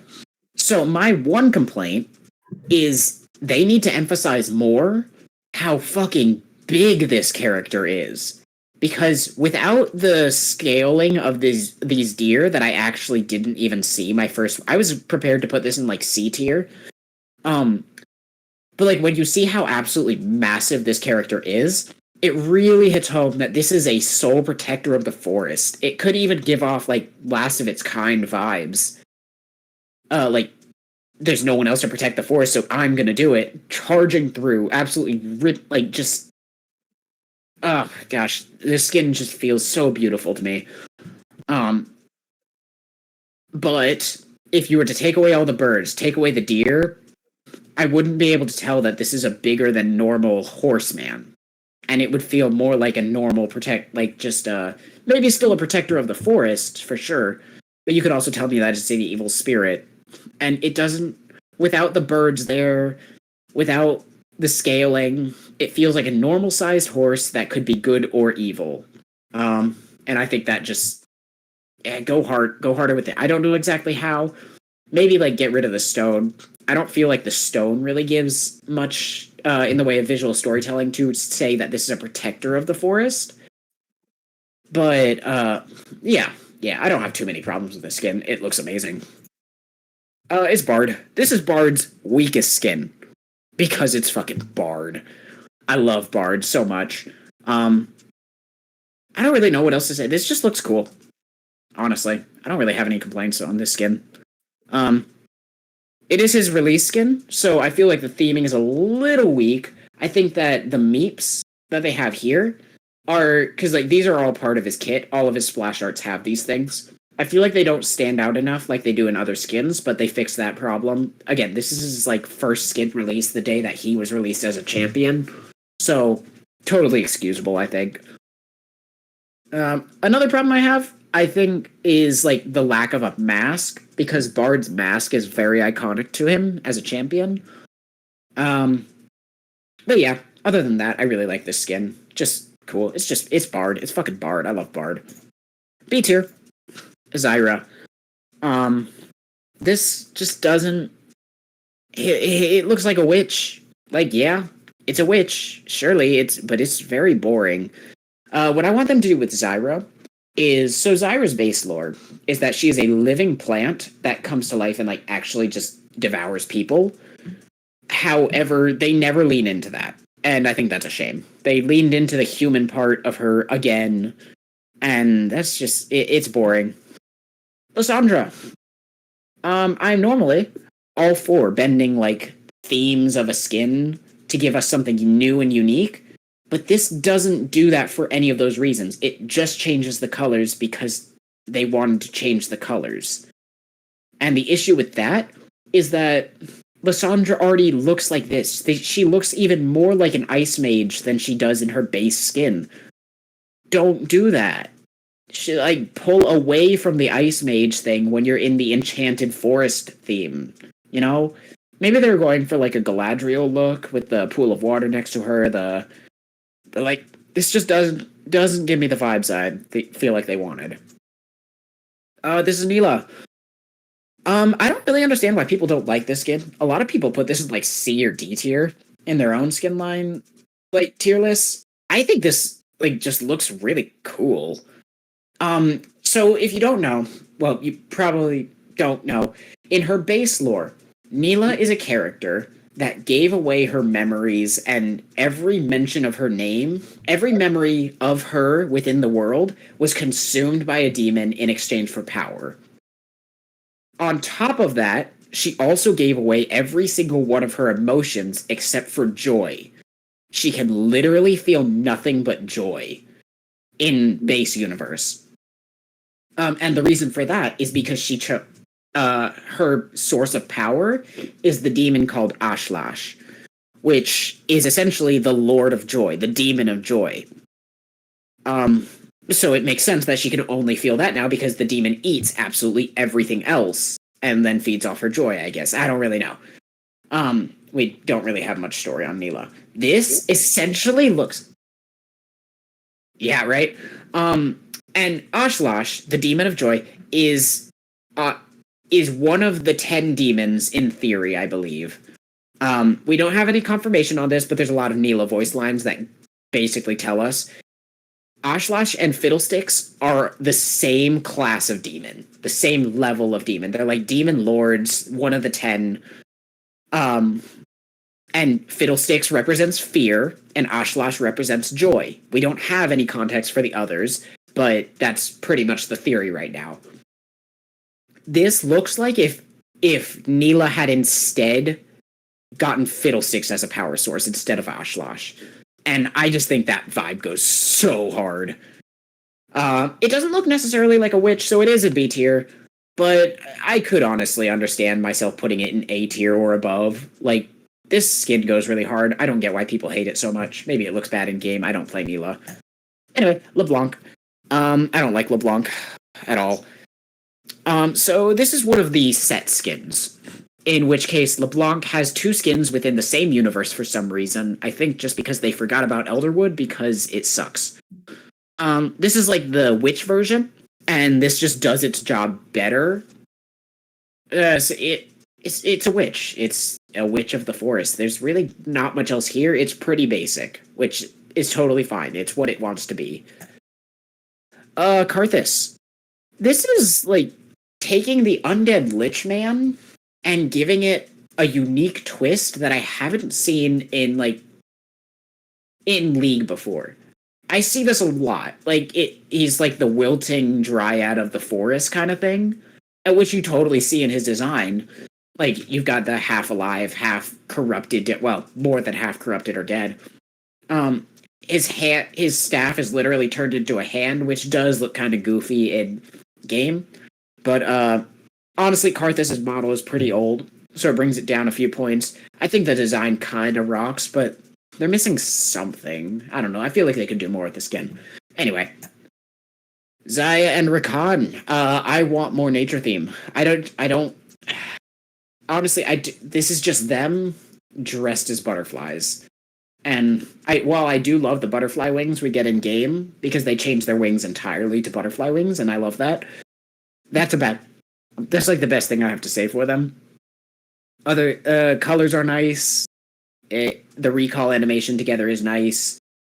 It's all good, but I want more, you know? I don't want just this. Anywho, Wukong. This would be so much higher if I didn't forget this skin existed. I legitimately forgot that this skin existed, and it's one of the most recent Elderwood skins. It's so pretty.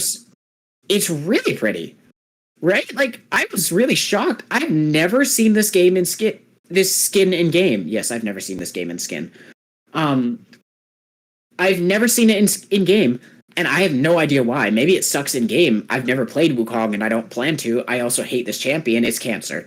Anyway, other than that, it's there. It's certainly there. I forgot it was there, but it's there. This is Ahri. It's this low. Also another... I totally forgot that this is a double champion. And so did Riot, because they give zero explanation for it. Ahri already has a Coven skin. This is just an objectively worse design within that same universe. Like, this has nothing going for it other than pretty fox lady dressed in flowers. Like, okay, if that's your vibe, that's your vibe. The animations and particle effects on this look great in game. The splash art does... Honestly, this skin came out so long ago. Like, this was one of Ahri's earliest skins before Elderwood even, existed as a full skin line. And so it is just boring. I really wish they had reworked the splash art when they reworked Ahri recently, but I say recently, that was like a year ago. C tier. Ash. I forgot this skin existed, honestly. Except, unlike Wukong, this does not have the benefit of having anything unique going for it. This doesn't look like a witch. This looks like a mob that the witches use and throw at you as a dispensable henchman. I'm pretty sure it's supposed to be like some high witch or whatever. It looks dumb. I don't like it. Camille. There's really only so much they can do with the skin, in my opinion. I think it does look pretty cool. It doesn't look like Camille, though, who's supposed to be...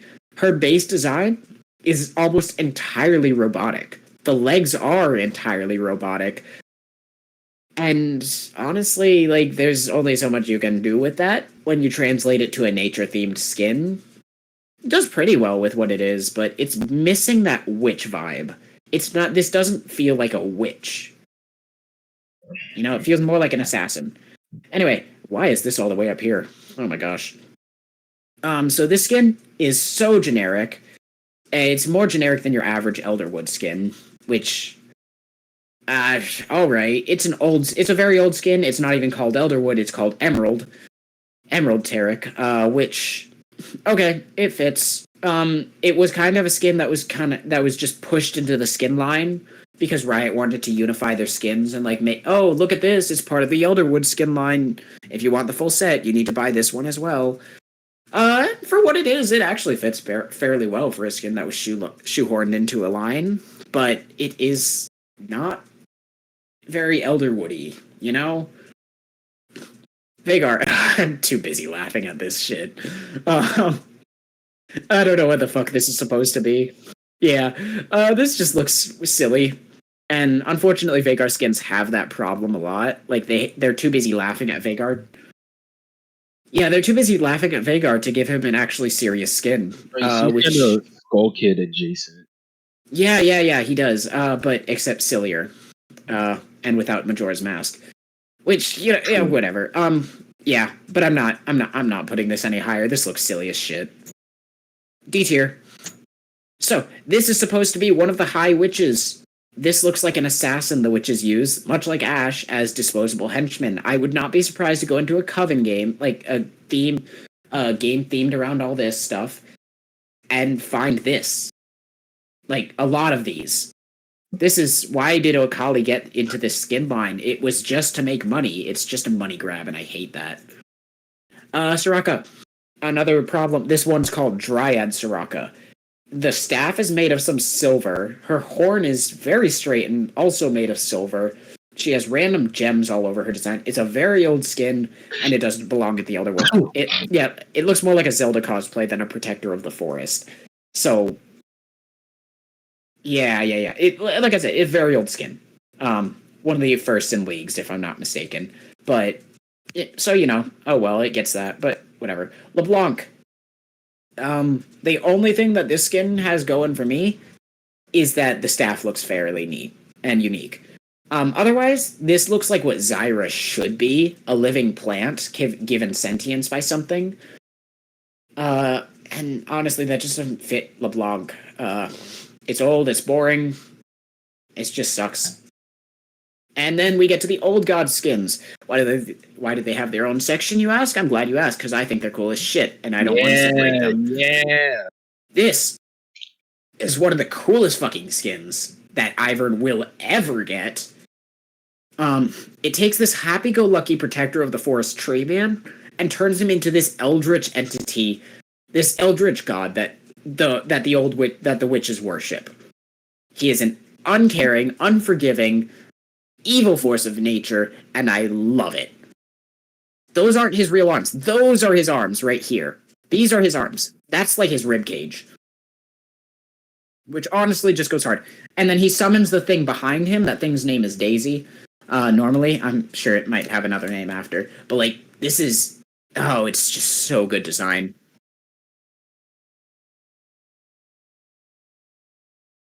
Fairly close. Like, this is the last skin line, and we're almost through it. Alright, Malphite. The champion that is just a giant mountain was turned into something absolutely fucking sick in splash art. It was entirely impossible to get past the model because this thing looks goofy as shit in game. But we're gonna ignore that because the splash art looks awesome. All the eyes, oh god, it's so cool. Mordekaiser. This one's just cool.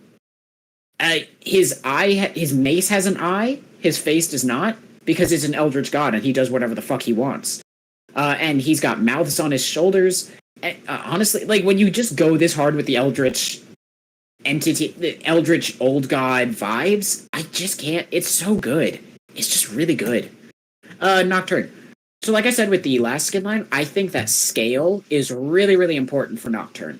But another thing that's important is to really emphasize that he has massive-ass blades on his arms. It feels like they were more interested in hiding those in this splash art and not making him big enough as big as these guys. Like, so honestly, I think this falls really short, but it's still pretty darn cool. And then this is the best old god skin that they have to offer. The Thousand Pierce Bear is a Volibear skin. They gave us... What makes this skin so cool is that they decided that when they were reworking Volibear, this was one of the directions that they could have gone. They almost made this like the normal skin for the champion, but they thought the concept was so cool that they made it a skin and then gave it to everyone for free. And honestly, that gives it serious brownie points to me. But all the eyes, all the weapons in its back, the skull head, this is just awesome design. I love it so much. Anyway, to recap, 7, 6, 8, 4, and 3. And I don't think that was including the old god skins because I didn't have them in the same one and I didn't want to put them anywhere because they're all like S to A tier. So they're great skin line. But to end, Riot has to do better because when they fail very, very hard. There are a few other skins, and Tyler, if you need to go, just stop right now. But some of the best in the game that aren't a part of any skin lines. This is the best ultimate skin the game has to offer, Elementalist Lux. It's 10 skins in one. Unique colors, voice lines, and animations, and particle effects. It's 10 legendary skins in one. That is all the same skin, just different forms that you can go throughout the game. And that's really, really cool. Evolving skins are one of my favorites in the game, and this one does it perfectly. Riot cannot add any more of these into the game, because if they add many more of these into the game will actually just start crashing if too many are in the same match. So this is basically all we're getting, but it's amazing that this exists. DJ Sona is another ultimate skin. It's the only other actual ultimate skin that has a unique gimmick. You can change through these 3 forms throughout the match, which have unique animations. Not voice line. Well, I guess voice lines, music lines, more like it, because this skin's gimmick is that it plays music that anyone can listen to in the game. That's not normal League of Legends music, and that's just pretty cool. I'm totally not biased. This is totally one of the best in the game. It actually is. This is Winterblessed Diana. Diana is my main champion, and I love that she has this skin. It is one of 2 champions in the game that have a skin that gives a pentakill effect. When you get a pentakill on Winterblessed Diana, the entire map turns into a winter map for, I don't know, 10, 15 seconds or so, and it just fucking slaps. I've never actually done that on the skin, because I've always been using a different skin when I get a pentakill, which is kind of cringe. But amazing skin. It has multiple forms. It's way more than a legendary skin. It's more of an ultimate skin than most of the ultimate skins. I'm not going to lie. This is also another ultimate skin. This is essentially... So, with this skin, the more you kill people, because it's an assassin champion, so you generally get a lot of kills on this character. That's just how they function. You can cycle through these 6 daggers. That you start with this one, and you end in this one. They actually changed this color from gold to silver, and it just works. It works really, really well. And you can cycle through to basically change the colors of all of your animations, and you get unique voice lines every time you get a new dagger. It's just so good. This is an ultimate skin priced as a legendary skin. Which is just, if you're going to do that right, all right.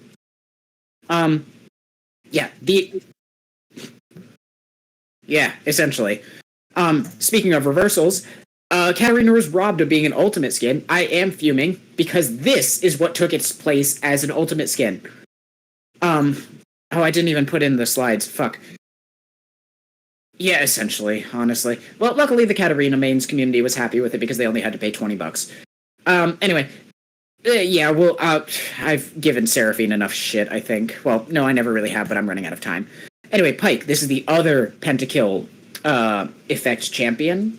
When you get a pentakill with Pyke, it does essentially the same thing. It just opens up a giant rift, and it very visually noisy, but all the enemies are dead, so who gives a shit? This is one of the best legendary skins of the game. Cho'Gath. Gentleman Cho'Gath. It's one of the oldest in the game. It's peak design. Don't like it? Get the fuck out. He's a distinguished gentleman who never spills his wine or drops his cigar because he is such a gentleman. Absolutely British design. So cool. Absolutely peak. This is fucking hilarious. I love it. His voice lines are funny too. And then the best skin in the game is KDA Gragas. You don't like it? This is the peak of design. And this is what we want. This is what we want, Riot. The streets demand KDA Gragas. The streets demand. Yeah, we're probably going to get this eventually because it's become such a meme. Like even rioters are getting in. I want everything down to the gem in his belly button. This is what we need, Riot. Anyway, that's it. That's the last slide. Whoa. Thank you so much, Paul. Oh, yeah. That was fantastic. Indeed, I'll actually do Elden Ring next time. No bamboozling. Alright, stopping recording.